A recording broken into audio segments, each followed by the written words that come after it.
At this time, we'd like to call our budget meeting to order. And before we get started, I'm going to turn it over to Mr. Mike Daniels. Thank you, Mr. Chairman. I've asked for approximately 40 minutes to discuss an issue yesterday for those that wasn't here, and the one we had covered 3 topics yesterday, and one of them was with solid waste.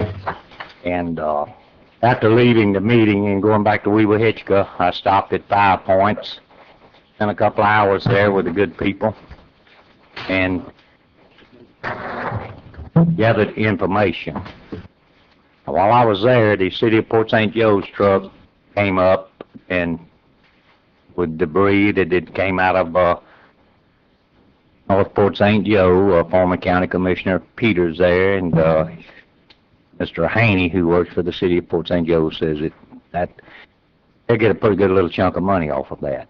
He's doing some cleaning over there, coming in. Other people came in with debris, checking the records. Our lawn services, particularly in this end of the county, some of these landscape services was 2 and 3 times a day. We on average 2 a month. What are they doing with it? Where's it going? Are we not doing any more lawn care in this end? Now, the north end of the county, the City of Weaver-Hitchcock, they have a lay-down yard. And there's not a lot of landscaping businesses in the north end of the county. Mr. Hunter, who does tree service, you see him down here. He's got a big operation. A lot of people carry their yard debris to him. The appliances, they go to a place there in Weaver-Hitchcock who collects them. They don't buy them, but they collect them and scrap them for profit. But the bottom line is what has happened. The City of Mexico Beach, they're using our facility. The City of Port St. Joe is using our facility. Where are these landscape people? And we keep hearing it here that debris is dumped on the road for us to pick up. I find out that there's a place out in St. Joe Beach, I was told this, that stockpiles and we pick it up. So it's not a solid waste problem. It's not a household garbage problem. We've got another type problem. I just wanted to bring that to the board. I went yesterday and then I drove all the way to Overstreet. There's cans. And Mr. McLemore, I was up in the 5 Acre Farm. There are cans there. So we got a problem with our solid waste, primarily with our debris. What's happened? Why are the 3 main users of that landfill, one of them has went to just about 0? Need to look into that. Thank you. I can talk a little bit about that. I mean, that's one of the things that I was hoping that would be included with mandatory garbage pickup, as you pick up the yard debris too, and it would have been a service from the provider that would be charging for that. And that would have taken care of that issue. However, that issue is dead. It was voted down yesterday. But another issue is Joe's told us it costs $70 a ton to about run to landfill. Wasn't that the figure I'd heard you use before, Joe? No, that was somebody else's. Mine is 105. Well, there you go. So I think the only thing to do is of that landfill fee to a reasonable fee. Now, you know, what's reasonable?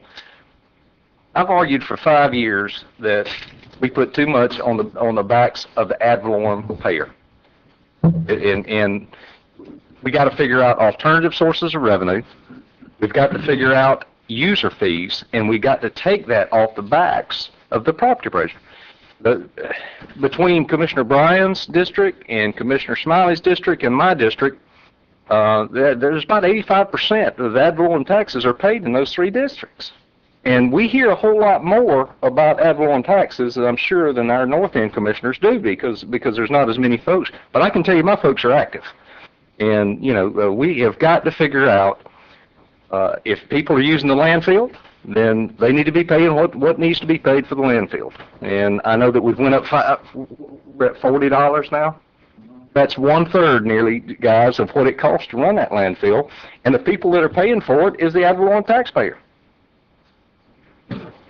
So I think the only thing to do, and this is a budget hearing, Don will probably take over and we'll go through all these budgets, but when we get to the landfill, we need to discuss upping those landfill fees and getting them in line with other counties and with what it actually costs. And continue to put these burdens on on the property taxes. So that's my 2 cents worth, and we'll go from there. At this time, we're gonna turn over to Mr. Butler. Mr. Chairman, I think Ms. Kirk has some information she will hand out to you or give you before I get started. Thank you, Don. Just a little information to begin with to let you know that your aggregate proposed millage rate is 7.8393, and the current year proposed rate is a 27.66 change in the rollback rate of 6.1408. Your countywide proposed millage rate as it is today is 7.5261, and your dependent special fire districts, St. Joe Fire Control District is 0.4 mils, and the other three, Tupelo, Overstreet, and Howard Creek, are at a half a mil. Also, we prepared for you a summary sheet of the main budgets in the general and public works funds. You have that in front of you. It'll give you the adopted budget for 1213 and the minimum request required, additional request, and the request that we were asked to put in for raises for employees, and then your total. And then as much as we could gather, we gave you some notes on those changes and what those are. Mr. Chairman, we are going through the requested budget, and we think probably the best way we just start with the first budget in the book being the county commission budget, and maybe we'll go through this one each line. Probably after we go through this one budget, you may say those things that we can't change, like retirement rates went up. In every budget there's going to be retirement rate increases, so maybe we won't spend a whole lot of time on that after this first one. But the first one in the book happened to be the county commission budget. And it's on page 12. And you can also, the sheet that clerk's office has developed for you, it gives you an idea on the very top right-hand side on what those increases are. A lot of those are rounded off just in general terms of what it is. But Board of County Commissioners.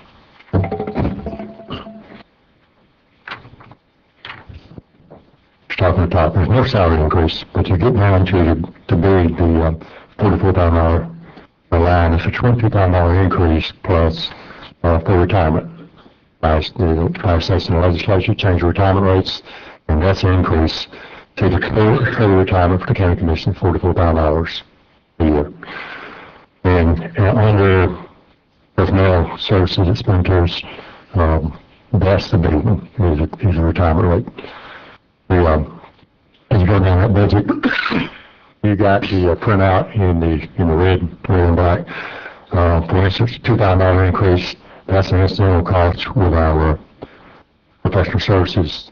That cost, whether it be phone bills or taxi rides or whatever, to go along with the $78,000. So $78,000 increase to $80,000, $2,000 increase. As you continue on down, you see a brand new $2,500 increase on professional service attorney. We increased there, but the next line down we deducted $2,500 from court reporter. So that's a wash on that, but we just moved it where it should be. We got a new line item, $38,200. That pays for several things. One would be if the county commission desires to put a good system in to make these meetings live during the meetings. That's going to cost about $12,000, $12,000. The actual taking of this meeting that you're already in contract with, that's part of that 38.2. And maybe may not help me out. We got another $10,000 The 10,000 there, Don, is for the, recycling program. If we Recycling program. continue that pilot program. Yeah. If you determine you're not going to do that recycling program, then that's 10,000. But those three items are, they're taken, out of all these county commission meetings. The planned website placing this live on the web, we did it a few times. We did it. It was free. It was not stable, and this will be a more stable system. If you continue on down, you'll see there's a $25,000 reduction from Allen County travel. Further down, we did break out Allen County by district, $5,000 per district, and then also you see a $17,000 increase on communications, and all that was doing. $17,000 was additional costs because state attorney and We added the state attorney's office, we added equipment that dispatch needed. They needed extension modules, other departments needed different equipment, and all of that increased the original contract price from AT&T. So we have more of a monthly cost as well as internet costs that are added to that. the big one, state attorney and internet on that, but it is what it is. If you continue on down, we've got a $400 increase, and I'm doing these small ones here. You may say skip some of these small ones on the next budgets, but the one went from $7,000 to $7,400 is rentals and leases. That's copy machine, stamp machine. The $22,000 next line, repair and maintenance equipment, that's to upgrade the server that emergency management building department, everybody in this building uses to upgrade that equipment, $22,950. Further on down, we got other current charge and obligations under $49,000. We got software. Dan, help me out here. Software, tax collector, and the property appraiser computer system. This is the 87,000 you're talking about now? Yes, The 82,000 increase is $50,000 that we put in there is strictly for software replacement. We talked for several years about changing from the Munis system to another system, but that's going to take multi-years to allocate that money in order to come up with that new system. So $50,000 is for that, and $32,000 is for software replacement for the tax collector and the property appraiser's office. We do have one question. In their budgets, the tax collector's budget, she also has a capital outlay expenditure there that I'm not sure if it was included in our $32,000 number. So that is one of my questions. So we're going to hold that thought.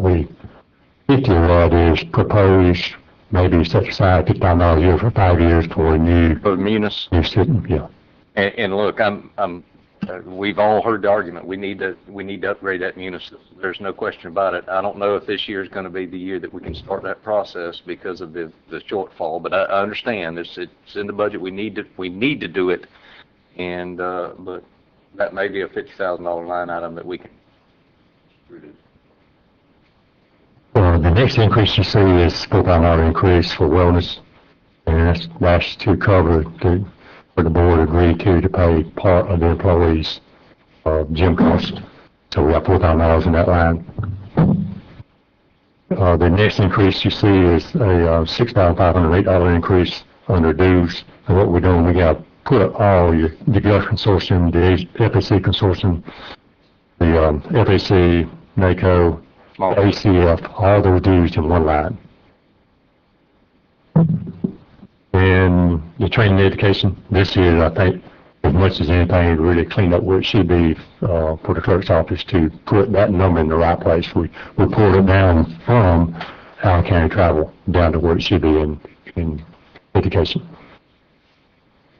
Now, Mr. Chair, this is, if you give me some direction, do you want to go line item by line item, but you want to hit the high spots, or are we not going to worry about for the next budget, which would be my budget, are we going to worry about the retirement increases, or the board agree that it is what it is? You don't have much choice in retirement. What is the wishes of the board? I think that we need to go through each budget, but I do think that the line items that are, the health insurance is what it is, the retirement is what it is. There's no reason to go through those type line items. There's an increase that we need to explain that increase and see where we're at there and see if this board wants to approve that increase or not. And I don't know if, Don, if you want to do it, I mean, you've gone through the county commission's budget. Do we want to go ahead and talk about that and approve what? I would say either let the next time to come back to it or go ahead now. Those things you know you may want to cut.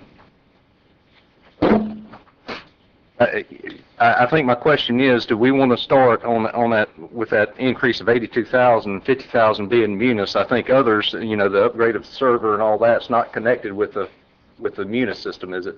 No.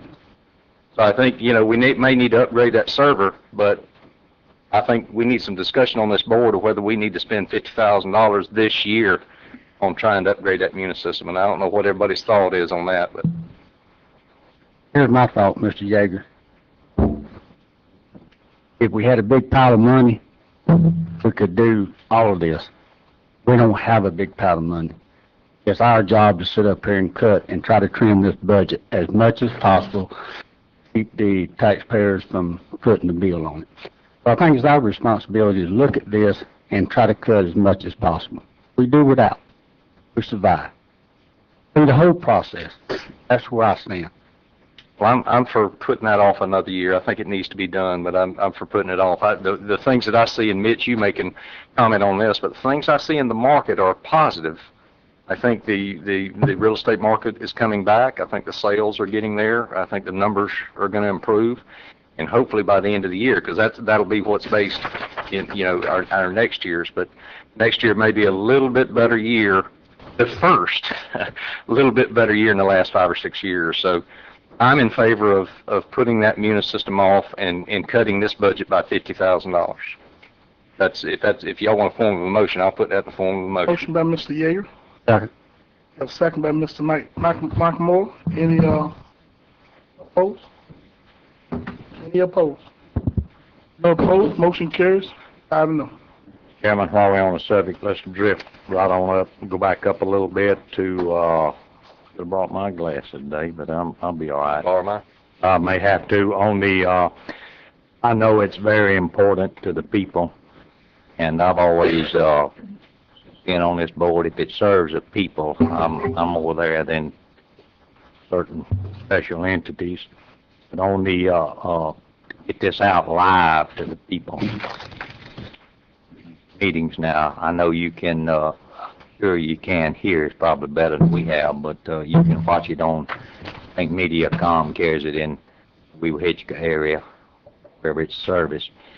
Also, you can get it on the computer. The only thing on the computer, it may be a week or 10 days before the meeting shows up. So the last one I checked this morning, and the last meeting that was on there was June the 24th meeting, and we've had another regular meeting since then, plus others, so maybe we can address that at no cost. But I'm not really. A lot of people don't participate in their government, and we have some that do, and that's just a prime example. You look out here at our meetings, we have mainly the same faces that come that's interested in the government. I'm not trying to cut anybody short there, but we could address. Do we want to go there? Do we want to live these meetings? I would, but is the cost offset the cost? So can we justify this? What is 38,000? Well, 12 of it would be. 12 of it is for the website. It's for Okay. in order for us to continue and be able to So that- integrate with the clerk's office. Okay. With the software that they're using, and the $12,000 is an annual contract for 3 years, and in the 4th year you get a website upgrade, and it includes the live feeds. We cannot continue to do the live feeds for free. We don't have the capabilities, we don't have the software, we don't have the hardware. It's just not something we can continue to do at no cost. Has other board members had comment on the live way? I mean, we have it on the TV. Is there a need to have it on webcast live? That's $12,000. I think what I'm hearing is that people would like to attend. That the live feed is the next best thing, but I don't know that it really resolves the issue of being able to participate, because you're still not here participating if you're watching it live. There's not much you can do watching it live than you could than you can do if it's taped later. So I think under the circumstances, the folks that I hear from would like to have the meeting when it's not during the workday so they could attend. I don't think the live feed resolves that issue. If we need to remove that, then I move to take the $12,000 out. Motion by Mr. Michael Moore. Okay. let's clarify. Commissioner, No, the 16.2 is to videotape the meetings. It is not for the website. The 12,000 is to live feed the website. Two totally separate issues. That's right. So we We have to tape the meetings, and that is for, in the back room. Right, we understand that. We're talking about $12,000 that we're going to use for the live web feed. Now, you can still get it over MediaCom, you can still get it over your Yes, computer. sir. Well, somebody may not know, that's the reason I asked the Yes, sir. question. That's what the 16.2 is for in that budget line item as well. I'll second that. We don't want to take any away. Down to Okay. 12,000. Got a, second by Mr. Yeager. Do everybody understand the motion on the floor? Made the motion. Carmen. What is the motion that's on the floor? We have a- To take out the 12,000 for new communications, the way I understand it. That's all right with you, Mr. Yeager? Yes, I second it. Got a motion by Mr. Michael Moore, got a second by Mr. Yeager. Do I have any opposed? Do I have any opposed? No opposed, motion carries 5-0. That's That's all, Mr. Chairman, for me. Okay, we're still off base here, gentlemen. This is a budget increase of $200,000. We're gonna have about $62,000 here also, so far. We need to get at least half of that. We need to find another $40,000 in this budget. So Well, the other increases I see mostly retain to Don't have any control. retirement and health insurance. that's only 40,000. What is that? 62. 40.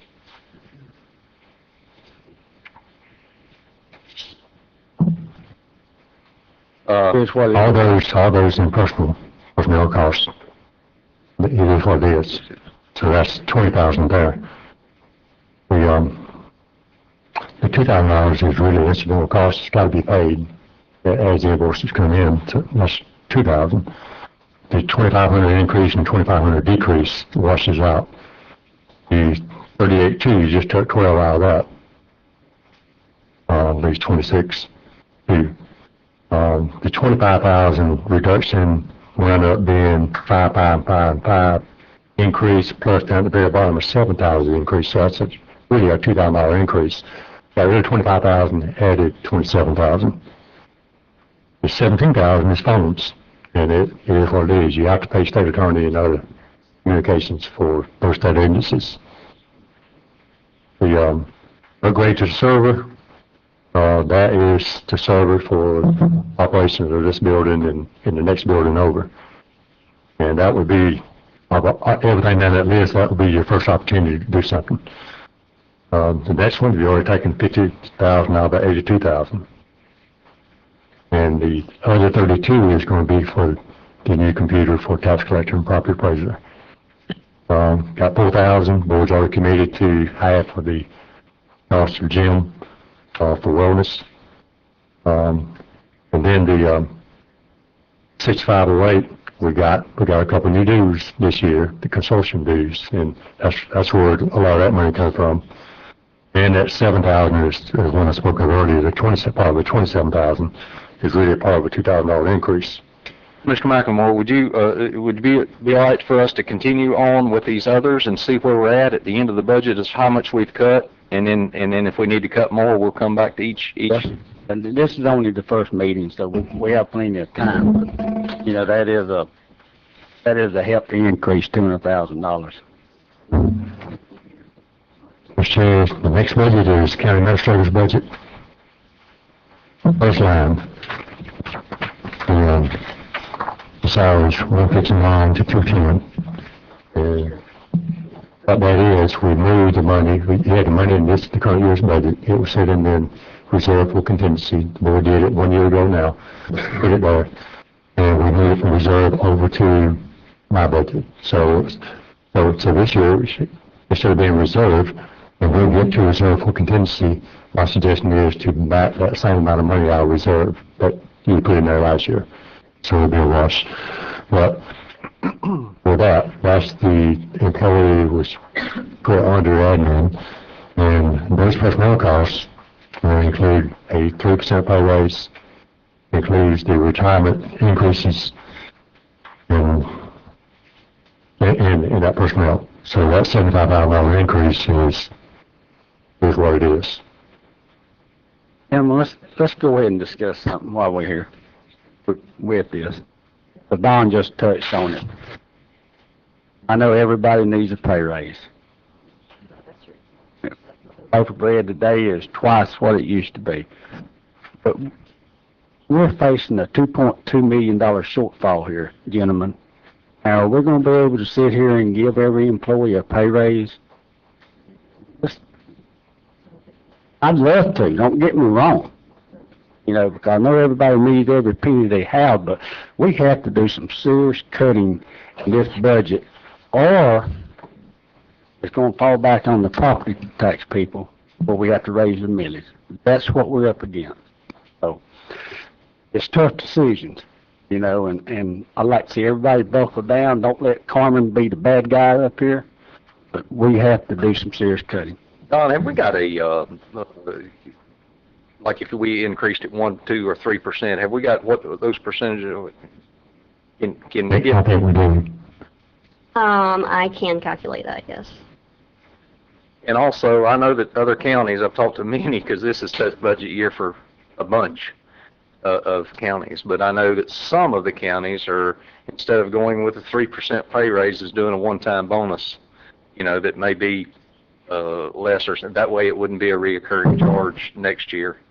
And then if the budget gets better next year, then we can do the percentage. I'm like Carmen, we got to look at everything, and that's one of the expensive line items. But I tell you, our staff has gone without a pay increase for, I know, probably since I've been here. I don't know of any pay increase that we've give across the board since I've been here, but I'd like to do something for the employees, but it may be better in this tough budget year to give a one-time bonus. It wouldn't be a recurring charge next year, so we could review it next year. But that's my thought. Instead of going with a percentage, why don't we just go with a straight across the board? Bonus you talking about? Straight pay ratio, I mean, whatever the percentage, because That's what it's doing, and that's a reoccurring charge that it's going to be recurring. And I know we have got to help our employees at some point, but I'd like to rest of the thoughts for the other board members too. I'm like Carmen, it's an issue probably we need to talk about. Excuse me, I would say, in reference to those bonus things, I know that the legislature passed some law, I think 2 years ago, that if you do those kind of merit bonus type increases, you have to have a policy or plan, and it's based on evaluations, which everyone has to be included, and everyone has to know what those criteria are. I mean, not saying you can't do it, but just let you know that those are some of the things that have come out recently about those things. Any other board members' thought on that right now? Or we want to put that off till later? Well, I agree with you that it's a difficult time to give a pay raise, and most of the private businesses are also struggling with that same issue. And I think our staff does a fabulous job, but we have to where we are. So I agree with you on that issue. Can we get those numbers eventually from Sherry and come back to that issue at some point? I can tell you what the grand total of it is costing you 3% right now. It's on this sheet. This sheet tells you a lot. $225,000. How much? Okay. $225,454. And that is fund, it's your general fund and also your public works. That is not all budgets, but those are the two. Those are the two that are affected by ad valorem that you can, others are grant related and are self-funded. So Now, I don't know what your obligation is as far as union, so you may have to take that into consideration. Maybe under contract to give them a certain amount. I don't know what that is. I think it's 0 this year. Yeah, it is what it is, yes. We're not obligated to a certain amount. Would the board be in agreement right now to go ahead and take that out? Put it to the side, and at the end of the day, if we need to come back to it, we can come back to it. We mean, go ahead and vote and move it and Do away with the 3%. get our numbers down, and we can back and readdress that on the end. Yeah, I'll agree with that. Motion to take it out. Got a motion by Second. Mr. Michael Moore, second by Mr. Mike Daniel. Do I have any opposed? No, I'm fine with it. I do want to readdress it once we get through this. Okay. Any opposed? No opposed, motion carries 5-0. Mr. Chair,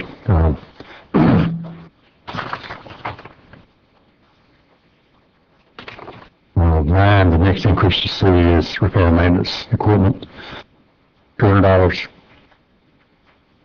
15-year-old truck, they had my steering wheel for it last week, and just trying to keep it going. The, $100, maybe $100 for other current charges, and the gas oil and lubricants, went from 400 to 600. And then we have the training and education, we'll move, you see, traveling per diem above. We cut $2,000 out and added it back down just to clean it up in education. So that's the increases on the county administrator's budget. The 200, 100, 200 is it, not counting the personnel cost. How many miles you got on that vehicle? Not much, but Okay. it'll last as long as I last. Okay. We don't need a new one. Good. Next budget is put to the board, and Madam Clerk can handle that one. Thank you. My increases are 13,000 in retirement, which I don't have any control over, and 4 in insurance. And I have asked for, again this year as I did last year, an additional employee, which amounts to 27. And those are rough figures, rough numbers. I have no other increases other than that. And I respectfully ask that you consider to allow me that employee. We are struggling to do our job adequately in meeting our statutory requirements. Ms. Becky, what would the total package deal be for you on hiring an employee? The 27.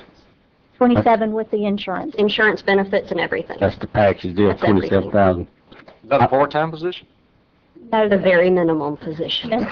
Okay, I motion to take that out. Got a motion by Mr. Mike Daniels.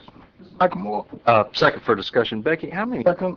employees do we have committed to the Board of County Commissioners that we pay out of this budget? 5.16. What is it? Is that what it's been in the past and always? It was 5.08 last year. I know you're talking about a minimum. I actually went back and did some studies on back to 91, and mine have remained at 5. Is that pretty standard? I've really not talked to other counties about this particular issue. Is that pretty standard with small counties, about 5 employees? It is, yeah, we have, we share the load across the board, but that's why we have to allocate. But we really are struggling to keep it all done. I can speak with you individually on just how far behind we are on some things if you'd like, but it's very difficult. We had talked about, and we hadn't talked about it in a while, but we had talked about taking the payroll back under us and using our current staff for that. Is that something that would help you? No, because we still have to audit and verify all that you do, and we still have to issue checks for that. It's my job as a constitutional officer to take care of your auditing and finance. Payroll is one of them. Becky, I know you've asked for this position for a couple of years. I know it's a tough budget year. I really believe that next year is going to be a little bit easier budget and a little bit easier time, and I understand your constraints. I would ask that you, please consider and revisit this before you make your final decision. Okay, all right. We'll carry the motion and revisit it. Let me, Chairman, if I may, Mr. Clerk, just a minute. If I may. Things are down. Everyone knows they're down. And question, Ms. Morris and I have had this discussion a year or so ago. I know with the our staff, when land sales are what I'm trying to say, do you have any people that does multiple jobs? Do you do that? Yes. I know we do with the, we try to set ours up. If someone's out, it doesn't shut us down. We can keep on trucking with the, butlers, with what people we have. I know. We struggle with that. Lynn, okay. she's multi-trained, there's one, two over there. I'm trying to, we're short here, and 5.16, and no more we not, our county right now. I wish it would explode. Seriously, we need and that would give us a bigger tax base to try to generate revenue. We just don't have the tax base in the county we had in the past years try to generate, and I'm trying to stay off of these property owners. I happen to be one, so the old saying, if you don't look out after yourself, you're not going to look out after the other person, so I'm looking out after myself on this. But anyway, Mr. McLemore, do you have a motion? Or, Mr. Chair, let me go back to you. He had Mr. McLemore had the motion, Mr. Yeager I seconded. second it, and we'll revisit like we will the pay raises at the end. Do I have any opposed? Do I have any opposed? No opposed, motion carried, 5-0. Mr. Chairman, next item is county attorney. We have a $1,000 increase for conferences. Don, might interrupt on that. We talked about that last night, late. The county attorney's contract increases every year, and when it was submitted, it didn't include that. And we also went back and looked for incidental costs that is due for his services, and we estimate that we need to increase that budget by $13,828.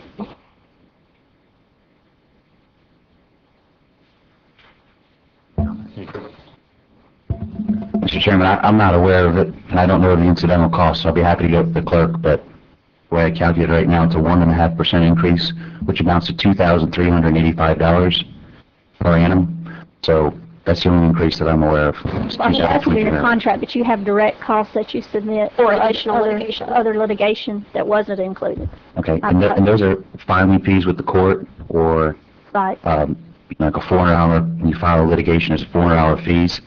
So, and there's no way to judge what that's going to be, who the commission sues on an annual basis, so. We just kind of averaged it out, what it's cost for those type things. So it's not a part of the contract. He does bill direct.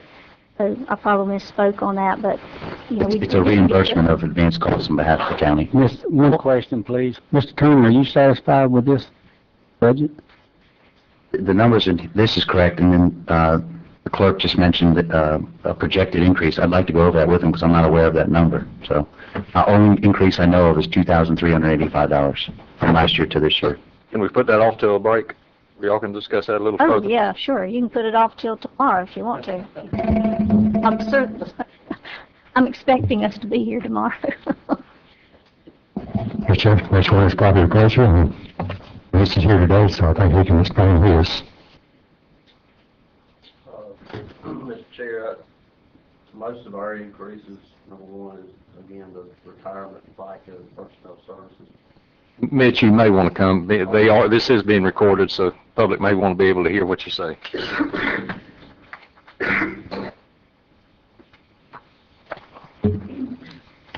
The increases on personnel services, again, Don mentioned that, it's beyond our control.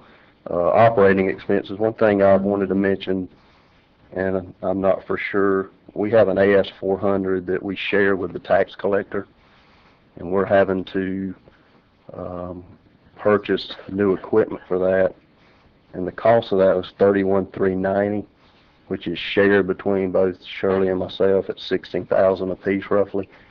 Commissioners? Is that something? That is the 32,000 that we had in the board's budget. Okay, so that may be something that the county can delete out of their budget. What's the total on that?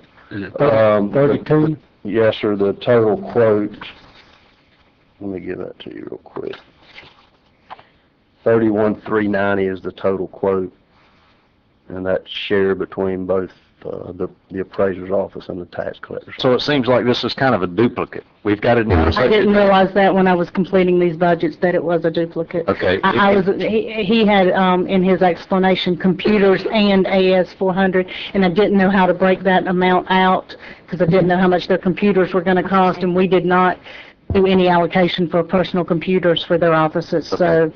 So it may be appropriate to leave it in their budget, take it out of ours. If they're gonna handle that situation. Can we go ahead and make a motion to take the Can we 32,000? interrupt for a little bit on that one, because there is a possible error in the property appraiser's budget number, because I think they weren't sure if it was included or not. So I'm going to leave that to Lynn and Sherry, who have discussed that with Mitch. I spoke with Mitch this morning. There was an error when his budget was originally entered. It included the insurance cost.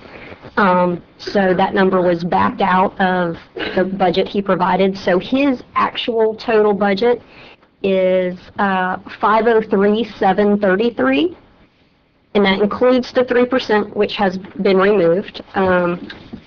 So we will back that out. It also, and that includes $40,800 in insurance. So as it stands right now, what you see in the book, his budget would increase $40,565. So then that number is what you would back that. Well, we're going to back it out of the county side, and you'll cover the software. All right. So that we're budget clear needs to increase. Okay. We'll get that number later, but we're clear that that's a duplicate, and we need to And we'll remove take that. it out of the county side. So move to take that out of the county. And what amount? 32,000. 31,390, is that correct? 32,000 is what we put into the board's budget, even That's number. coming out. That's coming out. All right. Motion by Mr. Yeager, Second. second by Ms. Bryan. Do I have any opposed? No opposed, motion carries 5-0. Okay. Now we've got that part out of the way. Now, what is his total increase now? Total increase to his budget as presented is $40,565. And what is his retirement? His retirement and insurance, Insurance. I don't have his breakdown of 31,000. employees. I do not.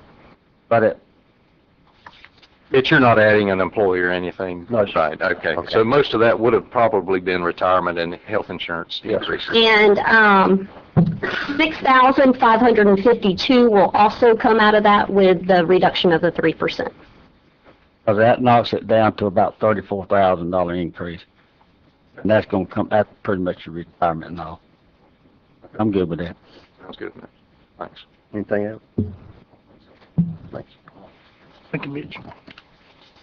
Mr. Tax Collector's next. Not sure Tax Collector's here.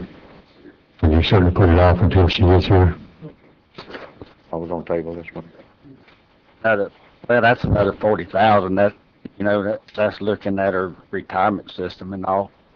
And probably our monies to match with Mitch's on the, So I have no issue with that. I have a motion to move forward with that one.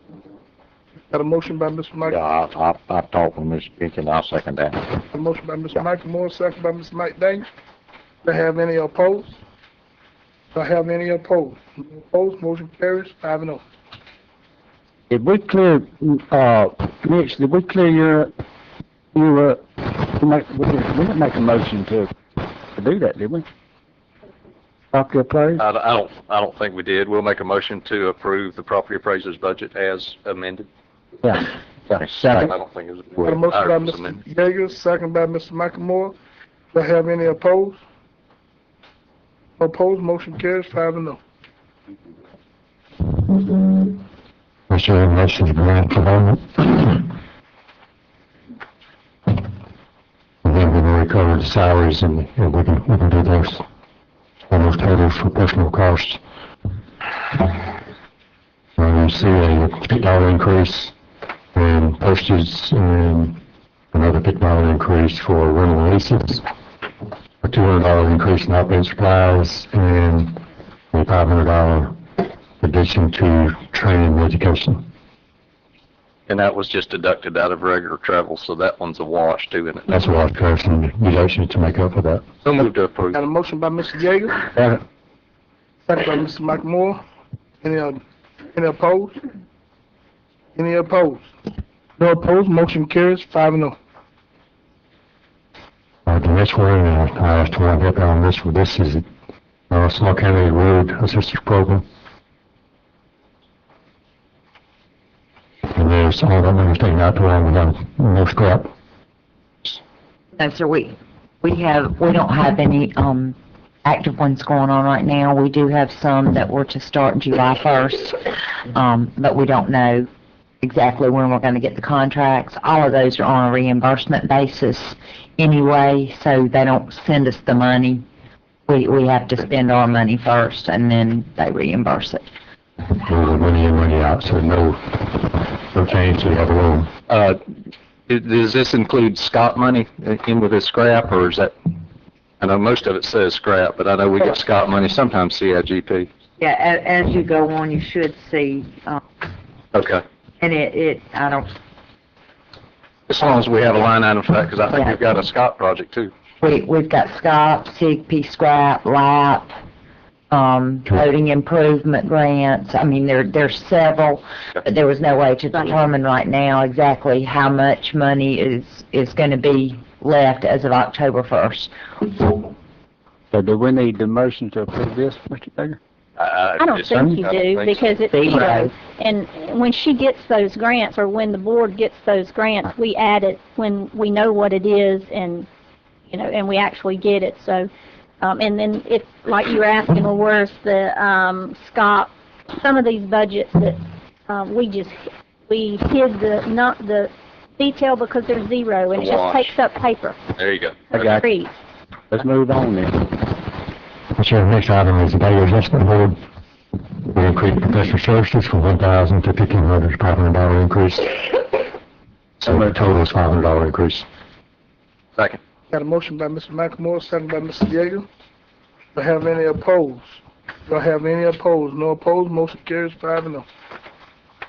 The next one is Risk Management, HR Department. You see, it's $2,307 personal cost increase. The bottom line is a $693 decrease. Brett? So moved. Second. Got a motion by Mr. McMorro. Second.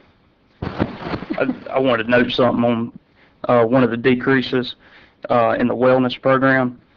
That decrease of $2,500 was a decrease and moved to the board's budget for the $4,000. Right, let me give you some advice. You got your vote. Good information there, Trying to help the employees on the wellness stuff. Motion by Mr. McMorro, second by Mr. Yeager. Do I have any opposed? No opposed, motion carries 5-0. Next one will be also insurance. Starting with our workers' comp, we've got about a 6% increase across the state. So you're showing that increase there. Also, we've got an increase on our property and casualty. That also includes inmate medical. We'll have a small increase, and our statute required insurance for our life insurance for our fire departments and such. So basically, it is what it is. Yeah, so moved to approve. A motion by Mr. Michael Moore. Second. Second by Mr. Mike Daniels. Do I have any opposed? Do I have any opposed? No opposed, motion carries 5-0. Next one, I'll go ahead and motion to. Development. Don, this is the same number, and I thought I saw a little increase to the city. Is there any increase, or? Can't do that. Also, My hand's tied on this. So move to approve it, move on. Yeah, second. Got a motion by Mr. Mike Daniels, second Mr. Michael Moore, second by Mr. Yeager. Do I have any opposed? No opposed, motion carries 5-0. And Commissioners, I would say on that one, it's going to reduce as your millage rate reduces, but that's kind of where it is today. But as we cut, it will also reduce as well. also, I believe our actuals for last year were lower than what we anticipated for last year, so I think we were about 25,000 ahead from the amount budgeted last year, so I think that's why there's not an actual increase. Next is supervisor's elections. I think the supervisor's not here today. And I'll just go ahead and make a motion to approve it. We're looking at roughly $5,000. That's his insurance. Nothing you can do. Yeah, it's a 1% increase, and he told me he did some changes, but I talked to him this morning. Motion by Mr. Michael Moore, Second. second by Mr. Yeager. Any opposed? Any opposed? No opposed, motion carries 5-0.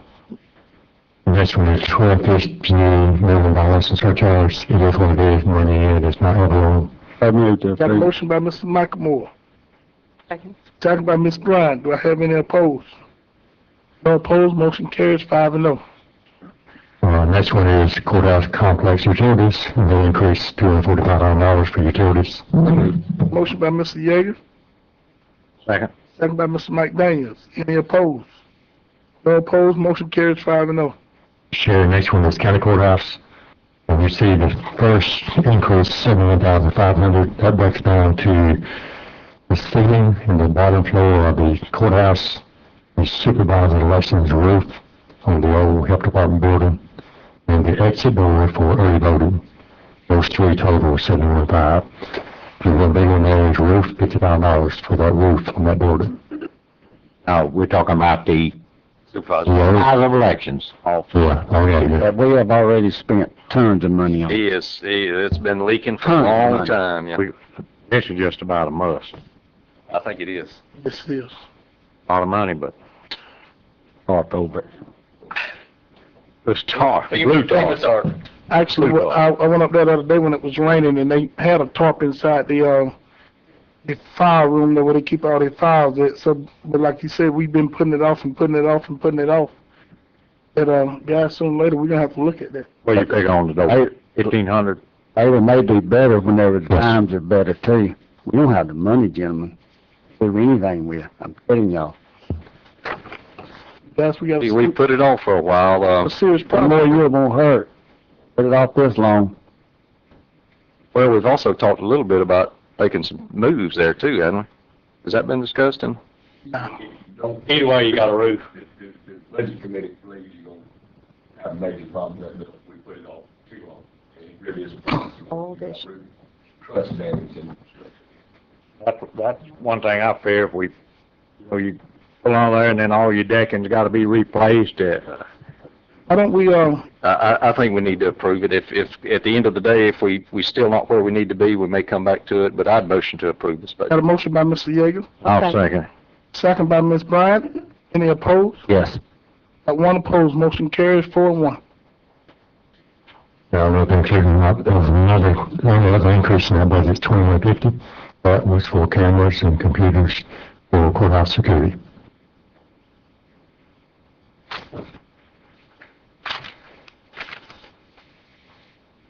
Do we need a motion? Don't we have that now, We Mr. have Butler? that.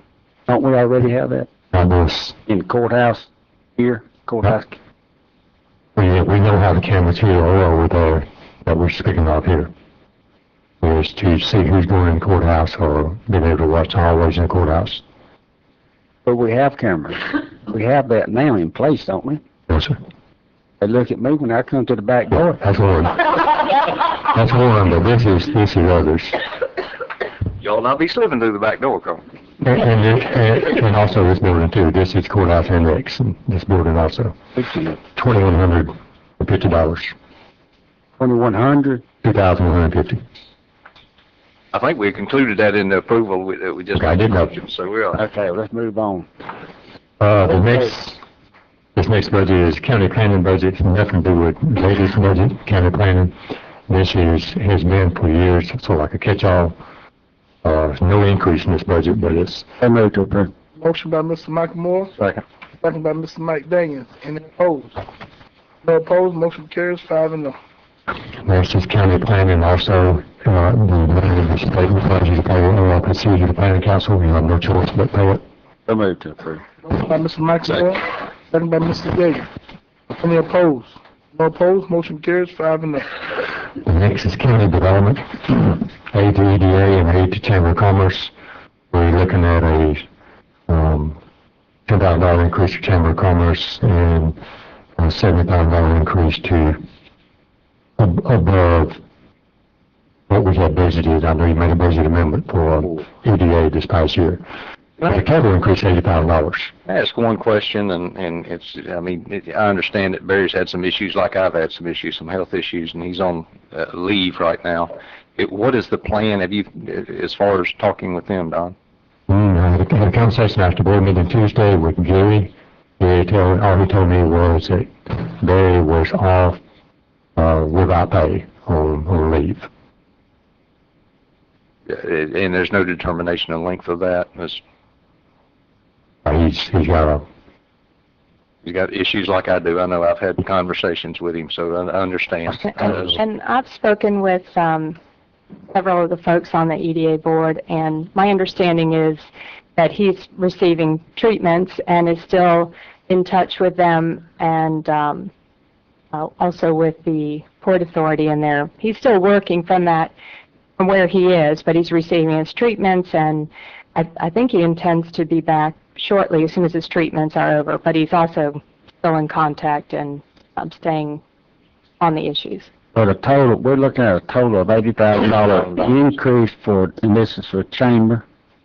Yes, sir, and that's all by the board of the board a few months ago.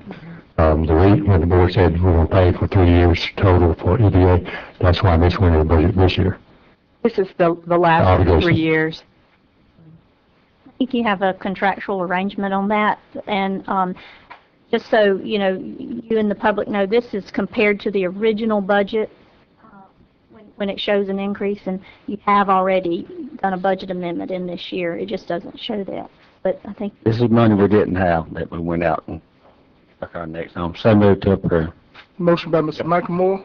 Now, we're talking about just the EDA, and then we're going to let the chamber come up and talk about theirs? This is EDA, right? Yeah. Okay. It's EDA, not chamber, right? Right. Yeah.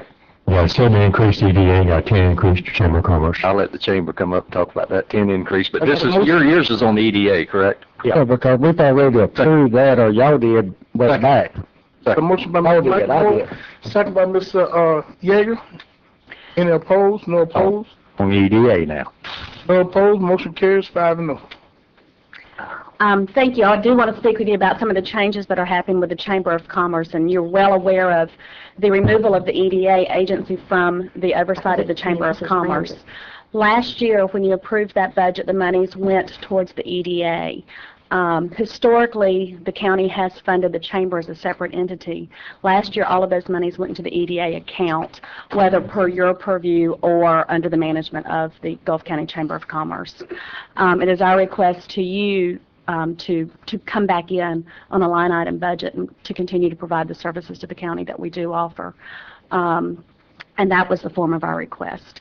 Understanding that budgets are certainly something you need to look at. We are very happy bringing that from a $20,000 to a $10,000 request to keep that in line with what you have budgeted. Right now, you're at $20,000. Our request was for $20,000, yes, sir. Current year is 10, we'll do 20. So moved for 10, Mr. Chair. That'd put them up. That put them up to 20? No, that's No. 10 total. 10 total. Oh, And 10 total. historically, we've given them 20. Yeah, I don't have a problem. So Motion by Mr. Yeager, Second. second by Mr. Mike Daniel. Any opposed? No opposed, motion carries 5-0. Thank you. Mr. Chair, next is GIS mapping, no increase. So moved. Motion by Mr. Michael Moore, Second. second by Mr. Mike Daniels. Any opposed? No opposed, motion carries 5-0. The next one is IT, and we do have a change in this since the printing. The last year we were seeing personnel costs there, the 48 went right to 3. We have some new numbers. Does not include a new employee. 46,800 goes to 48,204. The 2902 goes to 2989. The 679, it goes to 699. In the retirement, the 2603 goes to 3351. And the life health and dental go from 9842 to 9888. Okay, so basically the increases is personnel. It's personnel. Okay, so. Mr. Chair, also, that does include the 3%, so it will actually be 3% lower than that once we That's right. do our allocations. So moved, Mr. Chair. Motion by Mr. Yeager, second by Mr. Mike Moore. Question. I'm gonna need that number. Open for discussion. You need the actual number. You want me to kind of calculate, I really need that number again. Don, can you repeat that numbers for the? Yes, these numbers are 44. Yeah, this is 48,204. Wait a minute, on the, you're talking about Salaries. on salaries. FICA 2989, Say that again, I'm sorry. 2989 on FICA, 699 on Medicare. There's an issue with this. And I apologize, but the budget you're looking at includes the 3%. So if we take that out in one lump sum, then these numbers are not going to be exact because it includes the 3%. All we have right now is 3% number. The board decides. I do have the other number, if you just 1 second. I will, Do we need a break for y'all to get those numbers? No, sir. Won't take long. No, sir, we have it. It's going to be 46.8. We're dealing with money here now, people. Horseshoes, you can be close, but What they're doing.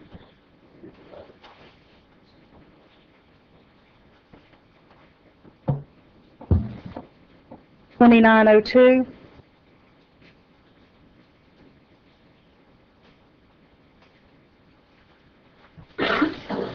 $679.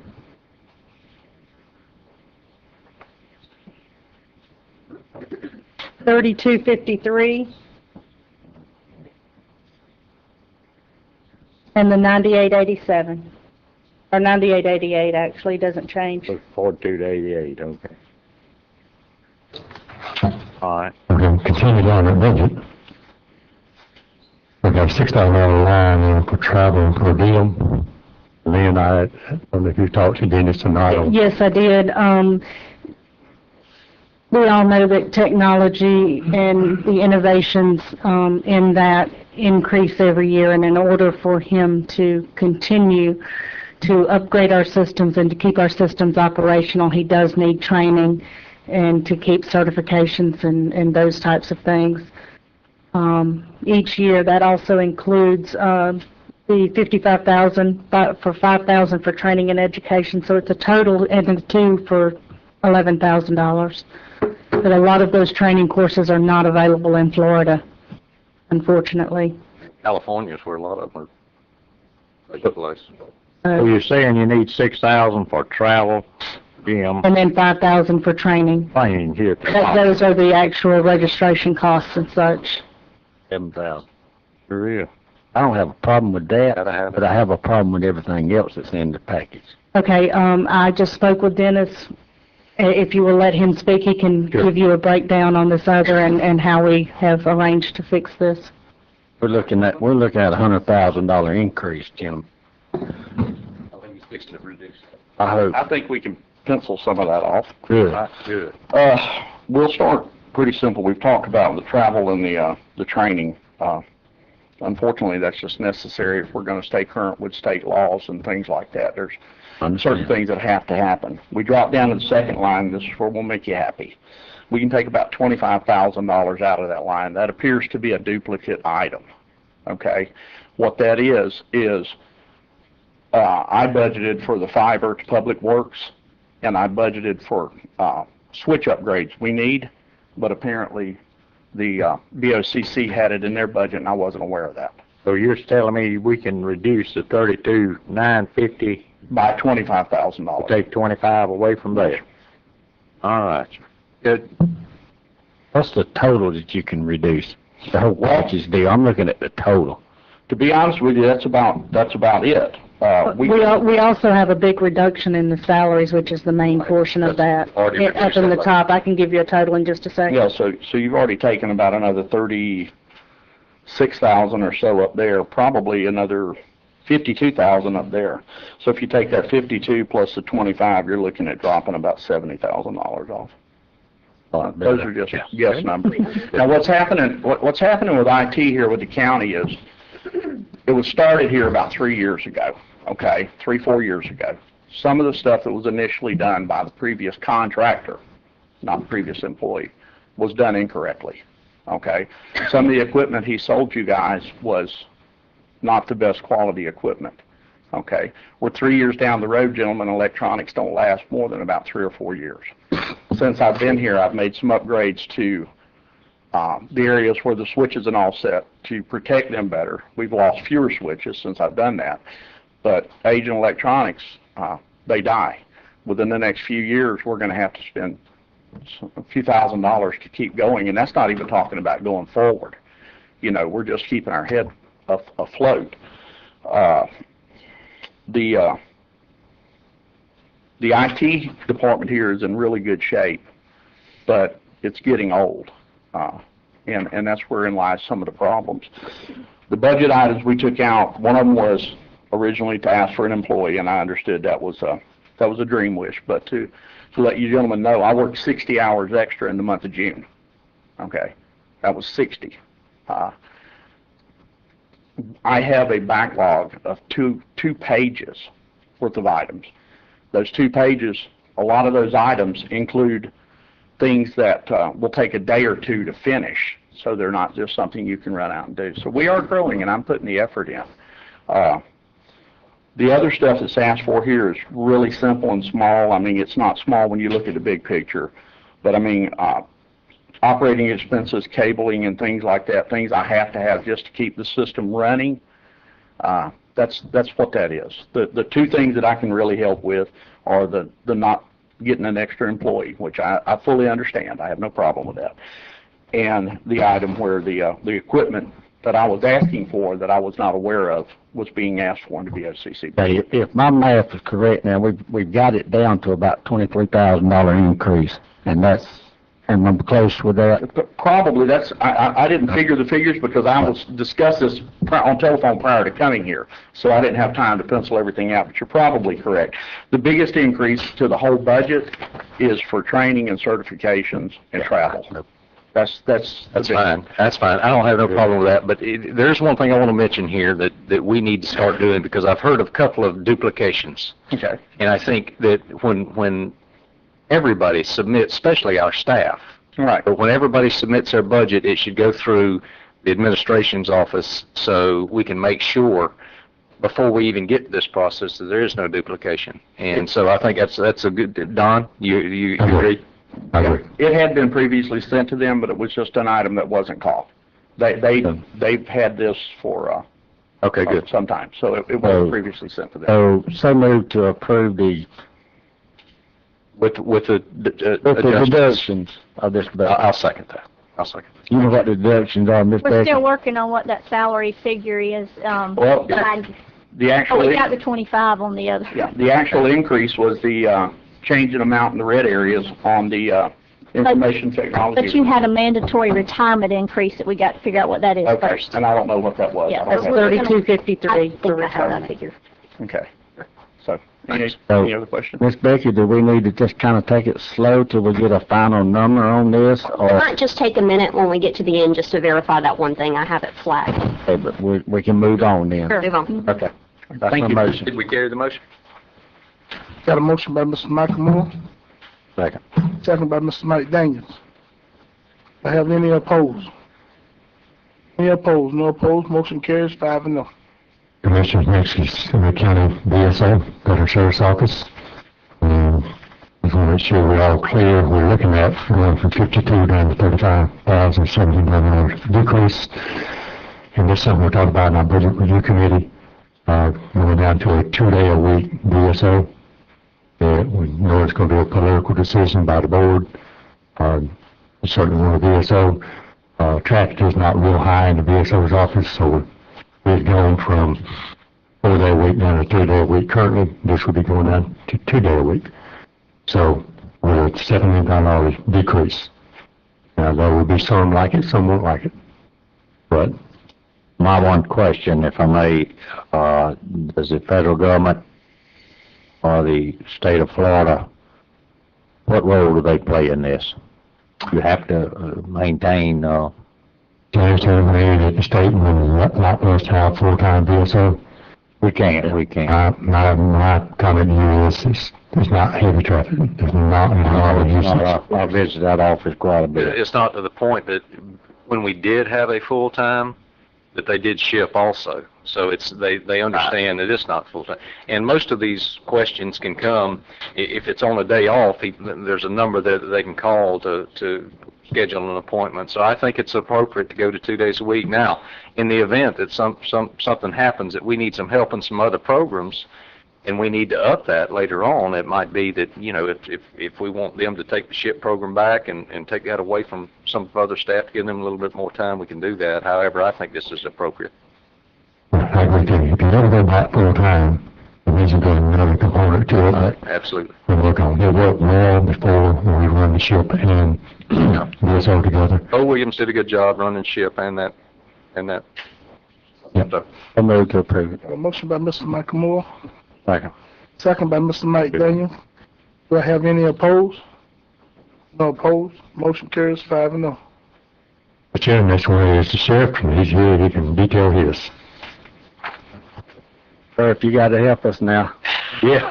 I hate to try to beat up on the sheriff, but now we gotta do something I with was this. hoping y'all let me go when y'all were on a roll of approving things. So I guess I had to wait my turn, but, y'all see the increase there.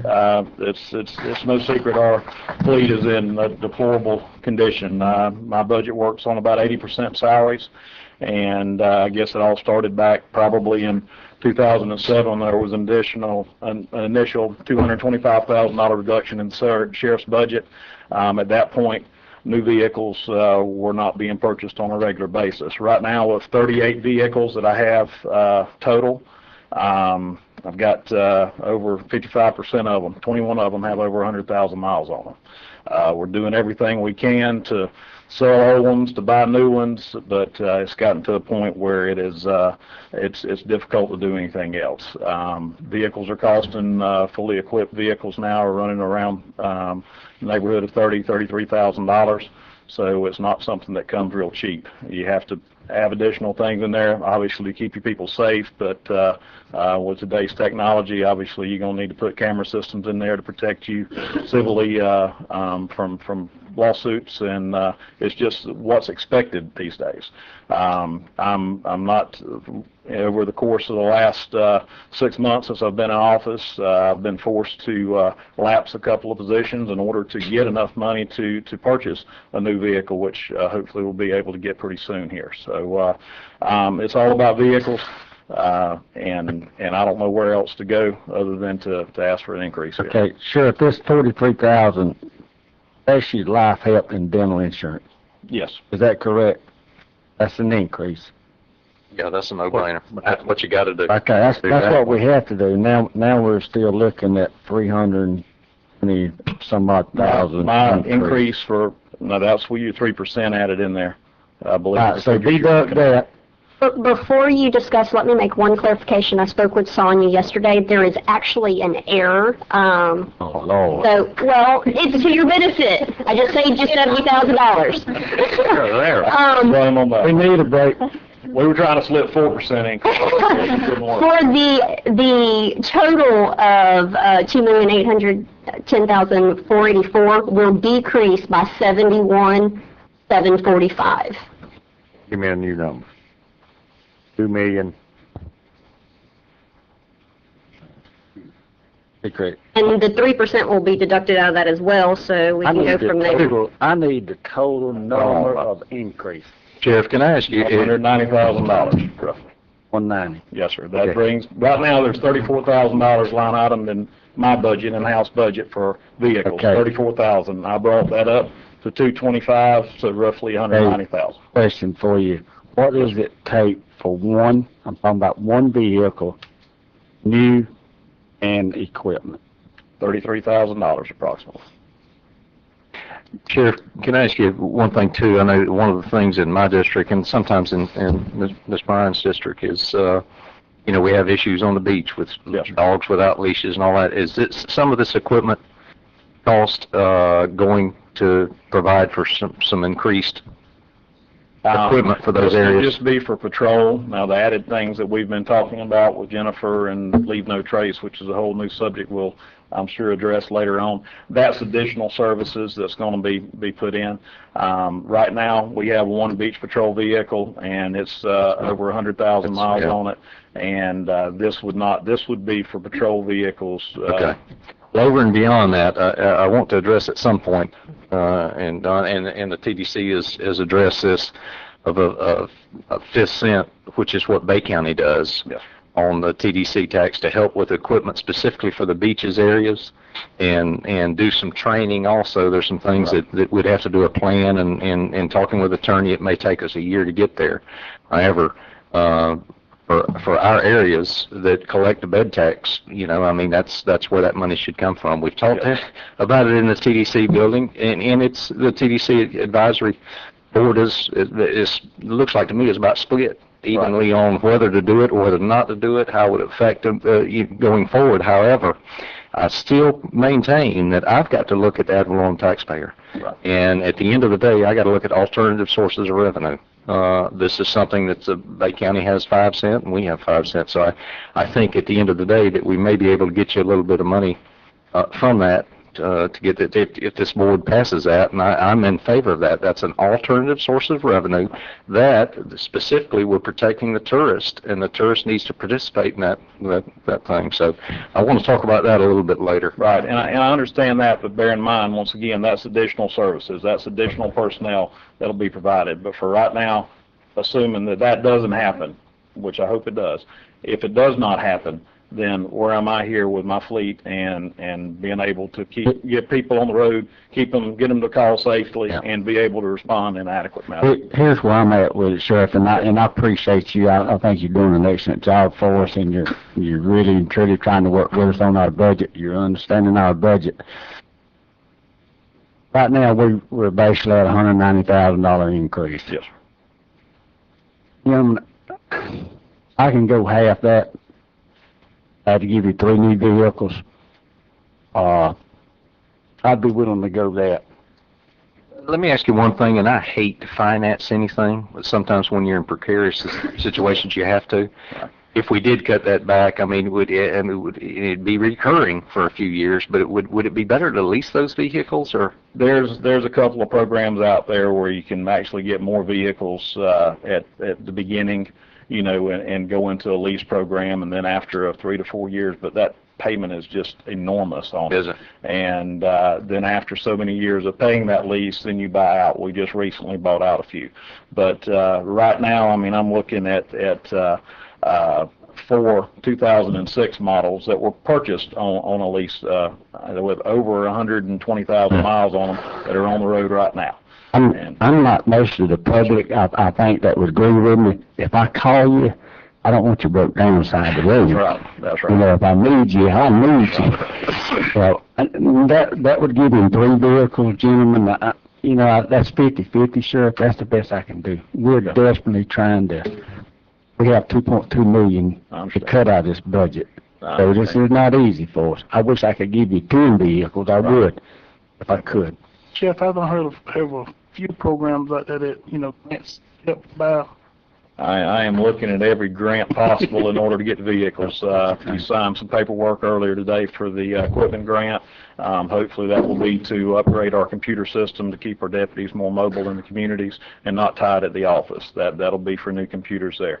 I have been selling old vehicles in order to get the existing computers that we've got in some of the vehicles right now, but it's time to upgrade that. That's going to be used on that, but has not been appropriated towards vehicles. Looking at that, I'm also looking at alternative revenue sources. We've looked at, even with our civil process, we found out that you could charge more than what we were paying than what we were charging for civil process. So we've upped that. That creates more money come into the county through the general fund, and doing everything we can to pinch pennies. There's another thing that I want to do to help increase a little bit will help with beach patrol, and that is, we've had that fee for beach driving for $15 forever. And at the end of the day, it's costing us more to patrol those beaches and all. And I think that we need to increase that. And Jeremy, we probably need to start working on that ordinance and up that to at least $30. I think also, and I've talked a little bit to the tax collector about this. I thought also at the end of the day, through the TDC, we've had comments that we need to sell those permits outside of, for the weekend for those folks that are coming down for the weekends. So I think I want to talk to the TDC, not the TDC, but the tax collector to see if that can be arranged to increase the amount of money that flows in that will go directly to your budget. So I think that's two items, the 5 cent and the increase in the fees that will certainly help a little bit. Yeah. The other thing, bear in mind, it's about exposure, it's about deputies in the communities, and realizing that in Gulf County, 2010 to 2011, 30% crime increase. 2011, 2012, again, another 30% crime increase, and it's because of lack of exposure. It's a lack of people out there being able to do the job. Chairman, I would motion to increase it $100,000. I'll second that for discussion. Sheriff, Motion can you by work with us? Can you work with us on that? Yeah. Okay. Mr. Mike Moore, Second. second by Mr. Yeager for discussion. You mean decrease by 80? He asked for 180 for vehicles. You're going to give him 100,000? This 100,000 will be for whatever he wants to do, but it's vehicles, but that's with the other decreases. Right. So we've got those, but so it's an additional 80,000. I like your sticky. Yeah. No. That's the increase. Hey, you were gonna cut it in half. He asked for 190. Right. Instead of 85,000. Yeah, but I want to go up to 100,000. So we're going to increase the 85 by 15 to 100. Yeah, that'll get him 3 new vehicles with equipment. Yes, sir. And a little gas money. Very little gas. I got that second by Mr. Yeager. Yes. Second by Mr. Yeager. Do I have any opposed? 100,000, okay. No, Second for discussion, the retirement and insurance, the other issues, so of that 100, you're looking at 43,802? Now, this 100 now is what I'm having in my mind is strictly the increase for the vehicles. You're automatically going to get the increase for your retirement and all that. All that's automatically. There's nothing we can do with that. Right. So whatever the total cost there. Yes. what's total? And the 3% is going to come off of that. Yes. Right. What's total figure? So you asked for 180 and they're giving you 100 on the vehicles only, correct? That's correct. He had 180 for vehicles and 20 was the loss of grant that he needed to add. He didn't have the revenue for the grant. So we're reducing it by 80, Okay. plus the error and the 3%. My 4%. Your 4%, yeah. I didn't know what I wanted to do. Wait a minute. Let's hold up here just a minute. Let's make sure we're clear. You better believe it. Gonna get lost in the shuffle. Okay. What's the bottom line? Bottom line, you asked the question.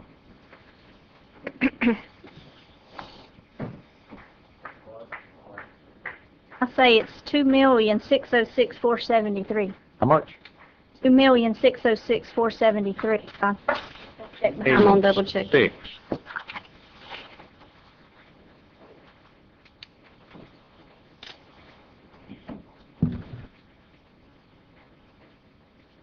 So that's from the 2 point, No, that includes all those, well, we showed 2.4 and then we wanted to go up to 2.8, now we're back down to 2.6. Yes. And that's gonna cover him with his insurance and giving him an additional $100,000 to buy vehicles with or whatever your choice. Yes, sir. Right? Good. We good? We're good. Whoa. I'm not showing the 150. Making sure his retirement's 100. Right. If you gave me another 100, that's 200. And I felt the bill was 44. So that's about 244, way in rough terms.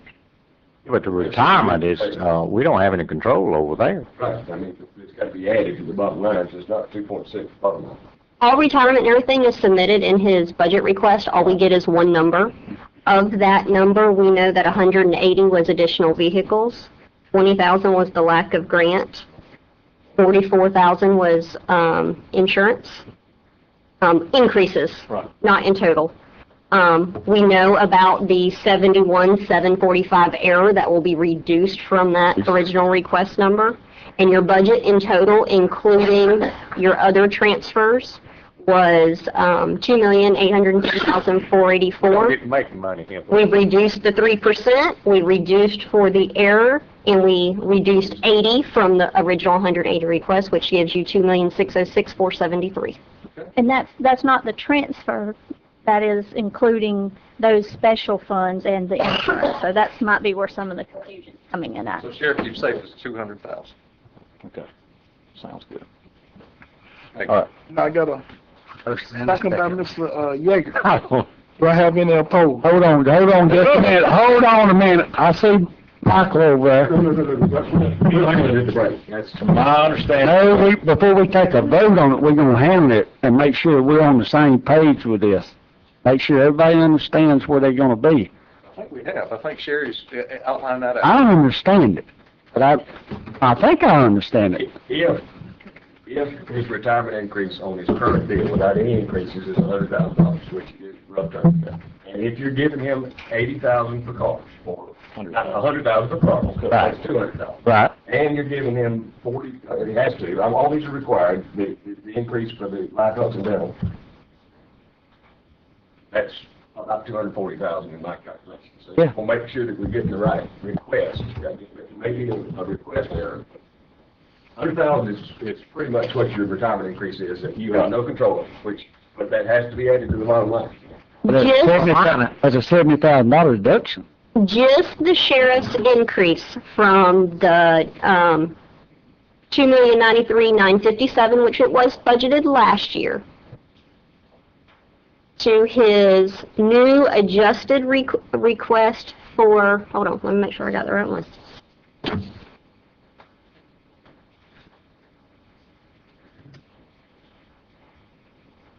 I wouldn't worry if it's $2,000 or $3,000, gentlemen, but when we make $100,000 mistake, we in trouble. As long as it's in my favor.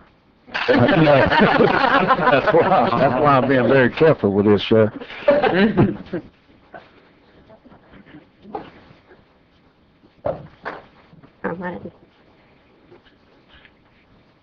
I would presume my simple way of figuring it is you're granting the total amount requested minus $80,000.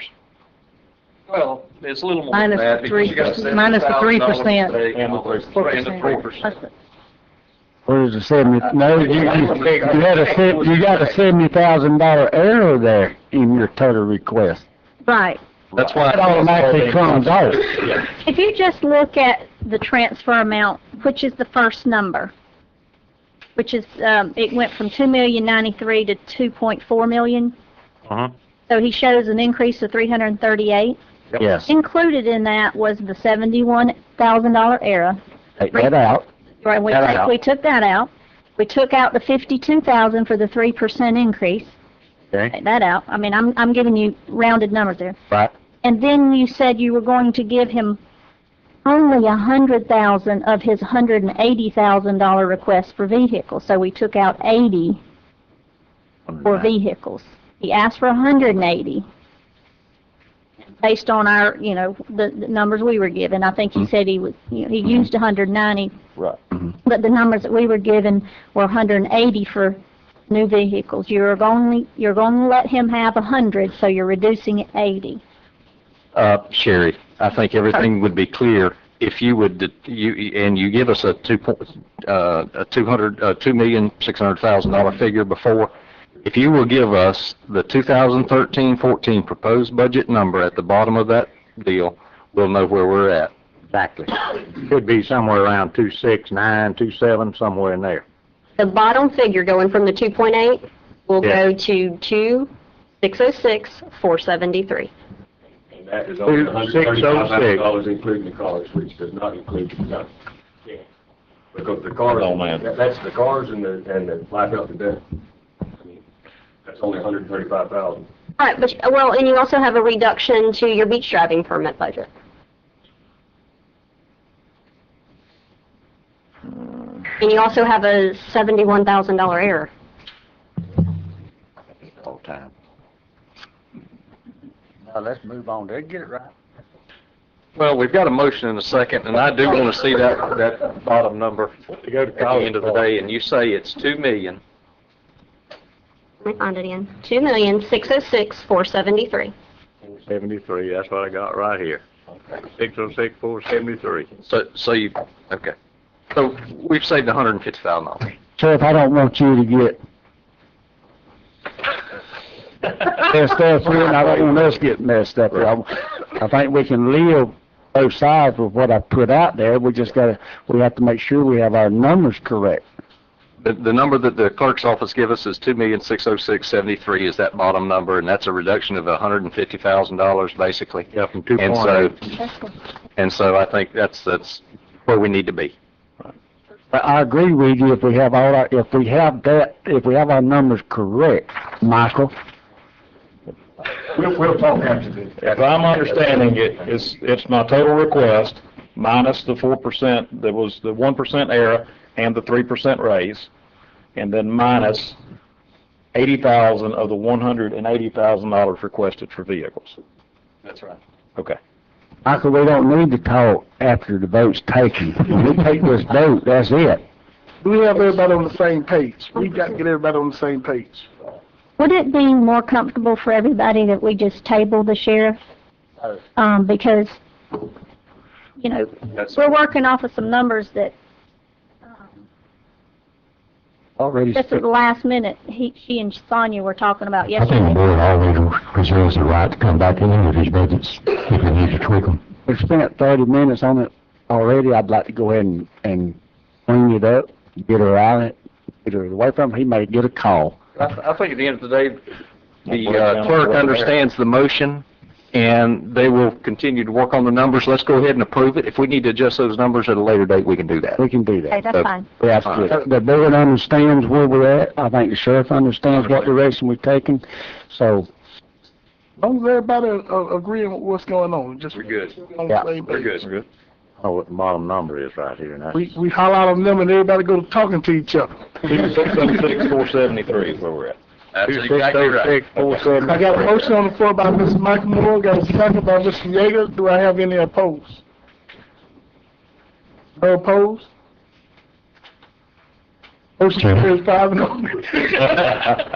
Mr. Chairman, next is county jail. Oh, we're good. Okay. All right. Thanks, Sheriff.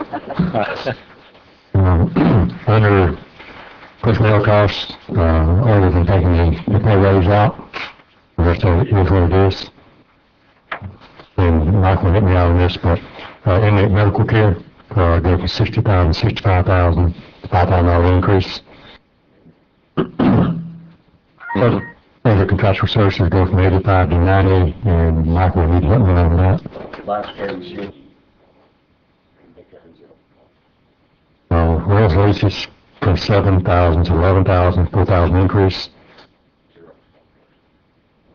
Xerox copier, we have a other current charge of obligation of $2,000 new line, and training and education we have $2,000 just to clean up. So you got a total of $62,000 increase. You're going to back out the salary increases.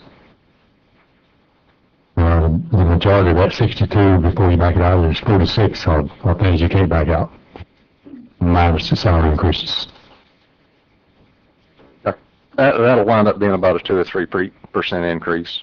That's caused by salaries. That's close enough for me, gentlemen. So move to approve. Mr. Michael, hey, I got a question. I was asked to ask this question. Does it save us money to ship our females to Panama City? I have lots of people ask me the question, if they commit a crime in St. Joe, why do they have to go to Panama City? So, Yeah, it does it. between $200 and $250,000 per year for $5. Based on, we cut out 3 full-time positions. big savings. When I came back, the jail budget was almost $1.5 million. We cut it. The actual cost year before last was $1,009,000. We return whatever we don't spend. Michael, every year I've seen you return about 100 to 150,000. Is that going? Not what happened this year. Okay, that was my question. Average, it's just depending on inmate medical costs. It's a big deal. It is what it is. If it's $1 million, you gotta pay $1 million. If it's $50,000, you pay $50,000. Okay. It is a big savings. Can I get the motions? Who put the motion? I think we motioned and seconded, but I ain't Yeah, positive. just carry the I vote. never did go through with it with you. I don't know. who I'll put put the motion on the floor. There you go. Okay, Mr. Mike Daniels, got a motion by Mr. Mike Daniels. Can I get a second? Second. Second by Mr. Yeager. Any opposed? No opposed, motion carries 5-0. Commissioner, next to Hunterville Community Emergency Center, no increase. So moved to approve. Second. Motion by Mr. Michael Moore. Second. Second by Mr. Yeager. Any opposed? No opposed, motion carries 5-0. The next is fire coordinator. The number you see there, 16,572, I think is one of these numbers, more like 9,000 grand. Those numbers don't add up to be. Those do not, it's 8977. As for personnel cost of 767, you'll back out the 3% pay raise, that's included in that. And then what's left is a $300 increase in communications, $100, $100, and postage, rental, and leases, repair and maintenance equipment. The big one goes from $1,400 to $2,000 for gas, oil, and lubricants.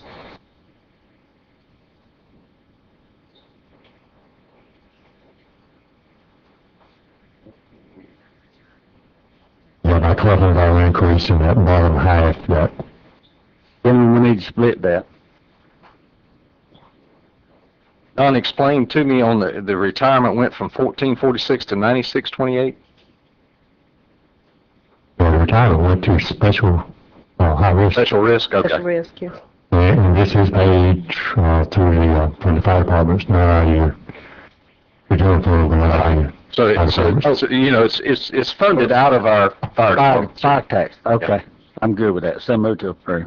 Second. By Mr. Michael Moore. Second. Second by Mr. Yeager. Any opposed? No opposed, motion carries 5-0. The next one is building department. You see a $15,255 increase, and that's all in personnel costs. You're back out at 3% pay raise. And So what, $4,000 or $5,000 done? You back out. you back that out, and then the rest of it, it is what it is. You don't have a choice. Yep. When you back out 3% on salary, and also in the pocket Medicare.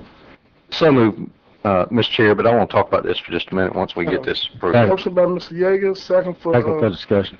discussion. In discussion, Don, and I haven't looked on the revenue side, but this is like the landfill almost. I mean, it's not losing that kind of money, but I think our rates are much lower than the city. They're lower than some of the other counties. Have we discussed maybe moving those to a different amount and having the revenue, having it as a user fee? The ad valorem taxpayer don't need to be supplementing as much as we are in that. So we need to try to adjust those fees. And I wonder, Lee's here. When we get to revenue discuss, we have a lot of this to talk about when we get to revenue, That's fine. alternative revenues. But we do agree, they should be at break even.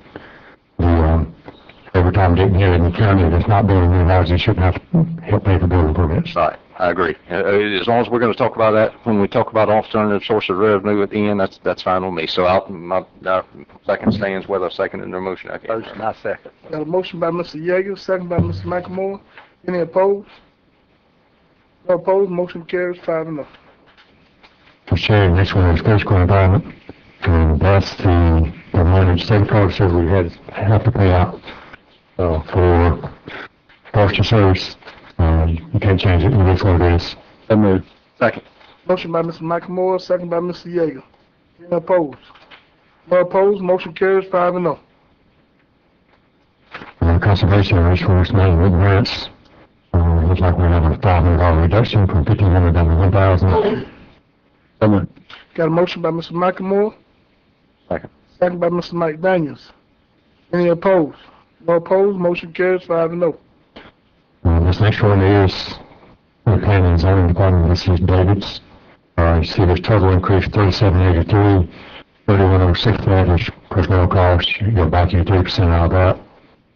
And then you see a 1,473 decrease in professional services, a $450 increase in communications, a $1,200 increase is to do with a copier of the machine, a $500 increase repair and maintenance equipment. And so you wind up with about a $600 increase above and beyond. I vote to approve. Motion by Mr. Michael Moore, second by Ms. Bryant. Any opposed? No opposed? Motion carries 5-0. Audit services, we paid in the same amount of money. It's like a 3-year amount, so hopefully he'll do it the same rate for the coming year. $68,000. Got a motion by Mr. Michael Moore, second by Mr. Mike Daniels. Any opposed? No opposed? Motion carries 5-0. Unemployment compensation claims, since the layoffs several years ago, 4 or 5 years ago, when you made the big layoffs to 30+ people laid off. Those numbers have come down, so we recommend you reduce the $44,000 amount down to $20,000, $24,000 reduction. Got a motion by Mr. Michael Moore, Second. second by Ms. Bryant. Any opposed? No opposed? Motion carries 5-0. Search and rescue, no change. I move to approve. Motion by Mr. Michael Moore, Second. second by Ms. Bryant. Any opposed? No opposed? Motion carries 5-0. Emergency management local match, Marshall's grant, Marshall's budget, no increase. I move to approve. Motion by Mr. Michael Moore, Second. second by Mr. Yeager. Any opposed? No opposed? Motion carries 5-0. Next is emergency management UMPA grant, $105,000, no increase. I move. Motion by Mr. Michael Moore, Second. second by Mr. Mike Daniels. Any opposed? No opposed? Motion carries 5-0. And the next one, emergency management EMPG grant, is a $2 decrease. I move. Motion by Mr. Michael Moore, Second. second by Mr. Yeager. Any opposed? No opposed? Motion carries 5-0. The next budget here is a new one, emergency management state homeland security grant. It's a grant, so it's not even a $34,200 grant. That's good. What's that used for, Don? Second. I hope Marshall. Training and exercise. Training and exercise. Good. Got a motion by Mr. Michael Moore, second by Mr. Yeager. Any opposed? No opposed? Motion carries 5-0. Next, medical examiner, at third direction of the board, under my contract with the 6 counties, Bay County handles this for us. We were able to get a reduction, we go from 46 down to 39,000, 39,121. And we actually still do have some money in reserve that we as a group chose not to roll over by another 5,000 that we don't lose. We can help buy down next year's budget. So we got a reduction in medical examiners from 46 to 39. And that's good. Motion by Mr. Mike Moore, Second. by Mr. Mike Daniels. Any opposed? No opposed? Motion carries 5-0. FBIP, the Florida Border Improvement Program, goes from 40 to 59, 18,687 increase, all grant. So moved. All grant. Motion by Mr. Yeager. Second by Mr. Michael Moore. Any opposed? No opposed? Motion carries 5-0. Next is small county solid waste grant. Joe can help us out on this, have a $22,000 increase. But it's all grant, isn't it? Yes, so moved. Motion by Mr. Michael Moore. Second. Second by Ms. Bryant. Any opposed? No opposed? Motion carries 5-0. Mr. Chair, the next one is health department. We're asking for a $10,000 increase. Where is Marcia planning on coming? That may have been an error on my part. She got the notice that there was a budget meeting, but when I sent out those notices out last night, I may have forgotten. Let's, I think we need to just reduce that back to where we've had it. And if she has something specific, I know that we've already closed down the Weewar Hitchcock, and we're going to Sacred Heart. And so I think at the end of the day, let's just keep it the way it was last year. And I can give you for information.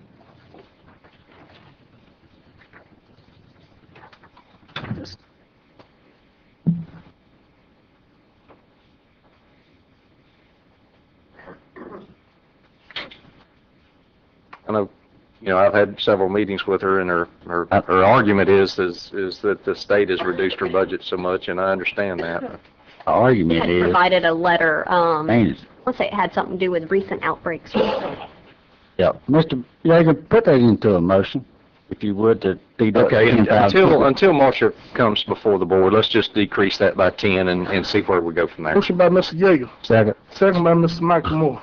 Any opposed? No opposed, motion carries 5-0.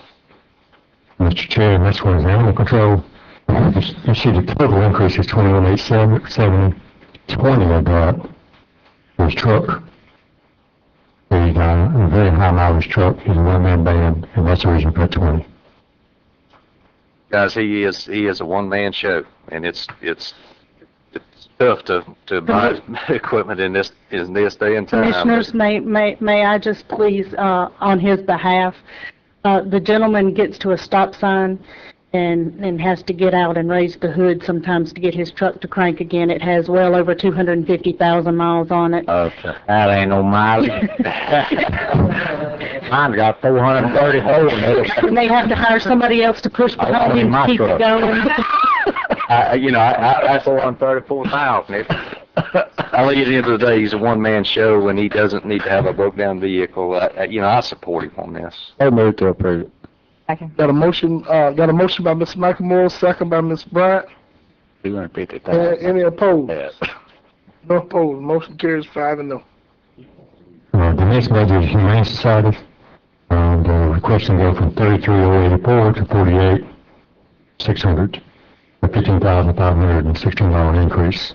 May I, Mr. Chairman? Yes. Ask Miss Melanie to come to the board, to the podium, please. I'll try to keep this brief, gentlemen. I do want to ask her a couple of questions.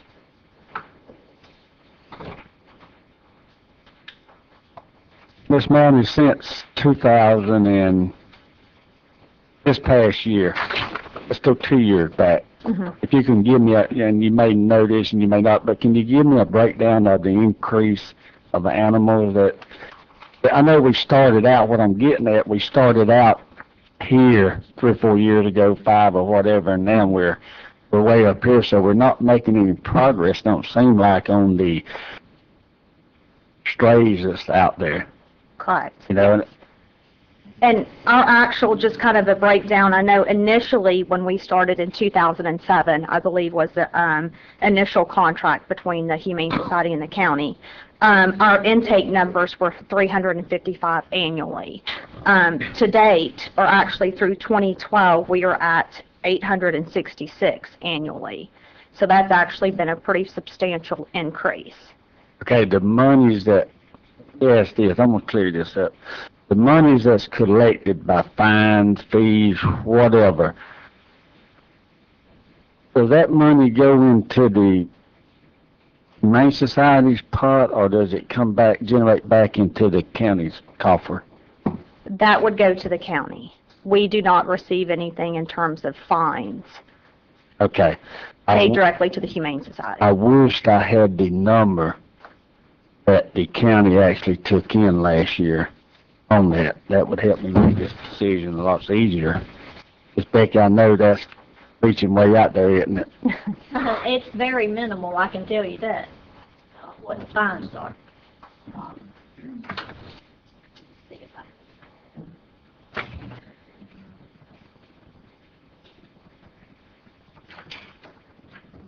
So, Melody, y'all don't collect any of the... $1,000. Correct. $1,000.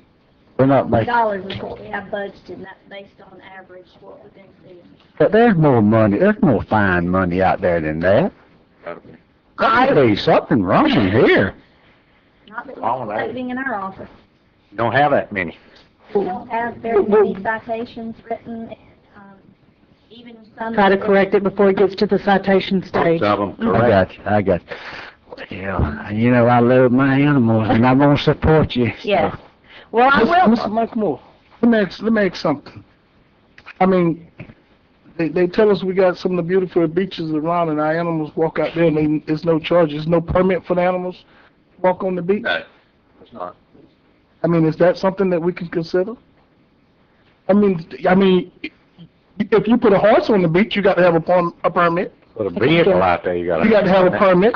I do know that was something the last, I guess, the preliminary budget meeting that Miss Christie attended. That was one suggestion that kind of came up, which the Humane Society would be in support of doing that. Let me say something here. This will come up later when we get over into the, but, what's your recycle on your animals?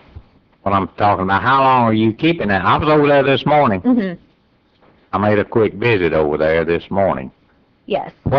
How long from the time an animal comes in, what's the cycle? In terms of county, we're only obligated to hold for 5 business days, which would be 7 calendar days. Mm-hmm. After that, it would go to the property of the Humane Society. And I would say average, probably, just throwing this number out there, about 2 months average. Obviously, some animals are, when they're sick, or we have to, a lot of them come in with medical issues and stuff like that, and they're not adoptable at that point, so it takes time and resources. But that is not resources that is expended by the county. That's Humane Society resources. Do you pick up strays that folks come and claim as their pets? Does that happen very often?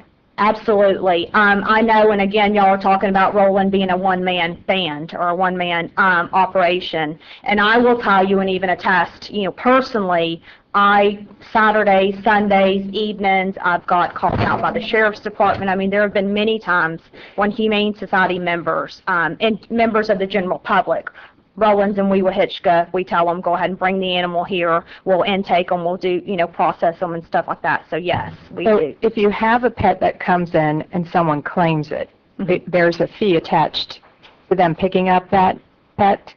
That is at the discretion of the county again. Depending on what the circumstances are, I know that there's a fee associated with the, rabies vaccine. Within the first 5 business days, it's always assessed by the county versus the Humane Society. So then it sounds like it's a minimal fee. Correct, yes. Do you see a lot of the same pets coming in that are running loose? Not necessarily the same pets. I will tell y'all within probably the last 2 years, the Humane Society did add an adoption coordinator to our staff, and our owner claims have increased based on her. She gets them put on Facebook, takes photos of them. So recently we've been able to kind of put a database together, so when we do see pets that come in to belong to somebody, that we can address it. And if an animal is running loose and it's picked up and brought in and then it's released out, whether to someone who claims it or adopted out to a new owner, is it sterilized before it's released? Yes. The only exception to that, if it's picked up by an owner, it is not a requirement for them to have it sterilized. If it is adopted out by the Humane Society, it is sterilized, with the exception of the ones that are too young or we're not medically able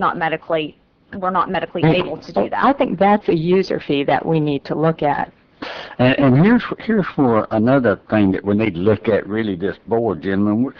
We're looking at, even with the increase here, that a fee a little over $50,000, they do a super job with this. We do have one animal control officer, but I think the point I'm getting at, we don't build a brand new building over here. They have all of that. I think this is very minimum, really and truly, to take care of our animals, whether you like them or whether you love them or not. I love them, and I'm not going to kill him. If I can find him a home, I'm going to find him a home. Everybody's not like me, but that's me. But I think this is a very I agree. small fee. Anybody that's been up to the graduation, at the prisons and show the effort that the Humane Society puts in, I agree. Now, I understand what you're saying about that now, but I'm going to go back to what I just brought on the table, too.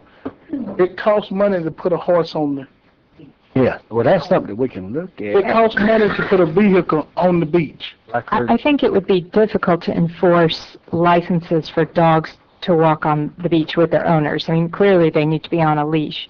I think it would be very difficult with enforcement. We have some issues enforcing the driving permits. That's something we're looking at now, which I think is a lot easier than enforcing folks walking on the beach. And if they live on the beach and their dog is there, you start getting into some various issues. Yeah, I agree, and I think we'll address the fees for beach driving, and that will help with all the other. So moved to adopt. I want to ask her A a motion by question. Mr. McEnroe, got a second. I'll second, it's all right, Melanie, how many employees you have? We have, including myself, we have 3 full-time. You plus 3? No, me plus 2 full-time. So 3 full-time, okay. And And what's their hours? I am Tuesday through Saturday from 10 to 4, but that varies. Okay. I have a staff member there from 6 a.m. to 6 to 3:30, and then I have one that comes in from 10 to 6. So we're covered at the shelter from 6 a.m. to 6 p.m.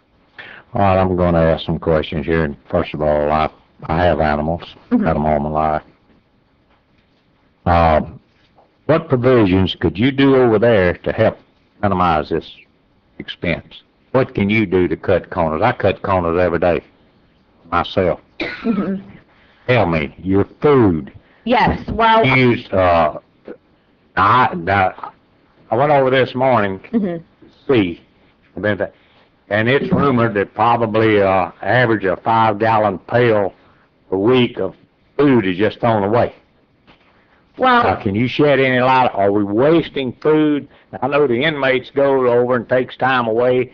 You say you got 3 employees full-time here. We go over and do all the service. I sat over there this morning, washed. They took out, they washed the cages. They washed down the, where you keep them caged, new linens. And my old dogs would go crazy if they would have that kind of service. They wouldn't know how to act. Mine sleeps in the house, got his own recliner. I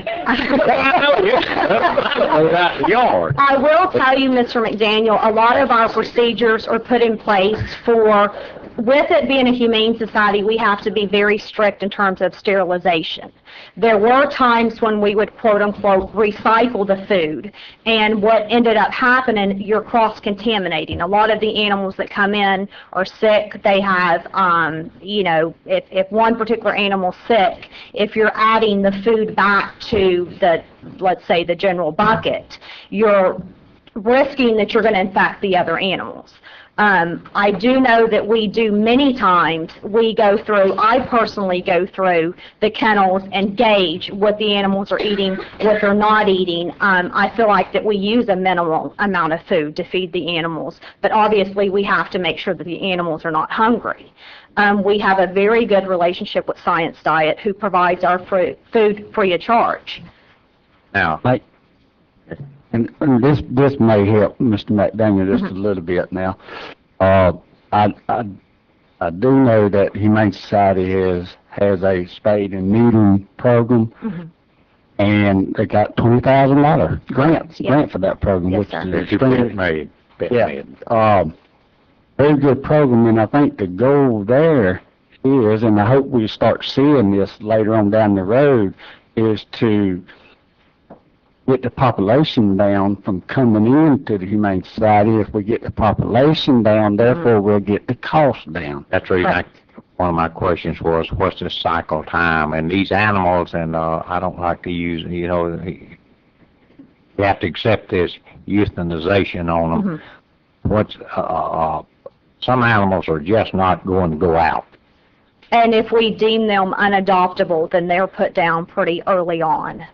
We do evaluate temperament, health, that type stuff. And okay, Ron and I'll get out of here in the sake of time. I go over there and I need to pick up an animal for my grandson. I want a dog. Okay. Female dog. Okay. How much is it going to cost me to adopt one? Our adoption fees for the dogs are $100. $100, and that includes, by getting this animal, I mentioned a female, she will be She would be spayed, she would be heart... She'd be giving her shots? Yes, she would be current on shots, current on heartworm preventative, heartworm negative. She would be up-to-date flea and tick, their heartworm. So $100, I can go over there. Yes. And cheap my dog with all these services. Correct. Okay, all right, that's all. The only other comment I got, and we'll get off this, but I know of a lot of fundraisers that these folks do. When you see that we're just contributing $48,000 from the county budget, these folks work hard. They're dedicated. They're truly public servants, providing for that service. So I support them full out. I can tell you this, it hadn't been but a couple of weeks ago, but I almost got into some serious trouble over the Humane Society. Man made the statement that I didn't support them. He was wrong. Oh, definitely. You've always been, yes. And I feel like each of you commissioners have always been very supportive and, whatever we can do to, work on that relationship and keep that going. I just would like, we had an incident that happened maybe a year and a half ago. Just be careful when utilizing a person animal. Yes. Because we had one to get euthanized and it went in the kettle 7 days. And it got back to me, and I mean, once they euthanize, ain't really much you can say or do. Wow. So I ask that you just make sure that that don't happen, because if it would have been someone like Common dog who got euthanized, we'll still talking about it. Yes. And I do remember that exact occurrence, and to my recollection, it was that the 7 days was adhered to. But to speak going further, with us being able to keep a database, we keep a database on the animals that come in, the photos that are taken. So it's helped us to move along where we'll say, okay, I recognize this pet. It's been brought in before. Well, we can actually have access to the owners. I just understood when you said 7 days, then you said after the 7 days, you got about a month after? No. It's not there.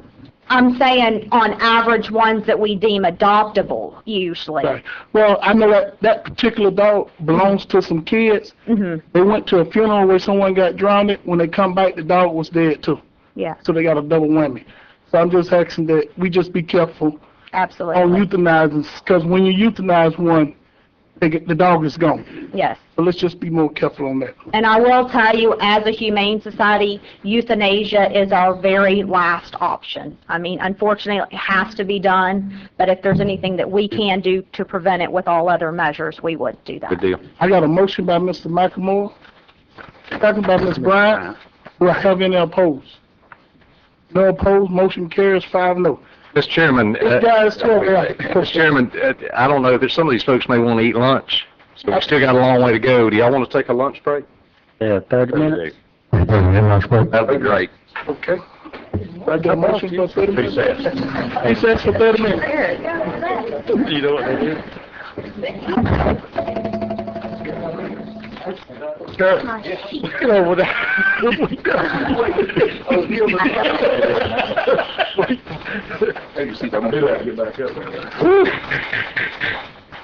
I had to wear a Oh, yeah, but special one of these. I think she's in Boston.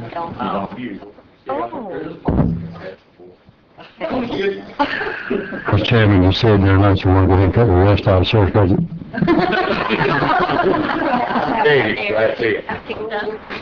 Page 24, bottom page, mental health.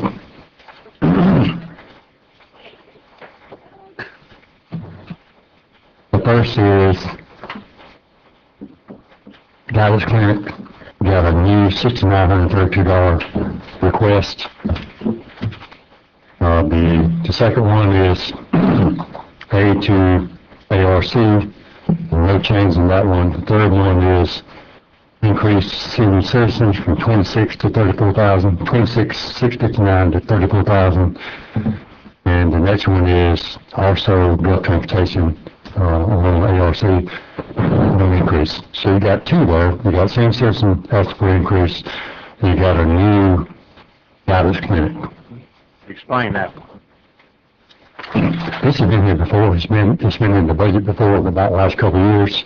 So when the numbers started going away a few years ago, that's one of the outside agencies we recommended cut out. It was cut out. It's in a request here for us to fund it. So it's an outside agency. It's Life Management's Community Health Mental Services. Come on, heavens. Do they have a facility here in the county, Don, or? Not that I know of. That's a, Downtown in the, I don't know. on That's Williams, I management? think? that's an increase of $15,000, gentlemen. We talking about Well- life management, Mr. Yager? No, I don't think that's life management. I think it's a separate thing. I think it's part of life management. What is it? Okay. Oh, senior citizens? Oh, no, not for the No, citizens. no, guidance clinic. Management. Look, it's a new request, and we haven't been funding it for the last few years. This is probably not a year without somebody telling me that it's doing some good for Gulf County residents. I don't know if this is a year to start that. The request states that from Life Management, Edwin Ailes, for our budget request, please remit $6,932 to Life Management of Northwest Florida, formerly known as the Gulf County Guidance Clinic, Inc. This sum assists in the provision of mental health services for residents of Gulf County during fiscal year 12-13.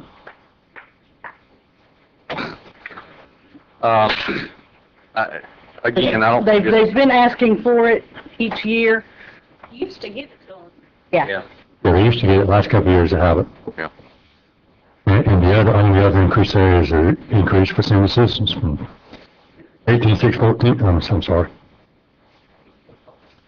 The 26,659 to 34,000, a 7,341 increase.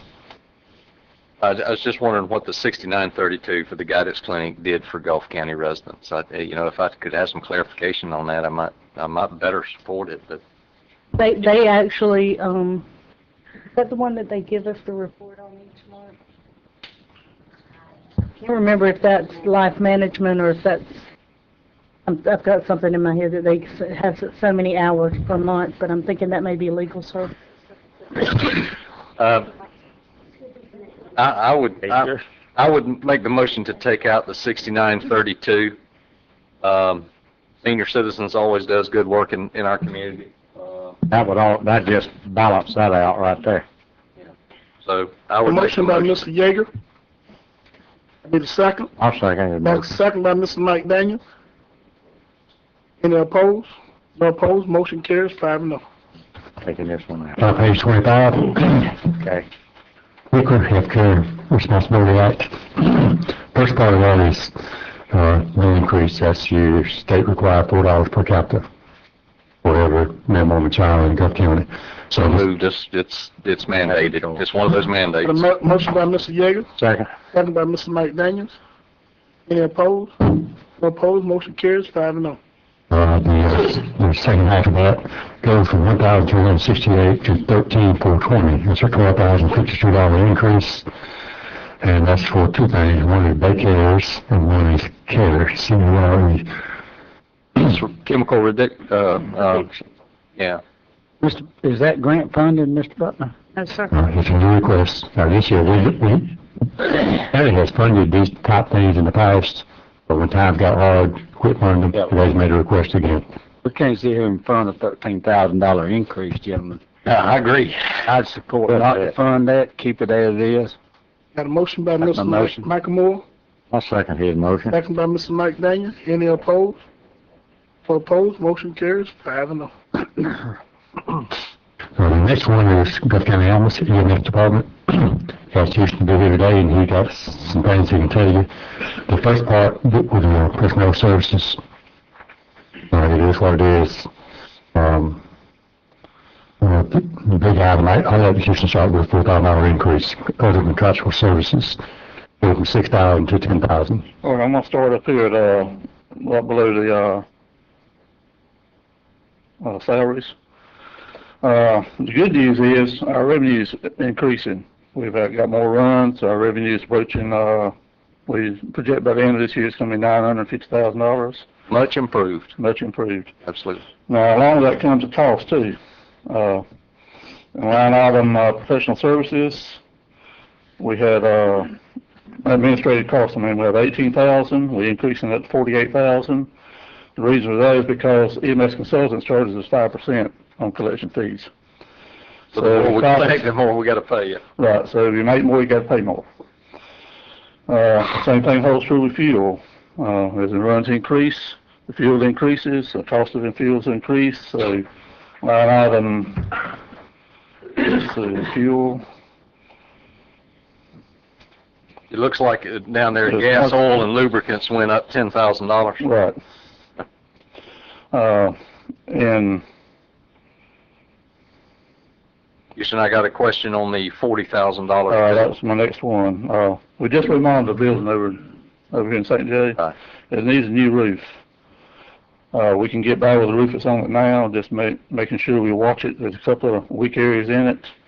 And just watching it, we can go ahead and cut out that line item from 40,000 to 3,000.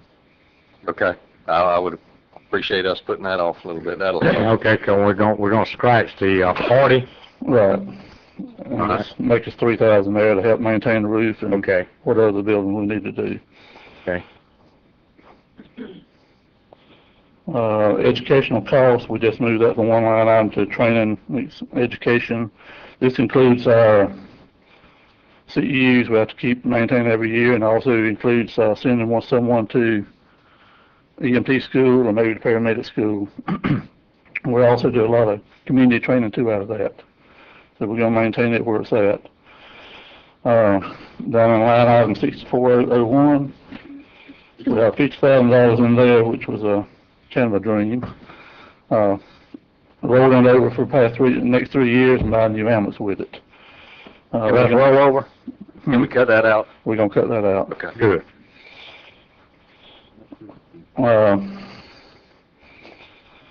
We're going to try to maintain where we're at right there with that.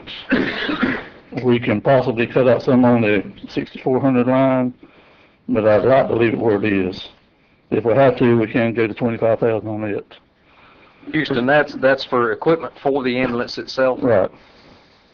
If you feel comfortable cutting that 5,000, let's cut that to 25. 5, okay. So doing those cuts, we look like we're down to, I figured while ago, roughly 128,492.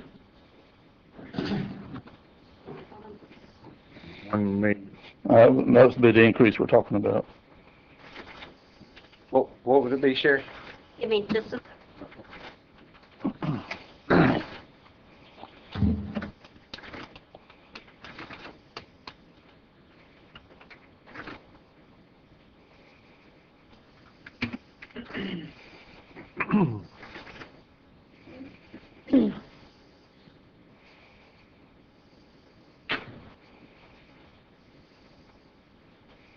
My question would be on the admin cost from 18 to 48.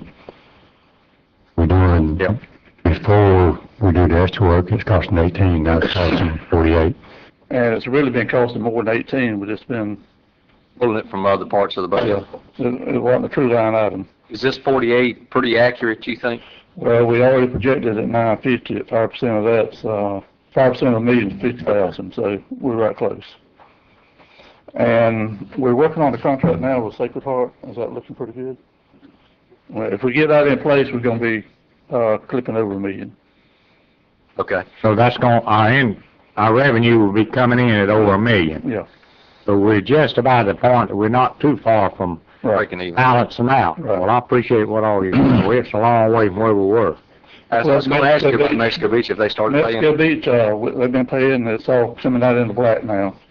Making money off of me. I've also talked with Mr. Bowen and Corky Young, the EMS director over there, and they've already sent it to their people, them, to have that contract followed over with a new system. Okay, good. So it looks like it's going to stay in place. Okay. Is that, I haven't looked on the revenue side, is that in our revenue for the projected budget? Is that included? Okay. Get the fine number. One note for clarification, the 40,000 we are reducing to 37. Sorry. Reducing by 37. Reducing by 37, so, because we're leaving 3, correct? Okay. 3. We're going to cut the 40 down to 3.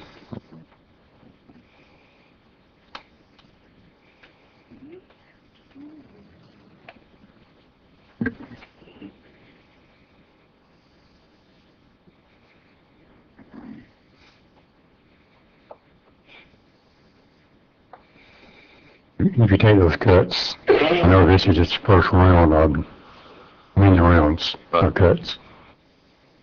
And see what we'll have at the end of the day. Yeah.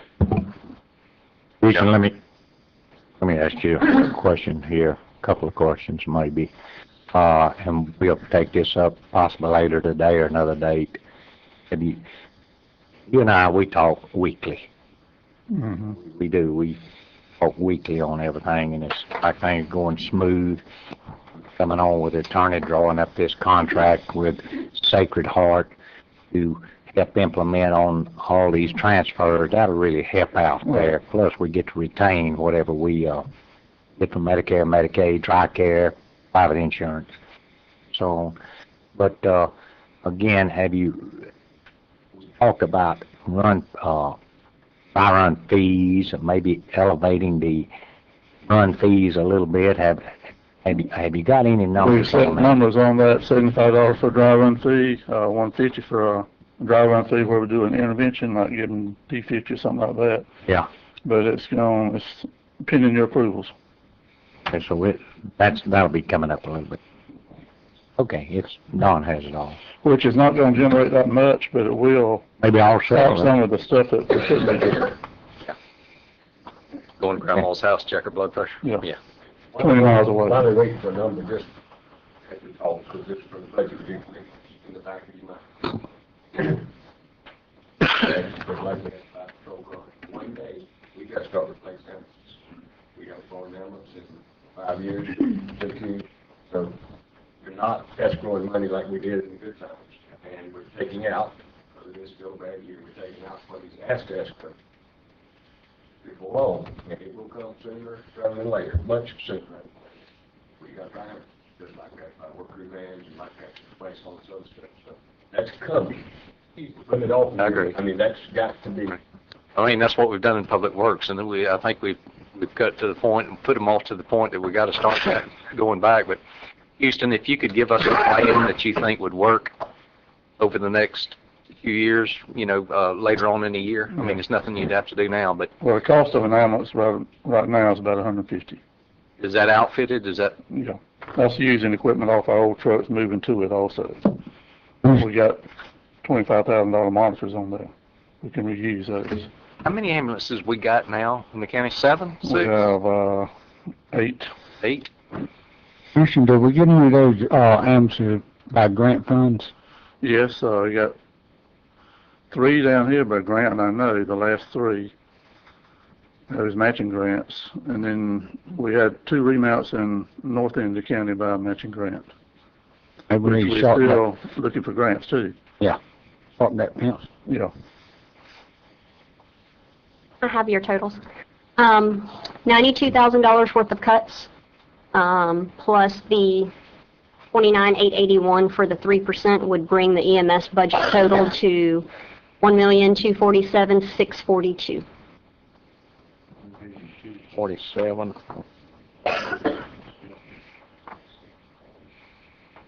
About $100,000 increase. That's better than 215. Just a comment. Houston doing a great job on ambulance. He is taking both ends of the county and doing a good job. But as we increase revenue, the budget increases too. So we try to pick up another $100,000, the budget increases another $100,000. So we can't seem to get there, and the true cost is greater than what this budget is. I'm not going to say it. The true cost is greater than what it's showing. I mean, we do a lot of. Our fleet needs to be addressed, but it is in fair shape right now. The north end of the county, all the trucks have less than 100,000 on them. South end of the county, these bigger trucks, they're getting to be pretty expensive on maintenance. And that's one of the things not included in here is what maintenance we do on the trucks and all, isn't it? Well, yeah, we got a line item on that, which we've increased a little bit. I think we had 10,000 on it.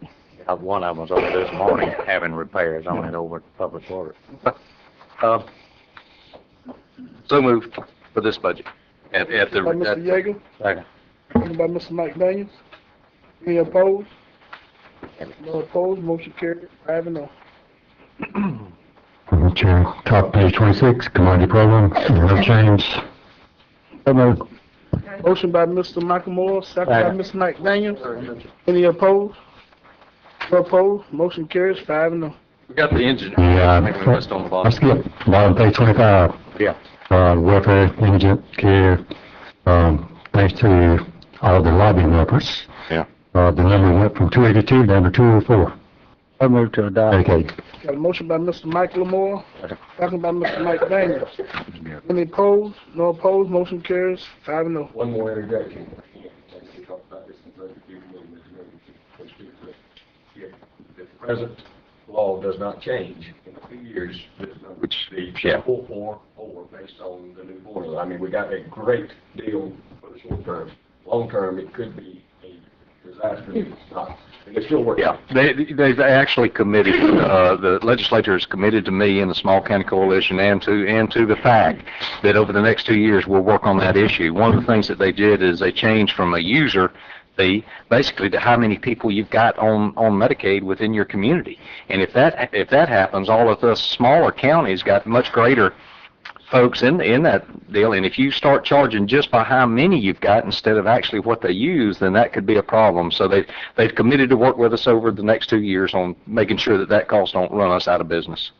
And then looking at numbers, and I've been around a while, but I didn't realize until a few days ago, Gulf County has over 2,500 people on Medicaid. Medicaid or Medicare? Medicaid. Medicaid. Medicaid. That's state. Okay. 2,500. So on average, that means we're paying about $75 per each one of those 2,500 plus to come up with the amount of money here. Right. So I didn't realize we had 2,500 people on Medicaid that was paying some of their bills. That's correct. You know, I think the public would be shocked if they understood what their county tax dollars go to pay for, because I hear it all, probably Commissioner Bryan hears this too, but, you know, what are we getting for our tax dollars, you know? And, you know, I mean, you're having to pay state mandates. You're having to pay $200,000 in Medicaid. You're having to pay $58,000 at HICRA that's, you know, underprivileged. You've committed a $25 million deal to the hospital, and healthcare is huge. If we figured what we paid, I imagine it'd be over $1 million for our healthcare for our employees. So when you're talking about a budget of $7.6 million, and you're talking about all those expenses for healthcare is a huge expense for the taxpayer. And then directly to that, a lot of our calls are Medicaid, where we get paid $136. There you go. Have a $900 run. There you go. Rest of it, just have to write it off. That doesn't count the jail either, you know, the inmate costs as well. Yeah, and one thing we don't know, county commission pays 35% of the Medicaid cost. State pays 65% of those costs. That 35 is huge. It is huge. It's huge. And one thing we're actually trying to get is to get out of that business. It's a state issue. They need to find a funding source instead of coming to our ad valorem taxpayer. But anyway, we'll move on. Next one, opportunity further, and then increase in dues. So moved. Got a motion by Mr. Yeager, second by Mr. Michael Moore. Any opposed? No opposed, motion carries 5-0. This next Park and Recreation facility budget, and I think it has a high degree of infusion of TDC money. Is this all TDC money, Lynn? 50,000 of that is. Okay, and 11,000 is roof for the kid homes. Those roofs are rusted off. So there's $5,000 piece for each commissioner district. There's an additional $25,000 that's included in that 39 at the bottom. 29 that the board will put where the board needs to put it for recreation purposes. And 11,000 all that 39 is for rooftop. Okay, 29,000 for what now, Don? Just whatever you may need to use it for. Yeah, there's any park or. There's 5 apiece for 5 commissioner districts. There's another $25,000 that is intended for the board to vote to put where it's best needed. Okay, we have, each commissioner has $5,000 to operate on. We're showing now another 29,000 for whatever may happen or whatever. I think we can do away with that, Jim. Pull that out. That's $5,000. Here's the only thing, the TDC fund's part of that, so it's not ad valorem tax dollars. Okay. And 2, it's like my roof come up. We initially looked at that roof and it's gone. And so you may have the same thing that happens in Mr. Bryan's district or your district or anything else. So I think it's, as long as it's TDC money, and the majority of it is, I don't see any reason of pulling it out. How much? 50 of it is TDC money. Based on the statute, the tourist development tax can be applied to repair and maintenance at beach parks. But we still have a 59 or 60. All but 3,000. We have a 60,000 that's coming out of, according to this. There's actually revenue side from the TDC for that 50 that's coming back into that budget from TDC. That will come, it will be a transfer from, So it's actually only a 9. it's only right. So the majority of it comes from TDC. I think on this particular instance, I think we got some issues in our parks that are going to need to be addressed in some of these parks. You have one issue right now that I was up there this weekend, and a constituent of yours told me that you really need to replace the boards on that floating dock on the Yeah, that's on the a two. outside. That's a 2 by 6. I got $5,000 to do that with. Well, I actually have issues at my park as well. Okay, y'all leave it. Disrepair. Let's leave it in there then, if that's what y'all think. So move for the budget. Second. Got a motion by Mr. Yeager, second by Mr. Michael Moore. Any opposed? No opposed, motion carries. Next one, Park and Recreation Department. First two lines, Lakes Park, utility service and operating supplies, paid for by funds generated by that park, Lakes Park. The third line is Honeyville Park Fee Fund, stays the same. What we're feeding. What you mean? Feed? I need to feed somebody how to kill something. And the next is aid to government agency, we all, that's $13,671 to give to City Hall for T.O. James Park. Oh, I know now what it is. Yeah. Don't tell it. Hey, we'll put the butcher them.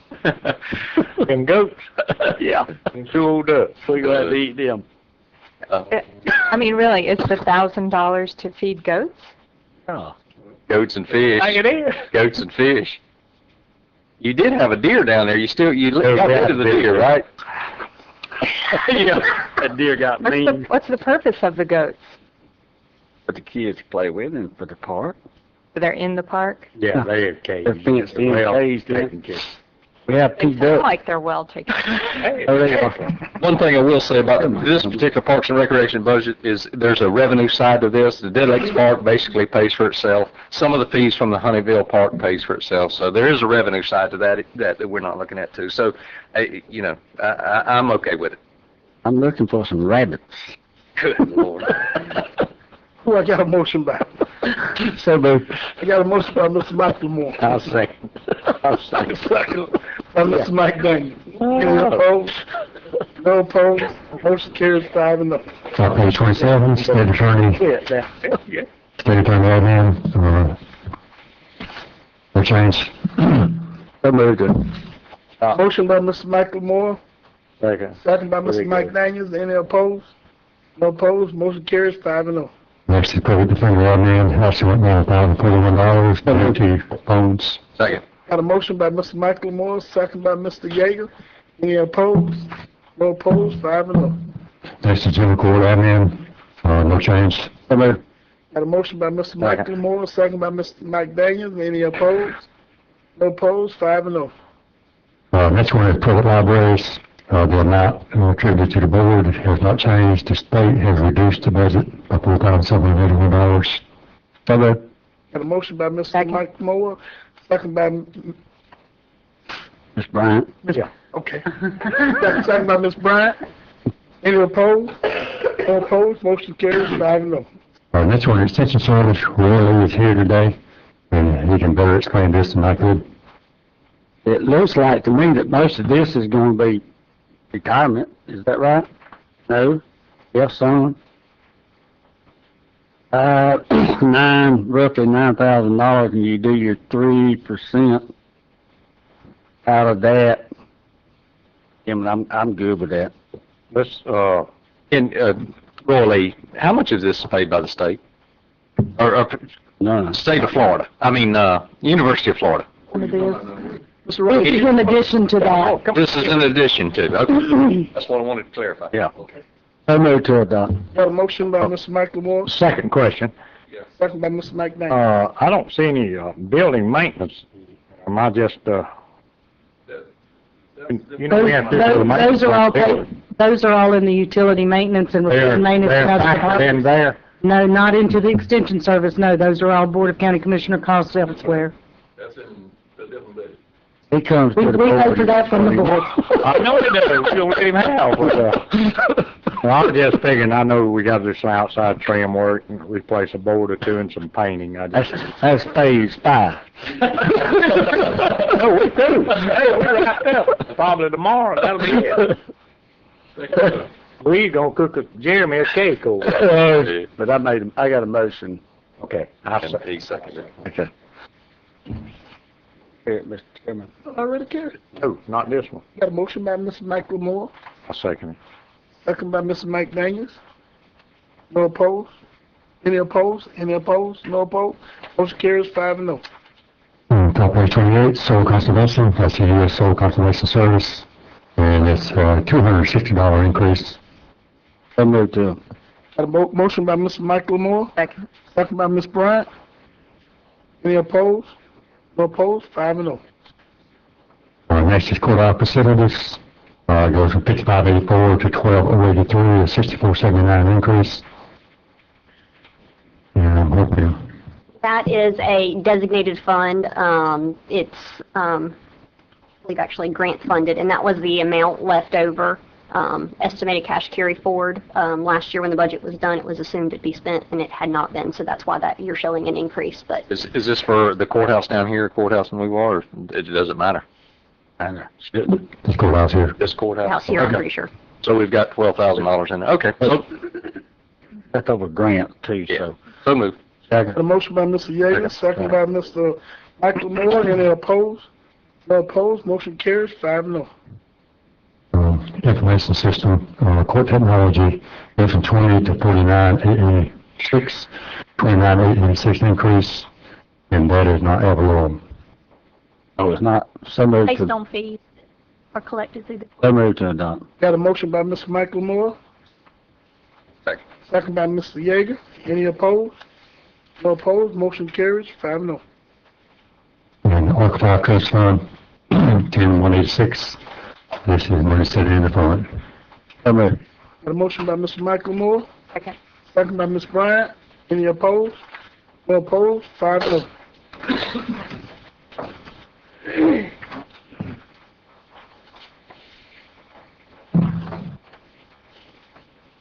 The next is the fine and forfeiture fund, page 29.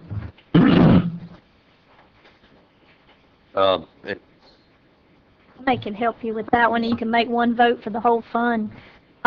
Most of this is restricted or designated monies, including the inmate welfare fund that's run by the jail. So it's whatever it generates is what you can spend, and you can't use it for anything but what its purpose is. Okay. So that goes through for the next page too, so 29 and 30. Yeah, that's like the top line, we've got projected 125,000, that's inmate commissary that y'all just did the bid for, and also inmate phone system. County gets a percentage, but it can only be spent for Those kind of. inmate welfare purposes, volleyballs, different things, fans, I mean, there are a lot of. Lawnmowers. What you do. Lawnmowers. So moved to adopt. Got a motion by Mr. Michael Moore, Second. second by Mr. Yeager. Any opposed? No opposed? Motion carries 5-0. Go get my lawnmower. Top of page 31, secondary road and bridge fund, It is what it is. it is what it is. So moved. Got a motion by Mr. Yeager, second by Mr. Mike Daniels. Any opposed? No opposed? 5-0. And we'll probably need Mark's help, page 32, mosquito control fund. All grant. All grant. So moved. Got a motion by Mr. Michael Moore, second by Mr. Yeager. Any opposed? No opposed? 5-0. Joe, this one may be yours.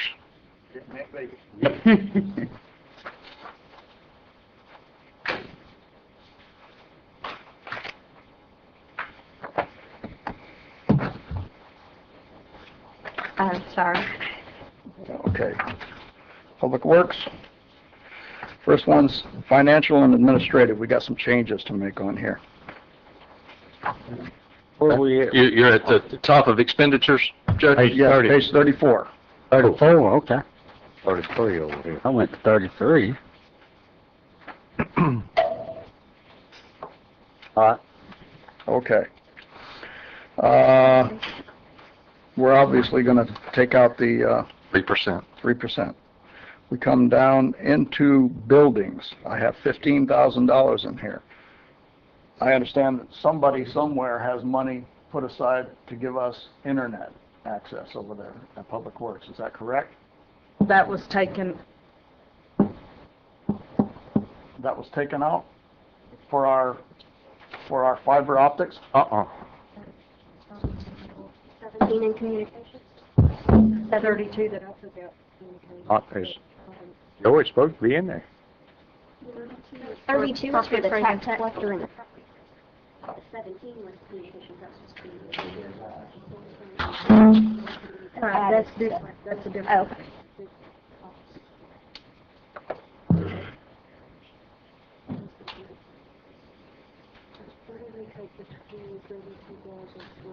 The 32 was because I'm not so much tax collector, dropping that one, and Dennis was up here.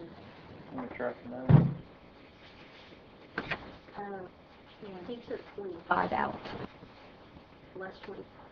yeah, he took out of IT, that's where the money was for the fiber optics, in which to connect you with our phone system and our internet. And we're not able to do that because he decreased his budget by $25,000 in IT.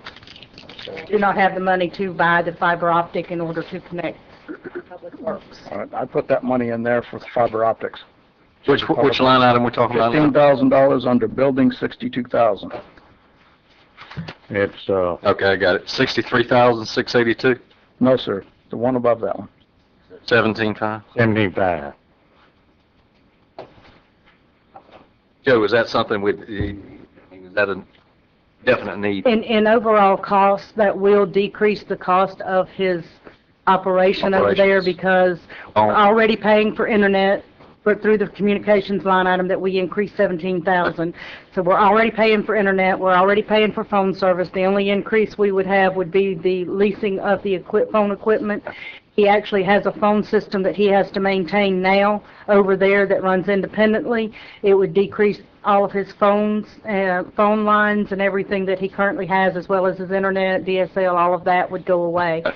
So a lot of it, once we got connected, would be a savings to the county on down the line. Okay. Okay. Following just what you're saying.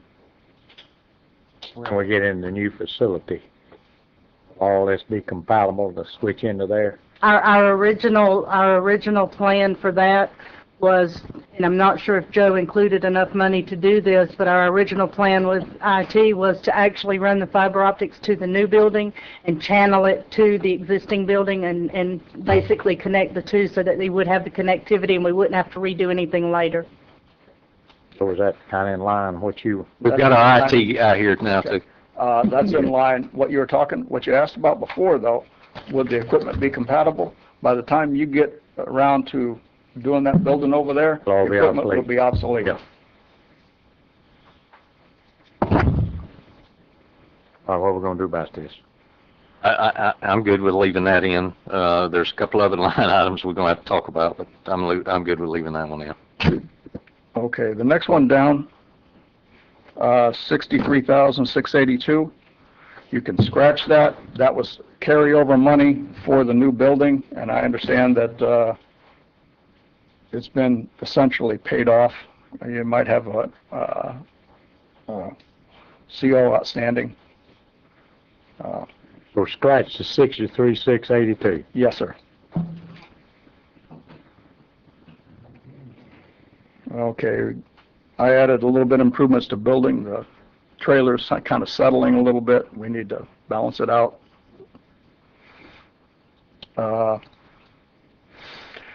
Equipment.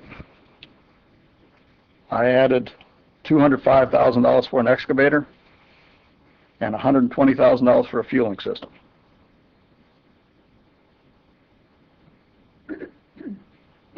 That was a tough year. Yes, sir, I know. Tough year. Can we put those two off, Joe? I'm just going to ask you point blank. I know that you need it. We have one excavator that we rebuilt the track frame on this year, and that's the better one. The other one barely has enough power to get out of its own way. But we're just basically using one. We're using two, but one's not up to snuff. And when we did the staffing study, we also did an equipment study, and we actually need almost 3 excavators to get everything done that we have to do. We almost need 3, so we're constantly behind the 8 ball. However, we ain't got the manpower anymore to man that third machine.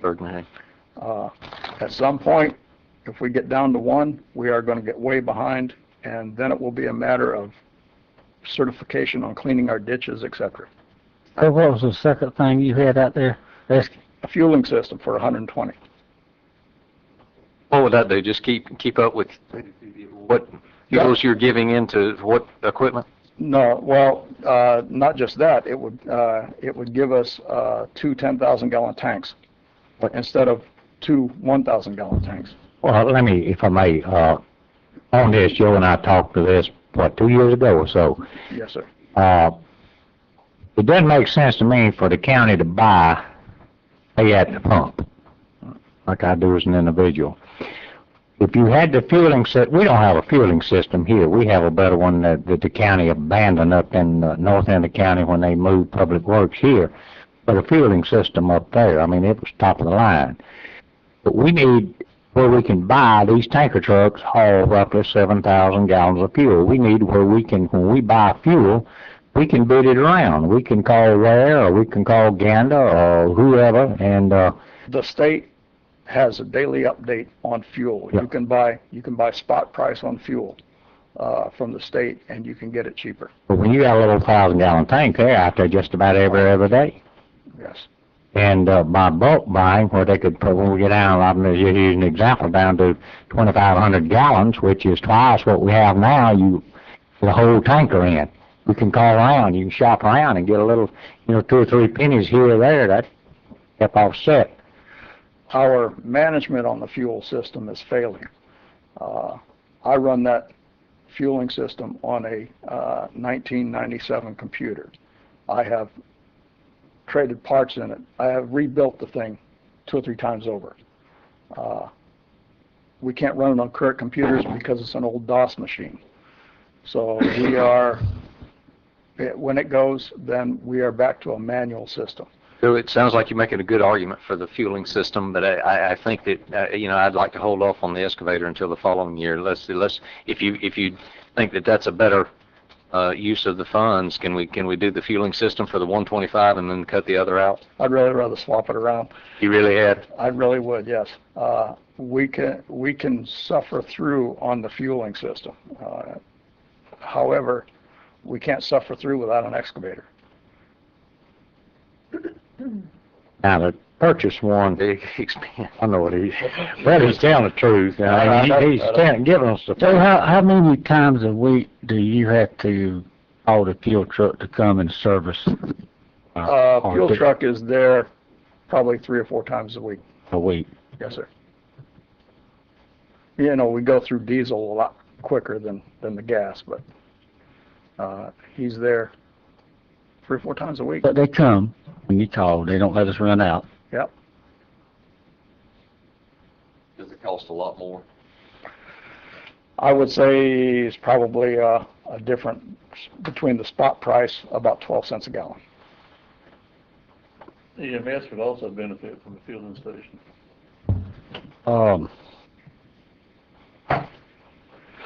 I know this is a hard decision. It was hard for me to put it in there, knowing the kind of economic environment we have. But like Mr. Peters told me once, he says, your job is to put it in, it's our job to take it out. Let me ask you this, Joe, and to the board. We know what we're looking at here, Yes, sir. $2.2 million shortfall. I'm gonna just throw this out there. And we may do where we're at now, and if, like you've been doing in the past, if emergency comes up, you need to rebuild an engine, you need to do a track, you need to buy a new excavator. With a podium. I'll do whatever y'all want. You know what I'm saying, Yeager? I do, and I prefer that. I prefer that. We still got some money in the infrastructure fund. At the end of the day, if we had to do a major repair or if we had to do there's still a little bit of money in that infrastructure fund. If we can get this number down, if we can get this number down today, that'll help. I agree. This is And a that's big the item. goal. Joe, was it last year or year before where we, the board elected to cut back and we sold a lot and we wound up with us a motor grader, didn't cost taxpayers anything, and we're still operating. Yes, sir. I mean, we sold we had- 3 dump trucks. to get a we motor sold grader. how many? 2 or 3, right? 3 dump trucks and a lot of material, and we wound up with enough money to buy us a nice motor grader, and Yeah, that was a good move. it was, and we're still operating it. So, I'll do whatever y'all want. Listen, However, let me throw this Okay. out. We need a plan, because every year we're coming up here with knee-jerk stuff. We need to sit and make a plan on what we're gonna do, and we need to put the money aside to do it. And Yeah. no matter how much it hurts, it's a bank account that you don't touch. It's like your personal account, your emergency fund. So, You don't touch it. I think we all been hoping that it's gonna get better, you know? I wish I could hope the same thing. Yeah, but, you know, we're just right now trying to survive, I think. And I think that's what we need to go, gentlemen. Joe, can you get us a plan?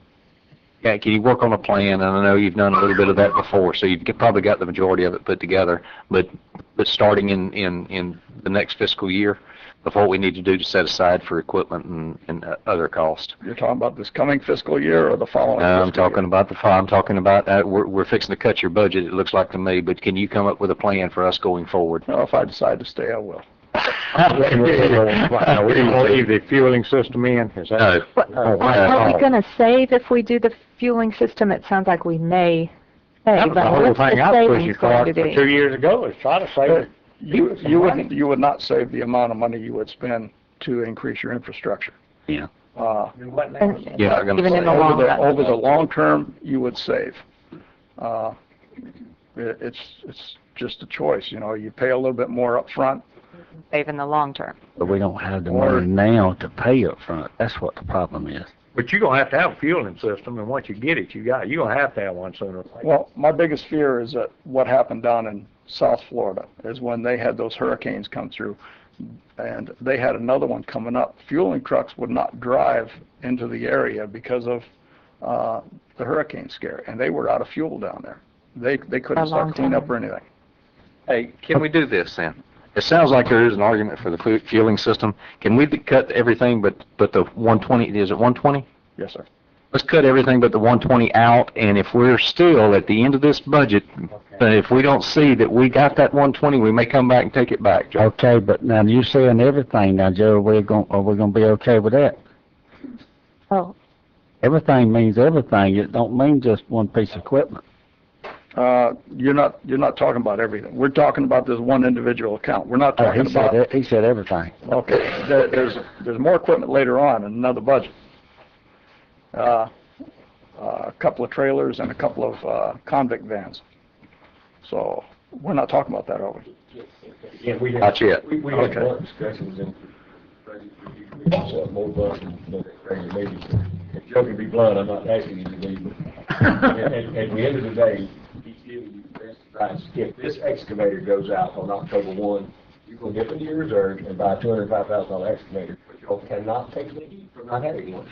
I mean, you cannot operate without an excavator. You can't haul dirt, you can't dig ditches, you can't fix the landfill, you can't do anything. The whole thing shut down. So we have to do some of these things. There are a lot of things that Joe needs. And I mean, he's put them on our list. This is not indicative of it. This is indicative of we're providing more service than the budget has in here. Our budget is too small for the amount of services we're providing. And all of this stuff is wearing out. All of this stuff is wearing out everything. And we understand that, and it's Joe's responsibility to put before the board. That's what he's done, Michael.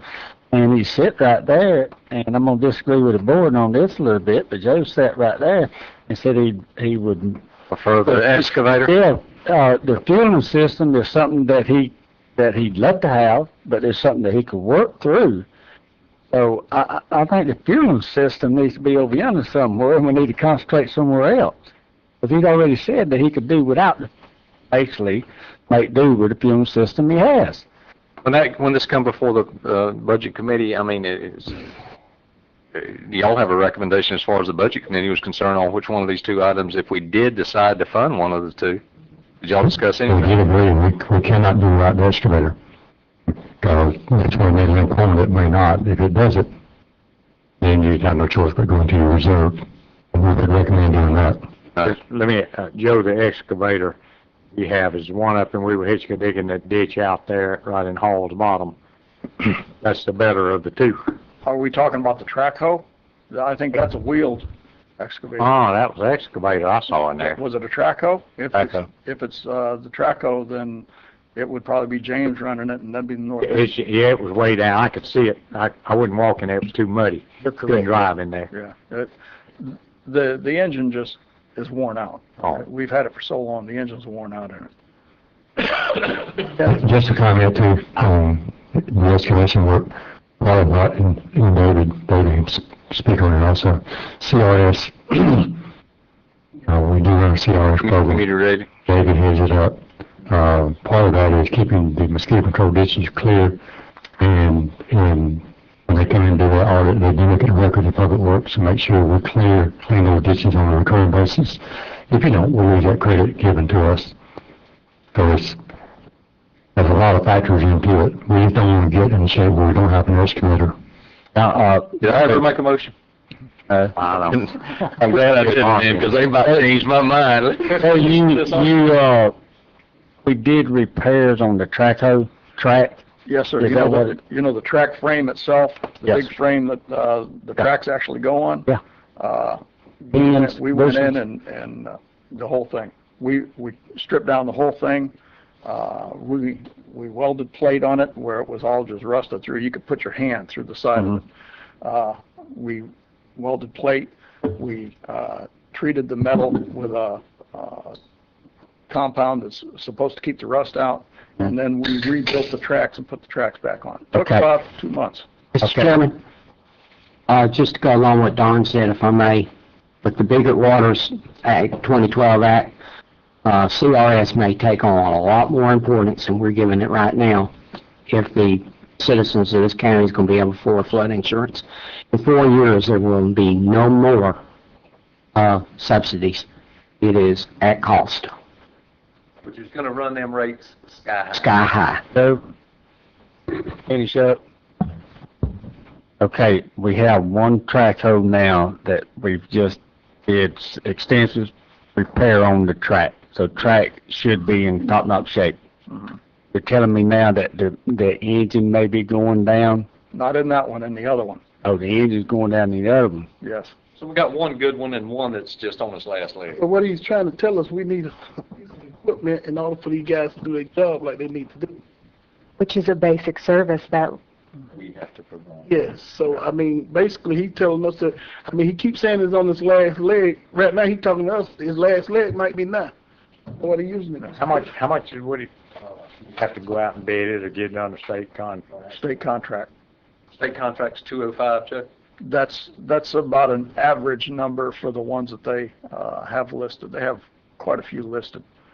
Can we keep Selling the the, old one. We could, but I'd rather use it to clean out Indian Pass boat ramp. And I'm trying to move that to a more That would be great if you convenient place could. where we don't have. That's to why do we that. had to rebuild the other one. Yeah, the saltwater. Yeah. can we keep the excavator in for now and revisit it if we have? If you want to make a motion to that effect, we can leave the excavator in there and take the fuel system out and try to address the fuel system next year. I'll make that motion. Got a motion by Ms. Bryant, That's a good motion. second by Mr. Yeager. Any opposed? No opposed? Carries 5-0. So that reduce that 120. I cut the 320. Cut it by 120. 205. 205, yep. All right, Joe, you said there was some more equipment in there that you wanted to talk about a little bit? It's farther down. It's another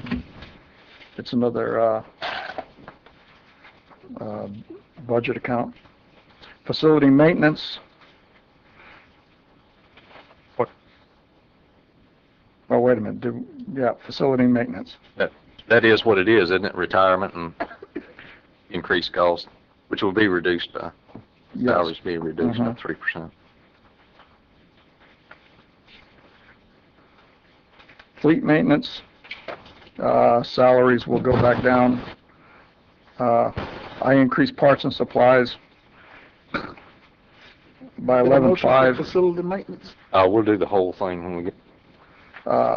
Fleet maintenance, I increased the parts and supplies as we've gotten equipment, it's older. It's taking more to keep it up. There's $27,713 in there. That's our money that we have sold equipment for. And I'd like to be able to roll that over into the new budget. That'll require a resolution of the board to roll over those funds. Anytime you change cash carry forward, you have to do it by resolution after it's presented. So basically that'll reduce our cash carry forward by that number. What we do is prepare a resolution. Which a cash carry forward number is kind of arbitrary anyway until we get to the end to see how much people turn back in or don't turn back in. We have to start estimating in June. Yeah. And you can't change it by statute. Okay. It's all estimate based on what you think you're going to receive and what you think you're going to spend. And you have to keep in mind you don't close your books until November, which you're already 2 months in. Yeah. So that's fine. Okay. Detention and correction. I subtracted out 3,800 from communications. We're not spending as much as we had anticipated.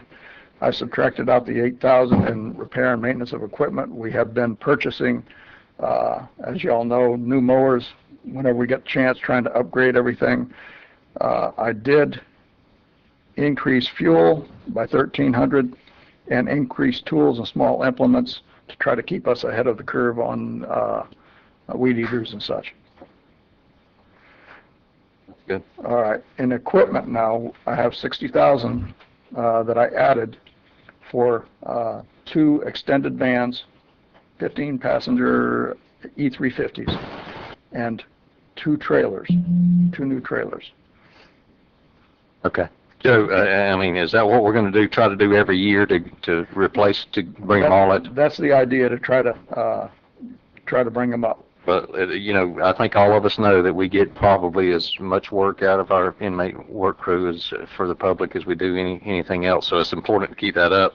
I just want to be, I like the plan of doing them 2 at a time or whatever we need to do to keep them rotated in. And actually it's 3. Yeah, we got one from. The jail bought one from the sheriff, the 12 passenger bank.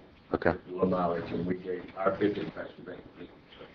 They really need to replace about 11. Haven't I know. 7 years. I know. Yeah.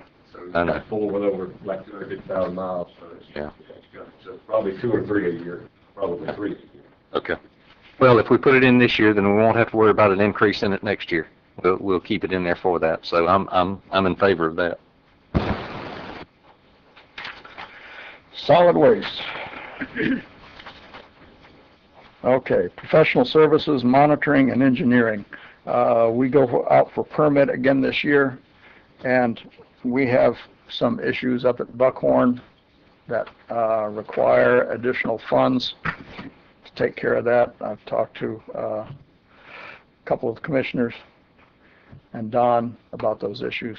If you want to talk to me privately, I'd be happy to discuss it. I'm good. Okay.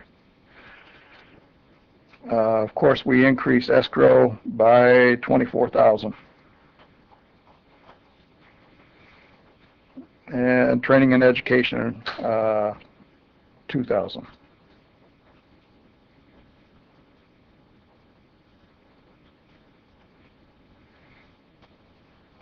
renewed the obligation for escrow is for how long? Until we achieve? Until we close the landfill.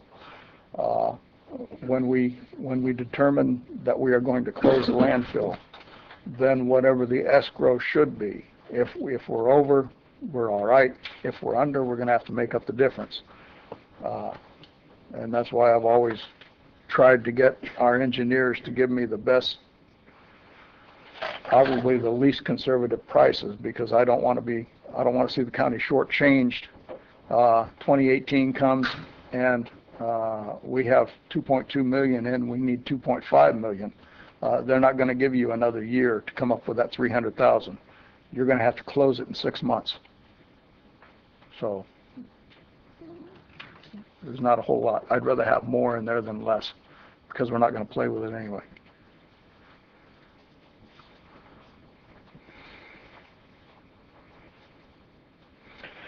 Stormwater management. Now, we use stormwater management as a secondary fund for mosquito control. We obviously don't do mosquito control operations 12 months out of the year unless it's absolutely necessary. So those guys are available to do other work, but you cannot pay them out of mosquito control funds for them to do other work. So we set up a separate account, divide the payrolls and everything. The salaries don't look right. I'll let Mark speak to you on that. Okay. Since he's the mosquito expert.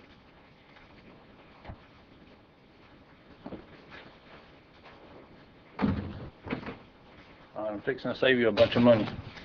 That's a good thing. We want savings. All right. So get ready.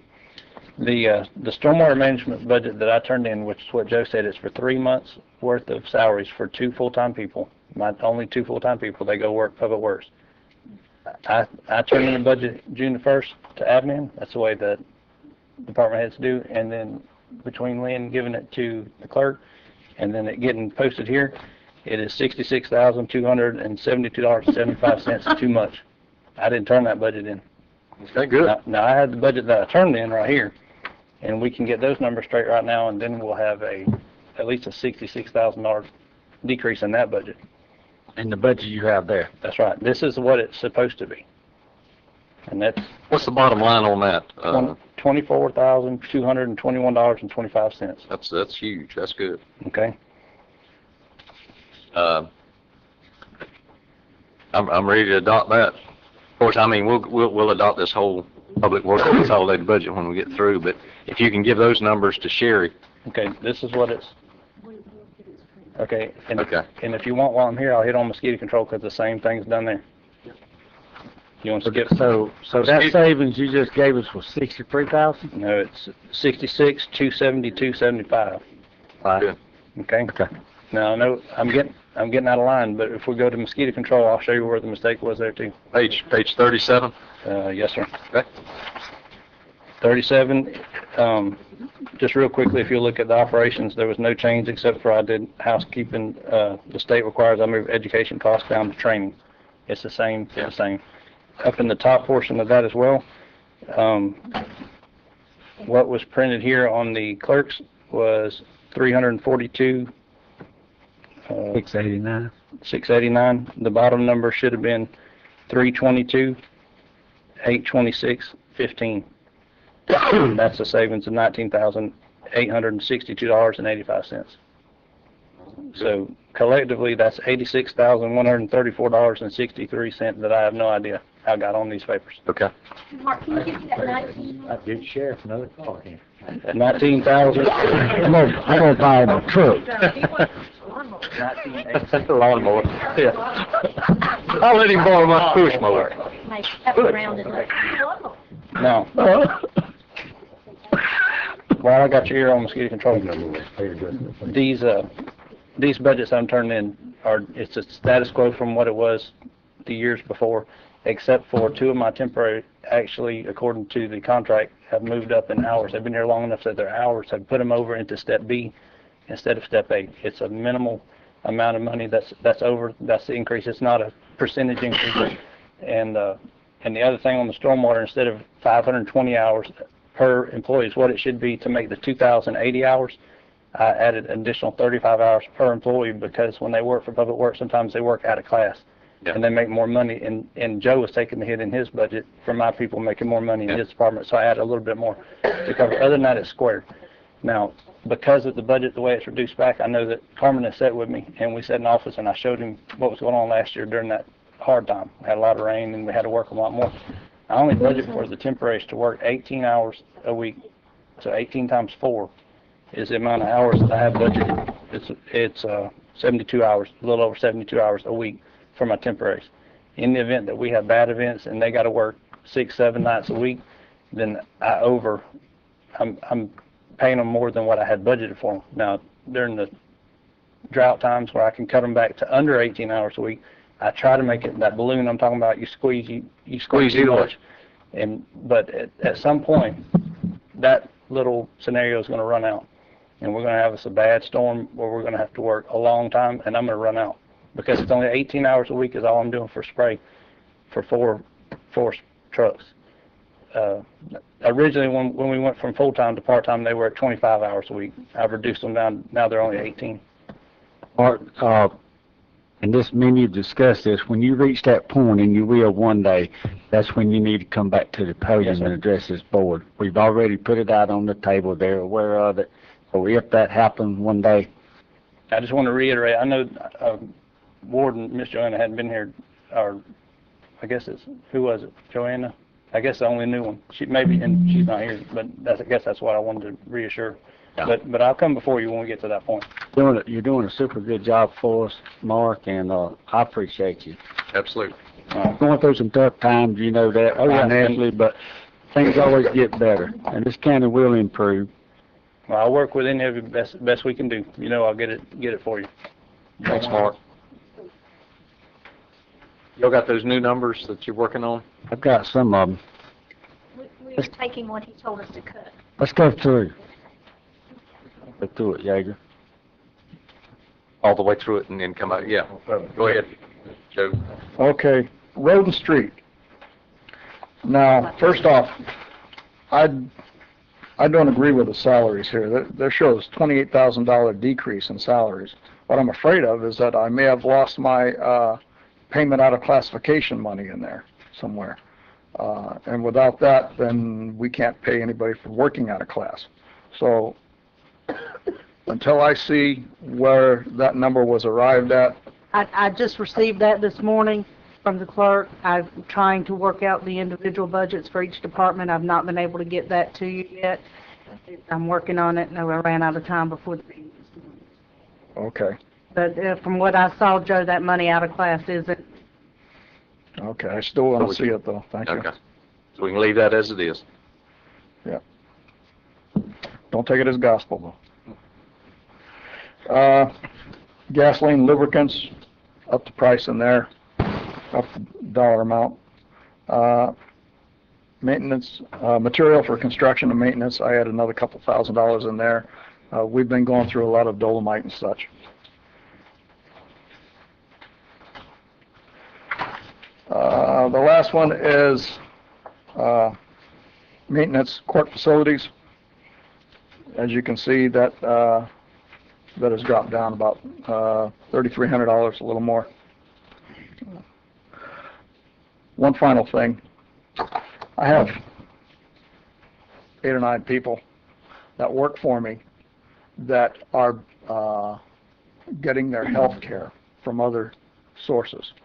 Some of them are ex-military, veterans, etc. Some of them, their spouses. They take their spouses' health care instead of the county's, probably because it's better. However, those people are, and in the interest of public disclosure, I am one of those people. Okay. However, they're paid $2,400 a year for their health care. Right. They still have to get their health care. And everybody else is getting $5,000 to $8,000, or whatever it is, $1,000 a year. We pay taxes on our health care money. Everybody else doesn't. I don't think it's fair. I don't care what you do with me. I'm a disabled vet. I'm gonna get my health care no matter what. I still have to pay for my wife though. And these other guys, they're working on wages. It's not fair that they should receive less when everybody else that you're paying is receiving more. Okay, thanks, Joe. Yep.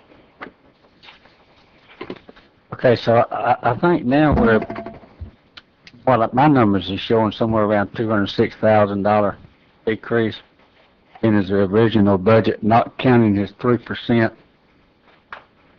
Can we approve that based on the clerk coming with the numbers, the actual numbers, with those adjustments? Yeah, if that's what you want to do. I think that's. So moved to approve the 206,000 plus 3%. Got a motion by Mr. Pretty Michael close. Moore. Given those numbers, it was, 269,820. Second. That's second by Mr. Baker. Opposed? No opposed, motion carries 4-0.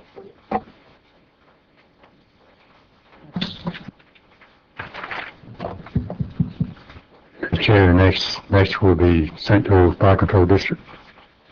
Those are what they are. The numbers are set. Second. A motion by Mr. Michael Moore, second by Mr. Yeager. Any opposed? No opposed? Motion carries 4-0. That would be for all the fire control districts. Yeah, let's do that. Yes, that's for all the fire control districts. Yeah. They are what they are. Including all fire control. Grants, EMS grant funds. EMS grant fund. 45. 45. Zero, so. Yes, sir. Second, so we don't have to do anything Don't with have that. to do anything there. Ship fund, 46. It is what it is. I move to adopt. Got a motion by Mr. Michael Moore, second by Mr. Yeager. Any opposed? No opposed, motion carries 4-0. CDBG, that's over with, so it's Thing. zero. That's not have to do anything. Don't even have to do a motion. Nope. HUD, same thing.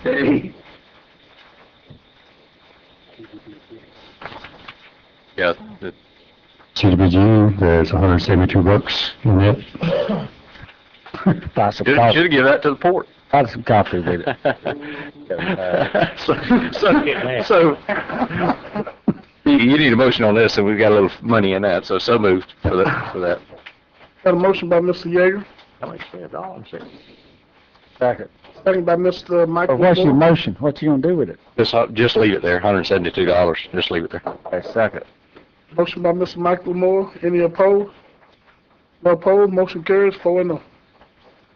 Top page 49, industrial park fund has increased from 212 to 231. Mr. Butler, can I ask you something? Yeah. Good thing. Why, Definitely.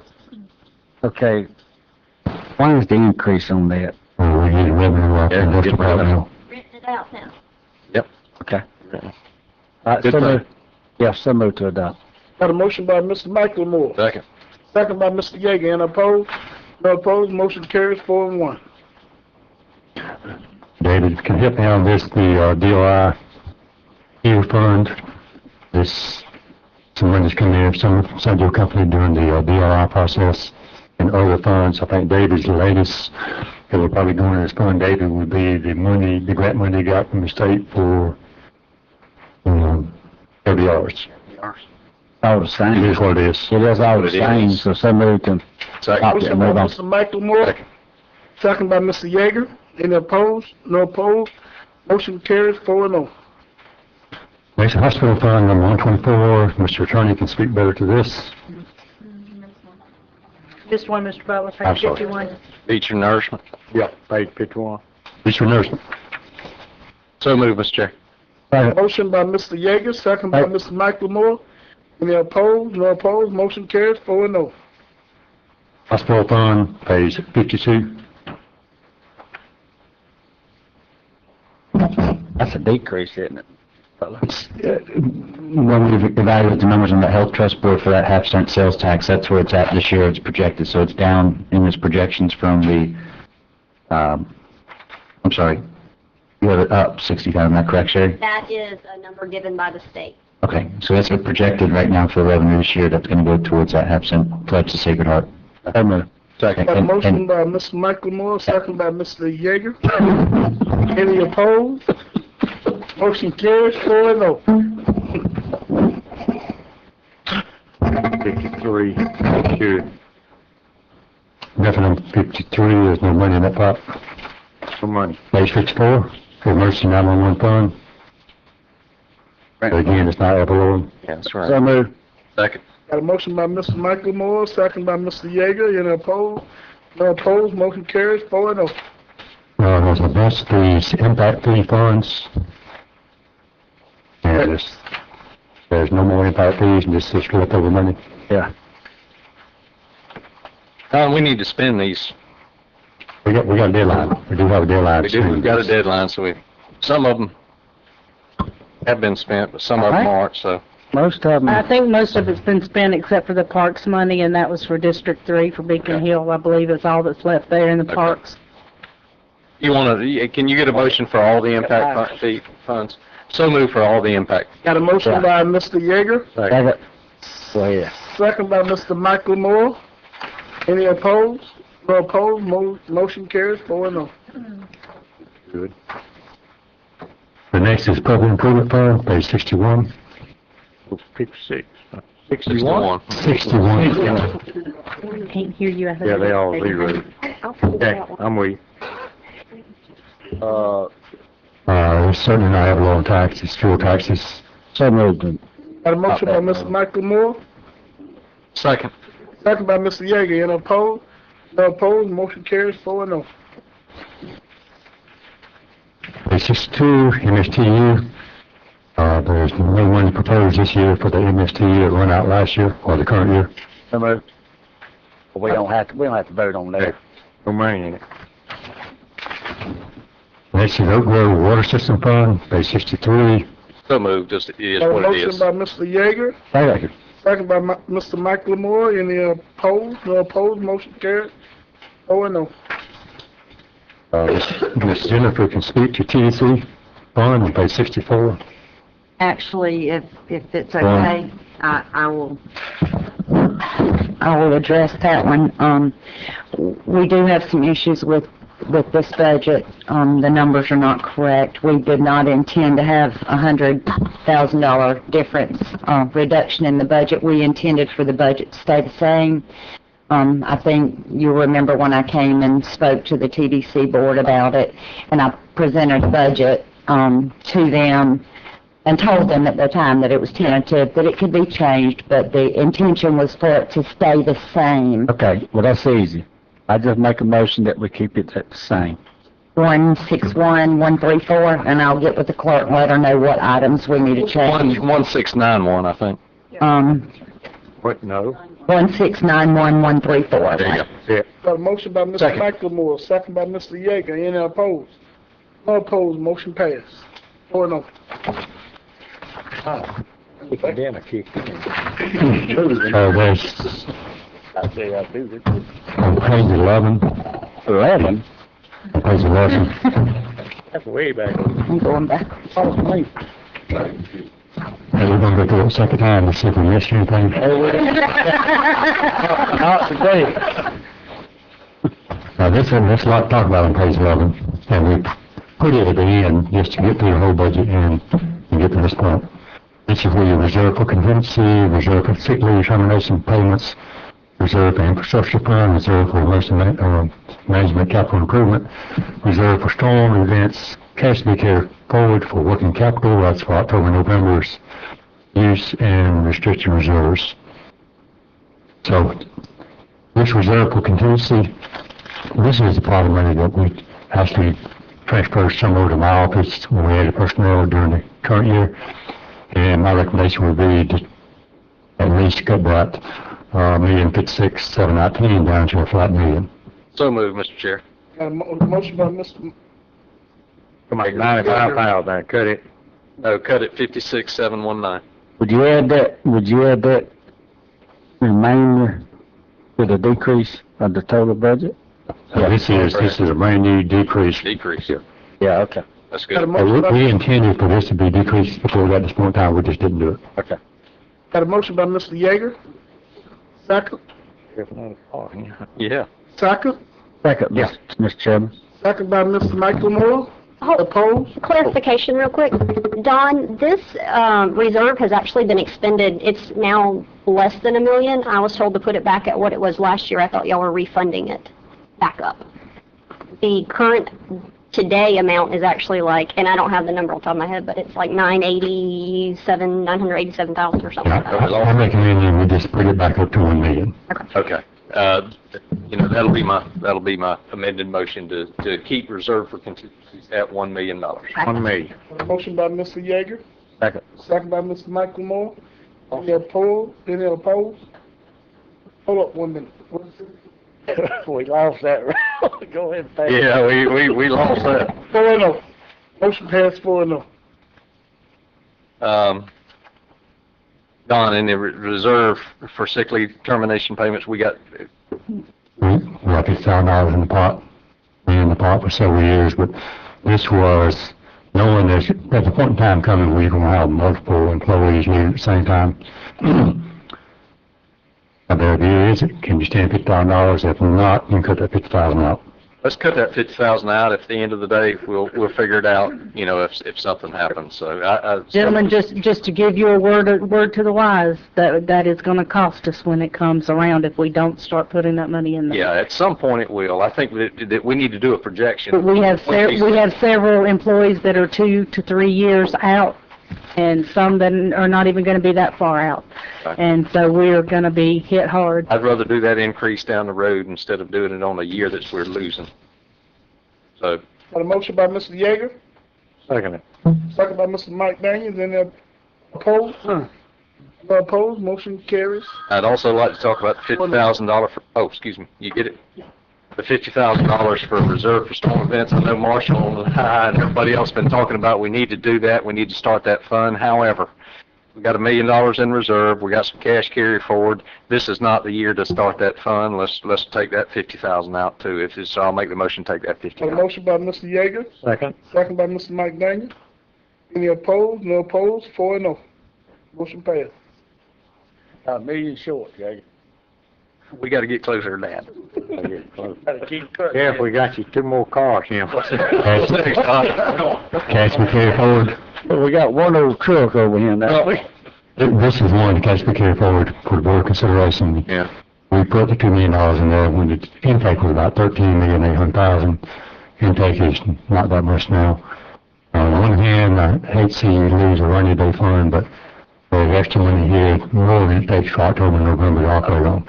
Don, if we can, let's wait till we see what our number is at, and then that might be something that we talk about what we actually need. And I'm like you, I want to keep that in there for reserve or anything else, but basically I think that we could cut it some if the need be. On the working capital. That's a last. I think that's the last thing that we need to do if we do that. But if we have to have some more money at the end of the day, we can get some out of there. And it's not reoccurring, so. Back in your back pocket. Hurting now. That's right. I'm saying that's the last resort to take some out of reserve or cash carry forward. But that's our rainy day fund. That's all I had on those. Where's the PP money? Where's the PP money? Madam Clerk, have we missed Not there. anything on budget? I think we've covered it all, but we'll let you know if we need to meet. We will. Well, you will, obviously, but if we miss something. Sheriff. Gentlemen, if possible, our numbers we talked about earlier are not correct. I believe what we turned in with life and health and everything was a projected amount, and it's much more than that. It comes up with a difference of about 18,000 and then some. If we can put a kind of rescind what we agreed on earlier, and let's get our numbers straight and reapproach at a later date. It's just 18,000? That's what we were looking at. I'm not gonna argue over 18,000. I would include 18,000 in my motion for the sheriff. I would rather get the number straight so I'm not misrepresenting something to y'all, because I'm not sure of the exact amount on that, okay? Okay. Can we just say we'll put back in what's come up by the clerk and on that? We don't have that number.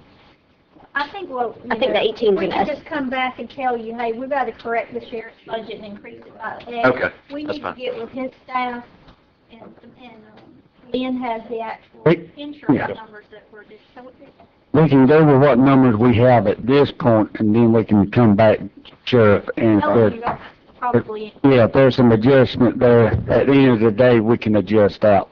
Okay. We understand that.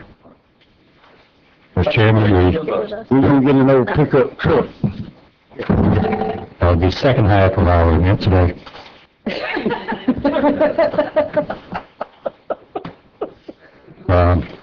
Potential additional revenue you can look at, and maybe it's food for thought today more than anything else, or as much as anything else.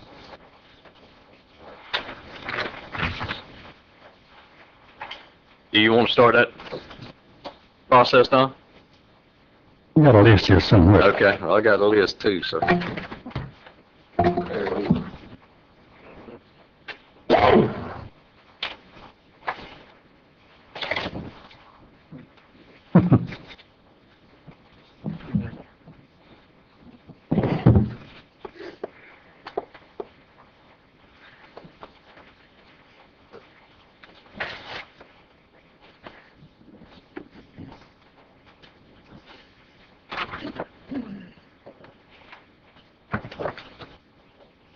Maybe you might have to start it off. I can do it. I think we've already addressed one, and that was with Joe on the landfill fees. And, you know, I think that was the appropriate action to move those landfill fees up. Did we ever make a motion on exactly what we're going to move those landfill fees to? We've got them at 40 now, but that's what I'm saying. I think we're low. And I think to help fund that budget, we need to at least increase it by $10 a ton. For the most part, the ones that are going to be affected by that are the larger users. The general public and the general voters are, you know, mostly are minimum bill or whatever when they go to the landfill. But at the end of the day, when the city or any other entity brings that stuff to us, they're getting a bargain. And my taxpayers are supplementing their bargain. And somehow we got to get that number close. And whether it's $50 or $60 a ton, I know you said it cost us $100 a ton. So, I mean, I'm not opposed to putting it at 60. But I think at the end of the day, that's an additional revenue that we need to take off the backs of the taxpayers and let the user fee pay it. Mr. The only issue I would have with this, Mr. Jaeger, here's my problem with it. We keep beating this horse to death. You know, if we're $100 down, let's go $100. Let's get it right. You know, I don't like to keep doing this and back and forth, well, we don't have it right. You know, now, if we're going to do it, let's do it once and for all. Get it over with. Okay, all right. The assumption there is if you increase prices, you're not going to lose out on the amount that you have coming in, and you will lose out. Okay. That's okay. That extends the landfill. Well, it may extend the landfill. However, it means that somewhere along the way, Public Works is going to be picking up stuff someplace. We're going to be picking it up. So you're taking it out of one hand and putting it in the other. I wish you would really consider an MSBU for the landfill. I know I've talked about this for the last 5-6 years at least, but you have two different costs. You have a cost to have a landfill. Before you ever open the gate, it costs X to have a landfill. When you open the gate and start operating, it costs Y. Okay?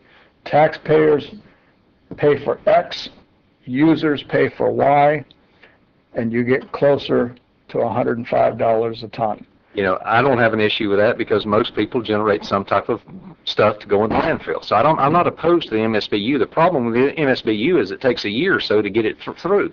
You got to do a study and make sure that everything's in order, and I'm all for it. I'll support it.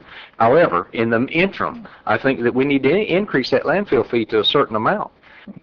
We've got people that my ad valorem taxpayer can't continue to supplement that landfill at that amount. It's probably $500,000 at the least that we supplement the landfill through ad valorem.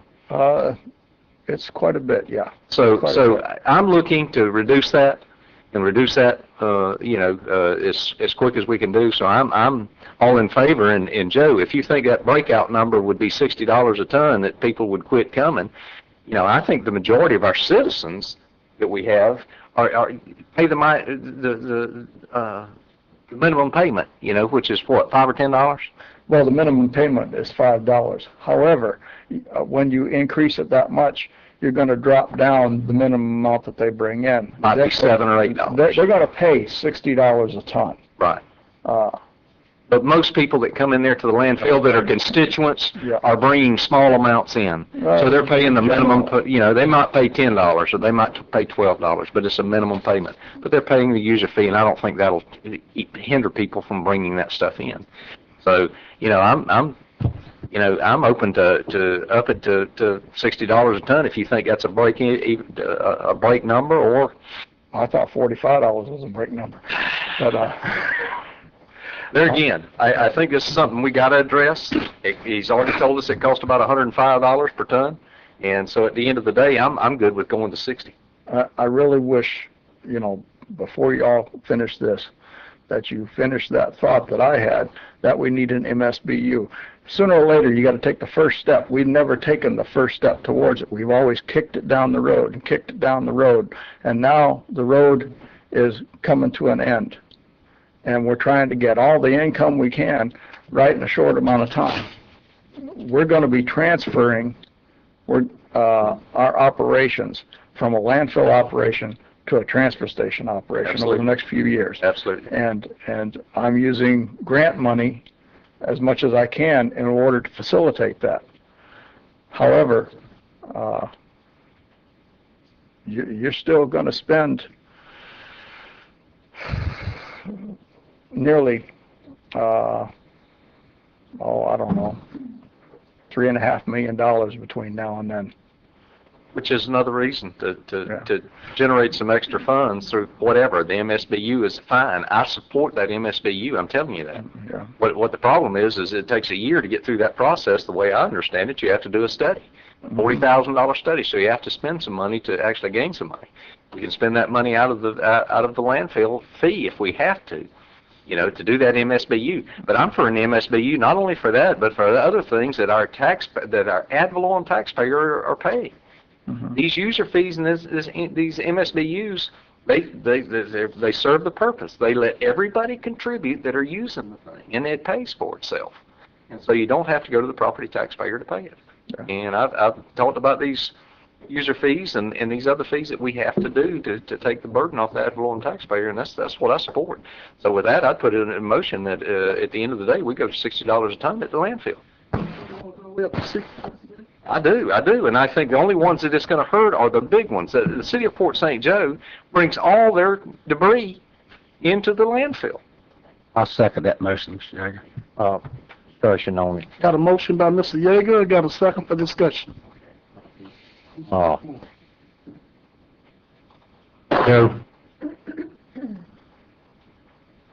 I weigh heavily on what you tell me. I know you do your numbers, you do your homework. Ended on that. But like Mr. Yeager said here, big users. I can stop back when I start home this afternoon if they're still open. They may be closed by the time we get out here, but how many people call down and say, well, what's your charge? Most of them, they just go into the landfill. I'm talking about these people that go once a year. I've never been there. Been there twice. I got an old washing machine. There's somebody that we were on, just toss it out in their yard and they go sell it. So I don't have to go down there. I've never been there. I got any trash, I just burn it. I got a burning permit, a signed burning permit. I just burn it. No tires, batteries, or no rubber, any of that. But the bottom line is this. These people, they're going to come and their fuel will be more than what their garbage bill is from what they have. They're not coming down there with a 18-wheel loaded down. Yeah, they're going to pay. Well, most of them, yesterday I sat out there and there was a couple from over and I spoke to them from North St. Joe.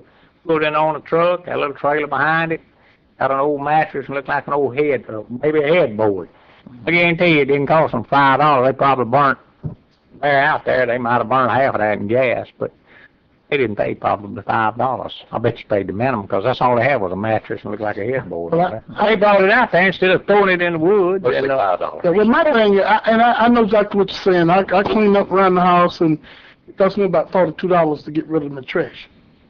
When you're going up so high, I'm telling you what we're gonna do. We're gonna load our woods up. Trash. Well, that's where we need to have enforcement and with Yeah, our Michael put Akins teeth in it. and put some teeth in the thing and get that stopped. There at the end of the day, I mean, you can't depend on the ad valorem taxpayer to foot that whole bill, and it's to the tune of $500,000 probably that they're doing it. At the end of the day, you're going to pay it at one end or the other. Yeah. So I think at the end of the day, You know, I mean, like Mike Johnson, burn his trash. Burn our trash in the city post. Me to the fire truck, the ambulance, 2 police cars.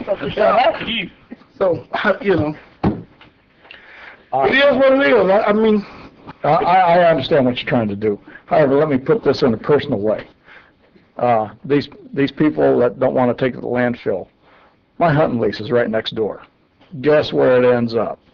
They're not gonna carry it anyway. Yeah, well, St. Joe will make sure that we clean it up out of our lease, and guess what we gotta do? Haul it to the landfill. Haul it to the landfill. Yeah. I would suggest you put some gates up.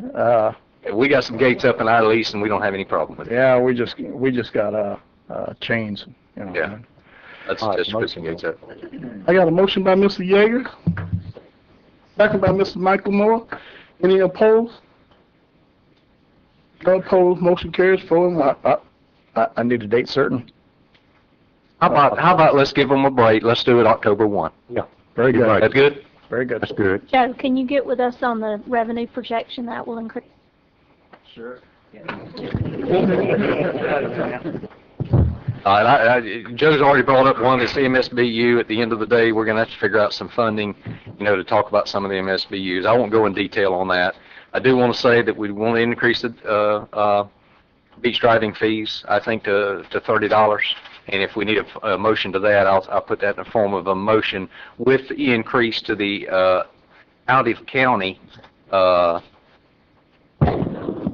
by $50, unless they're down here and want a 7-day permit. Let's issue a 7-day permit for $50, and that'll generate some revenue for the sheriff.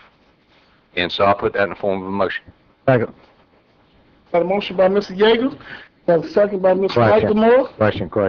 All right, on the 7-day permit, Yes, sir. are they out, where they gonna be able to get that? That's what I'm going to work with the tax collector's office, and I hope to put them out in some of the areas that we used to sell them in. So we're gonna go 30 for residents, that's annually, That's right. 50 out of county or out of state? Out of county for. Out of county, Yeah, okay. For a 7-day permit.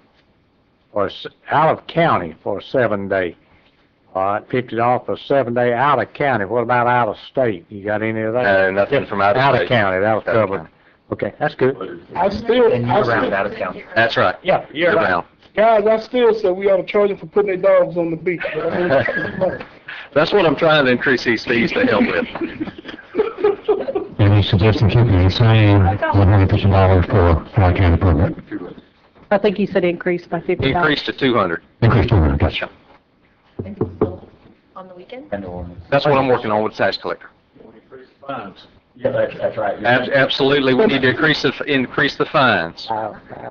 Yeah, because I mean, it's almost as cheap to just get the fine as it is get the permit. So we need to increase that to 500. Mr. Yeager, if I'm not mistaken, don't mainly over in Hollowview do They do fishing and hunting permits, and that's what I'm going to work with the tax collector on allowing places like that, places on Cape San Blas and then St. Joe Beach, to sell those permits, which they did before. Commissioners, just to let you know that the board itself pays for all of those actual permits, and the cost of doing those tags and those things that the board pays for out of another budget, out of the board's budget, and not out of beach driving or anything else, is going to increase if you start sending them to other places, because they are numbered, so they have to be created a certain way, so we're going to have to increase the fees on the other end in order. Whatever we need to do, Lynn. Whatever we need to do. Okay. That call for an update of the ordinance? Yes. It'll be a advertised process. Okay? Did we finish that motion? I think, well, we'll do it again. We got a motion by Mr. Yeager. Yeah. Second by Mr. Michael Moore. Any opposed? Any opposed? No opposed? Motion carries. I'm gonna pass on this, one for the TDC because I've got a budget meeting with the TDC on Friday, but we will be bringing back, a recommendation on the 5 cent for the TDC to help the sheriff and help all the complaints that we get on that. So I'll bring that back before the board. Don, I'll turn it over to you now for an alternative source. I got one. Go ahead. The next one on the list is gas tax. You have the option of pressing what we call second, the local option is 5 pennies on a gallon, not 5%, but 5 pennies on a gallon. You can generate you can only start picking it up in January, generate you about $145. Next year you'll have a full year, you pick up about $175,000. And there's some restrictions on how to use that money, but it's to be between right-of-way line and right-of-way line. Don, I'm in total favor of that, and that can go to supplement the public works budget to the tune of $140,000 possibly. So I'm in much favor of that. It's an increase of like 1.7%, and the people that are going to pay that is the people, not only your local residents, but you're going to have the people that use these roadways. You're going to have all of your tourists. You're going to have all the people that come through Highway 71 and 22 and 98 and all those to help offset the cost to the ad valorem to your voters. I hear you. Offset to your voters. And so I think it's a great way to supplement your budget. I hear you, Mr. Ray. You said 5 cents? 5 pennies on the gallon. That's like 1.7%.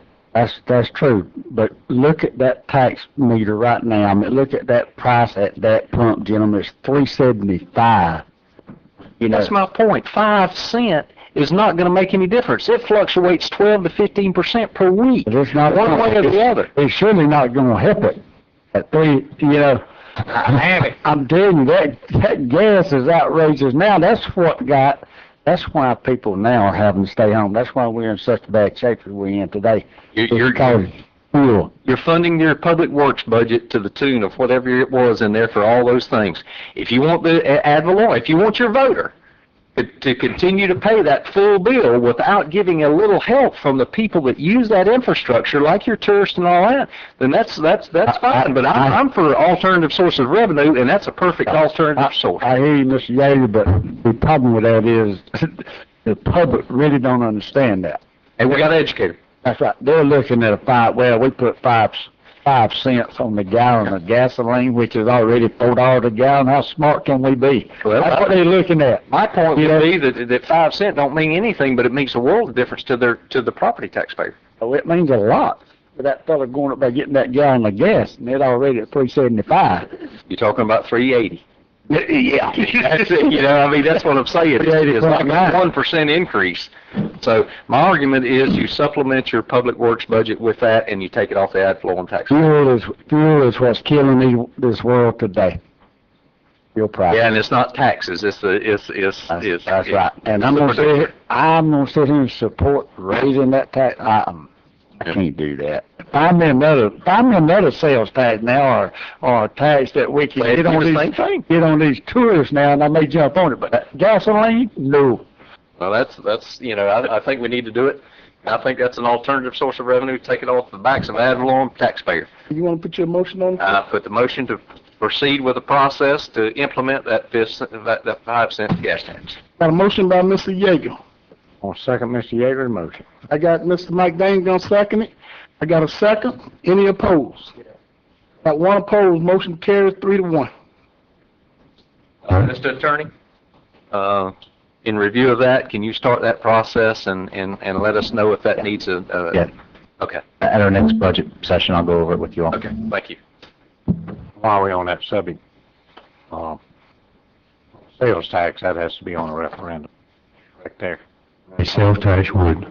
Sales tax has to be voted up. If we want to increase sales tax 1 penny, it's got to be by the voters. You all voted yesterday to start that process. Move in that direction over the next year. That's what. But I just wanted to say that being we can increase this 5 cents. The other has to go to the people. That's just wanted to clarify on. But everybody just got to understand, we got a shortfall. Tremendous shortfall, 2.4 million to be exact. And don't nobody want to cut services. You know, don't nobody want to mess with the landfill, but we got a shortfall. We got to do something. I mean, can I ask this? And I know the vote's already taken, and it is what it is, whatever. Ron, what is the actual fuel tax that we have now that actually comes out of a gallon of gasoline? What, federal, state, and county? Yeah, the whole 9 yards. I think it's 30+ cents I'd for the federal and state. I look at this, gentlemen. I look at Georgia up there. Our fuel right now is at $3.75. Go to Georgia, you get it all day long for $3.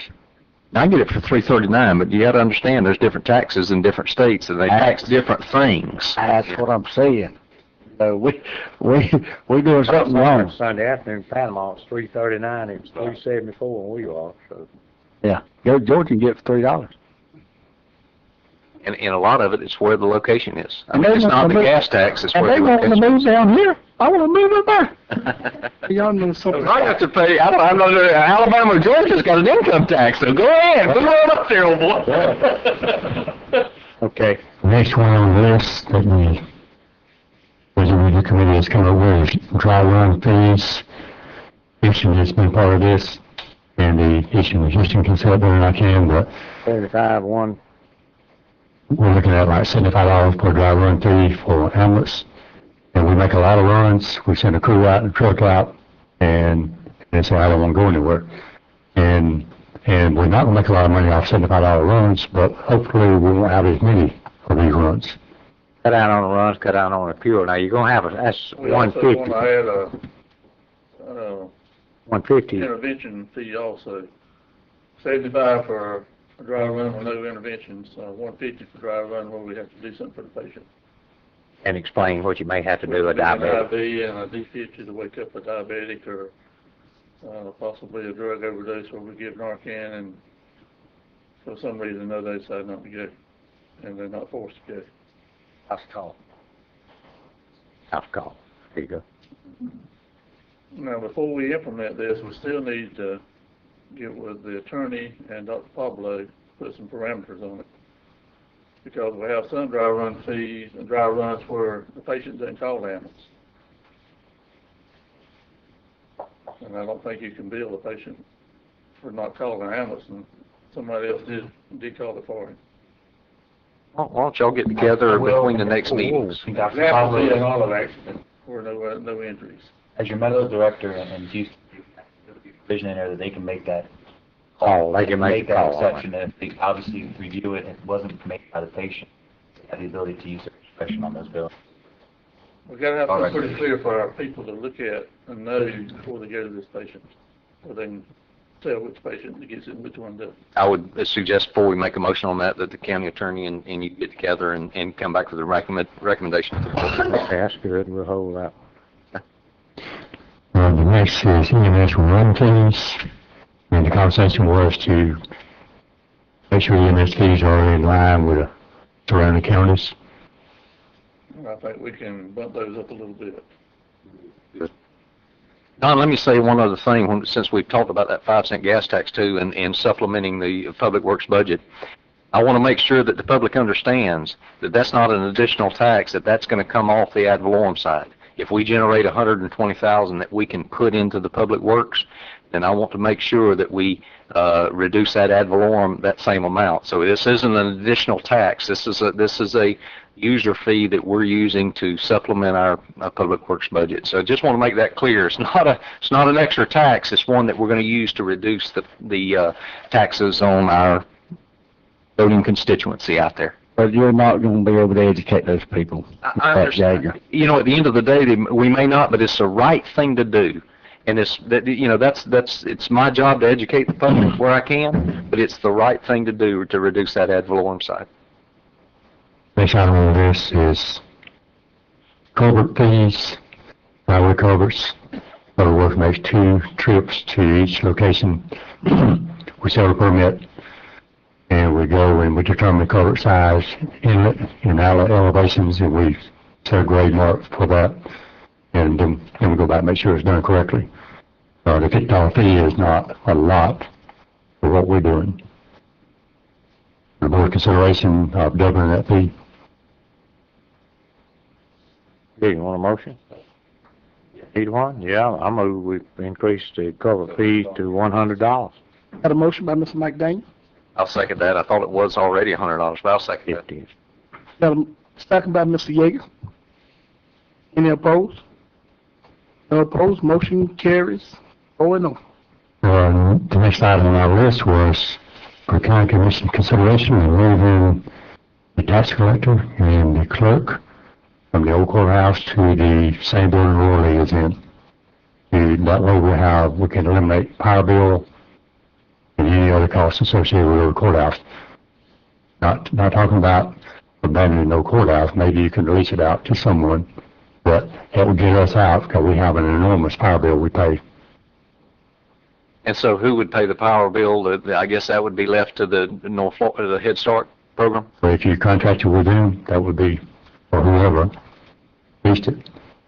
I'll lean to some of the folks here and to the clerk. I mean, I wouldn't see any issue with that. I have a problem with Okay. Well, if everybody's okay with that, I'd say so moved. Got a motion by Mr. Yeager. Effective 1 October. Effective 1 October. Hold on. Let me, A second for Got a discussion. motion by Mr. Yeager. Yeah, I'll second for discussion. I'm not opposed to the idea. I'm gonna be very careful with it. You know, the last thing I wanna do is go in there and shut that old courthouse down completely. We go in there, we pull those people out, we're down. You know, basically unless Gaston picks up the tab on it. It's just like that industrial park up there. We shut it down, we walked off and left that industrial park up there. And it went way down. Looks good now. Yes, it does. It looks good now. But my point is, I'm gonna be very careful with that. I'd like to hear from Miss Gaskin saying that she would lease that building from us, you know, to upkeep it. And another issue I have, the tax collector, not as much the clerk's office, but the tax collector especially, that is critical to the north end of the county up there. They use that office daily. I'm not sure if that old health department over to the side is the right place for that. Norman, I don't have a problem pulling that. If you want to check on a few things before we implement this, we can do this at our next meeting. So if you want, I'll pull my motion back. If you want to pull your second back to let you review that with the public up there. Well, I think here's what I'd like to see. And the sheriff might not agree with me on this. Miss Becky might not agree with me on this. We have a substation up there. Sheriff uses half of it on one side. We have plenty of room in that substation on one side, which is more visible to the public coming into the courthouse, but I think would be a better location than sticking it back at the old health department. Take one half of the substation there, one complete half, Sheriff, there's plenty of room for two officers. Plenty of room.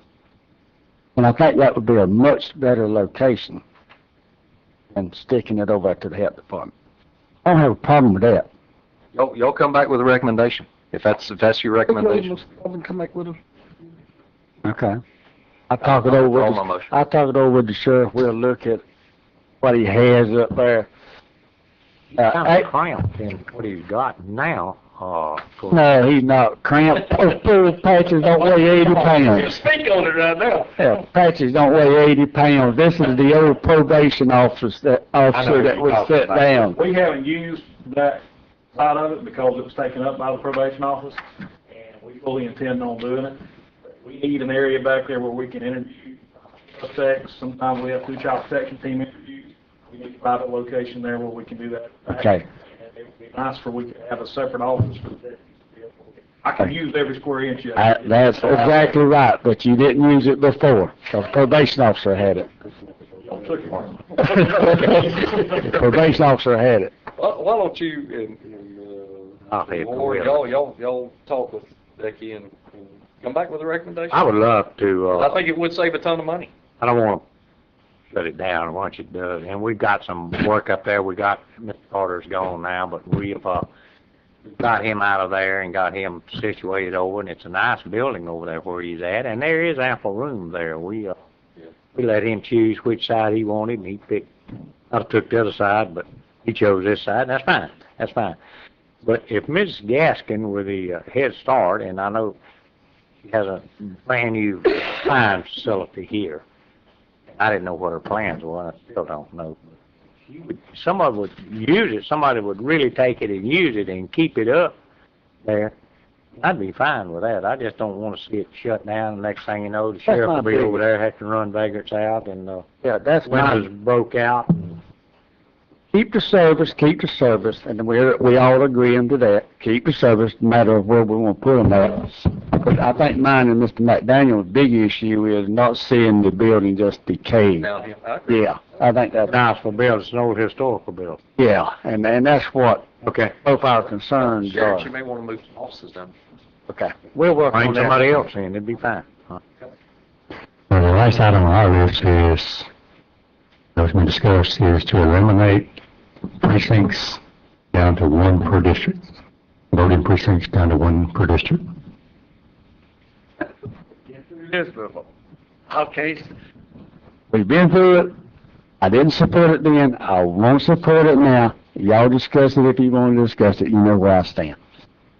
Don, let me ask you a question. I think Mr. Hanlon said that the state had extended that time For early voting. 2020, or in other words, they're not going to. We Requirements for the sophisticated. new machines, and that was really going to hit us, and that's what it was discussed at. And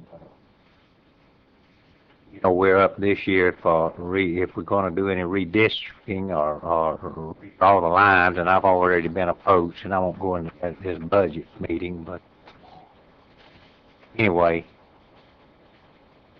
Mr. Hamlin, my understanding is he said it would be, it'd been pushed down the road before we had to go to the new.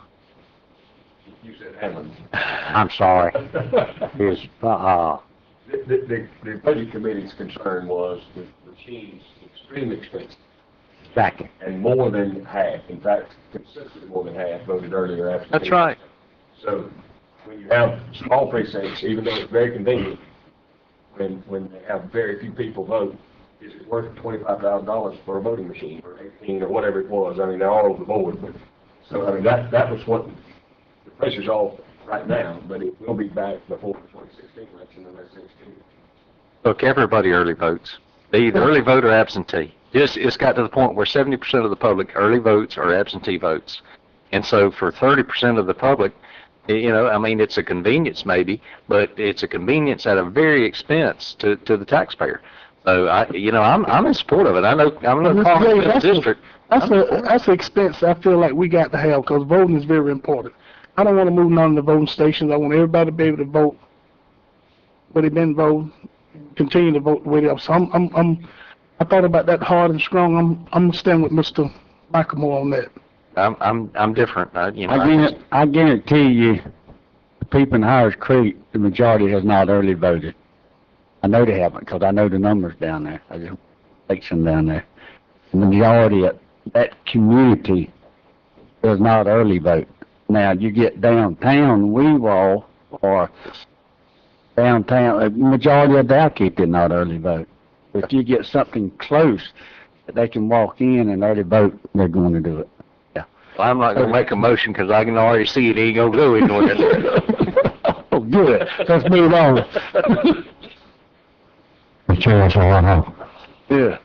Mr. Chairman, let's hadn't called on him in a while. Hollingsworth. What is our present building residential? You come to the podium, Mr. Cullenberg. Cullenberg, yeah, hadn't seen me. I know. All right, give us an update on the softball. Everything going good. Going good. What is it? Give me a rundown on building permits or shed pump, if you can. But just give me what you got. Well, it's just a formula that the state allows us to go by. There is a multiplier that can be plugged in. They allow it so you can adjust from year to year if that's what you so choose. We just haven't done it for years and years. The smaller permits like the plumbing and electric has already been moved up from last year, but the main building permit has not. But that can be done by the board. I mean, it's allowed. The state says it costs about $90 a square foot, between $90 and $100 a square foot for residential. Depending on commercial, it can run from $110 to $180, depending on the style of the building for the value, but not for the permit. But normally runs about, I would say, $80 per 1,000 square foot of home to build for the permit. So a 2,500 square foot house would be roughly $200. Well, it'll run about, that's per 1,000 square foot. A 1,500 square foot house is normally going to run you about $900 probably. Building permit? Mm-hmm. And I imagine we've already checked around, but normally I think Bay County was up probably about 50% higher than that. Franklin County as well. Some of them plugged that multiplier in there. So, but it's up to the board. You can say do it, we can implement whenever.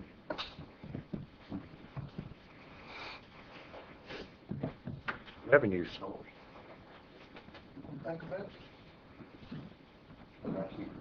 I'm for making sure that our numbers are consistent with the region. I don't want our numbers to be down and us not paying for all the services that we provide out of there. I know the city's high. You probably can't compare the city because the city's high, but you look at Franklin County, maybe Calhoun County and Bay County and see what those numbers are. Make sure that we're charging in line with what everybody else is charging because it's expensive to run that department. Well, some of the private companies that do part of Franklin County, which I think Franklin has taken some of that back, is a percentage. I know the hospital, the building permit for the hospital was about $100,000. This hospital? This hospital. Well, each percentage, the electric, the plumbing, the mechanical, is 10%. So each one of them permits was $10,000 a piece, where our electric would have been about $500, and it was $10,000 there. So it just depends on how you want to. Yeah. They put it. But here's the problem I have with it, Jim, and y'all know this, especially for a young couple that's trying to get up on their feet and build a new home and all. I'm telling you, but they're permitted to death in Gulf County. They are. It's throughout the whole county, and it's a real struggle for a young couple to get on their feet and get a new home built. They got $5,000 before they even dig the first footer. Well, and that's permit. If you are on sewer and water, then that's your hurdle. So I don't want to hurt them anymore. Let's do it this way. Just get some numbers and show us the numbers like trying accounts. Okay. Mr. Sheriff, could you come back to the podium one more? Oh, Lord. Fix to cut that budget. He's the sheriff now. Sheriff, if anyone have a donation that they would like to give to the team, who would they get in touch with? For the girls Dixie softball, I'm the league treasurer. I'll be glad to accept it. I'll take my gun off first so it's not forced. And, or to the league secretary, which is Daphne Lister. Also working on a way to be able to go in and do it online. That should be up and running by this afternoon. You can visit our Dixie Youth softball page there or on Facebook. And also, if you just want to mail the donation in, it's P.O. Box 295, Weewalk. P.O. Box 295. I just want to put that out there, Sheriff, where everybody can hear it. Thank you. All right. Do we have anything from the audience? Do we have nothing from our audience? Can I get a motion to adjourn? Yeah, before I make that motion to adjourn, Becky, when y'all get those numbers together before our next meeting, can you just put them out to all the board members so we can be prepared for the next meeting? All right. Got a motion by Mr. Yeager. So move to adjourn. Well, we probably do. Probably do need to do that. While you're thinking about the next day, let me on a personal note, seriously, ask you to consider the pay raise. I mean, we do a lot of crazy things, and let me just say this, as your employee, I mean, we do a lot of crazy things. I understand. Down in Funny. Our folks need a raise. I mean, their insurance goes up every year. I mean, every one of my employees in the jail needs a raise. Every lady in the courthouse needs a raise. Every one of your guys in public works. Michael, can I say this? Would it be, and I understand, somebody making $10, $12 an hour, they're struggling. I think looking at anybody, and I've seen other counties do this, anybody that's under 45,000 gets a 3% raise. Is that something that would make everybody mad, or is that something that everybody would understand? Mr. Yeager, I wanted to throw that on the floor, but I didn't want people to get mad at me. I feel like anybody making more than $40,000. Well, let me give you this, and I'll be glad to waive my raise to get my folks a raise, but the problem is this, and you have, most of all of us in here are salaried employees. Virtually everybody here, Don is the best example, because he works all the time. They work 60 hours a week. I agree. I see that. So they may make more than $45,000 a year, but their actual is way less because Denise works late, Brett works late, Houston works all the time. Right. Everybody here, everybody works tons of hours. They work on Fridays, they work on Saturdays, they come in there on call all the time. So the cost of gas, the cost of bread for everybody is up, the cost of health insurance is everybody up. You can't just judge it that way, although I'll be glad to take myself off. Understand. But when we fund so many things just because we have to, or I hate the argument, even though I support Humane Society 100%. We're going to support a 45% increase for dogs and not employees, because you've got some employees that are really hurting. I understand. It's very sad for one of my correctional officers that has a family that cannot family plan. And that's not y'all's fault, but 3% is not a lot for our employees, most of them who are struggling. Well noted. Mr. Hammond, there's a lot of difference in supporting the Humane Society, which is $15,000, and supporting over $100,000 in pay raises. There's a lot of difference there. And correct me if I'm wrong, did not the employees, correct me if I'm wrong, didn't they get a 3 or 4% raise last year? Pay raise last year that we did cash carry forward for. There you go. So we're not the bad dog here. So just so you know. Asking you to consider. We've already considered it, Michael. We took a vote on it. And then we got to bring it up again. It's a big issue. Now, I think what we said is at the end of the budget process, if we saw that we could afford to give raises after the cuts that we've made, then we'll consider that. That's what we said. So I think let's get the numbers from back in. My God, everybody deserves a raise. There's no question. I come out here on Friday, sometimes I pick up some paperwork on my desk, and everybody's here. I'm supposed to be off on Friday. Yeah. So But I want you to know, Mr. Hammond, that's two different issues. There's a lot of difference between dogs and a lot of difference between a human being. Okay? Do you understand that? You need to. Listen, I do agree with what you're saying about the 40 or 45,000. I do agree with that, because you got some guys who making way less than that, and I guarantee you they'll switch with somebody making 40,000 every day of the week. So you can have a 3-2-1, what bracket you're in. You can make it from here to here, this here to here, this. I mean, they do that everywhere. I think it's worth noting that we need to look at it at the end of the budget process. That's what we agreed on. got a motion by Mr. Yeager to adjourn. Can I get another motion? Second. I got a second by Mr. McMorro.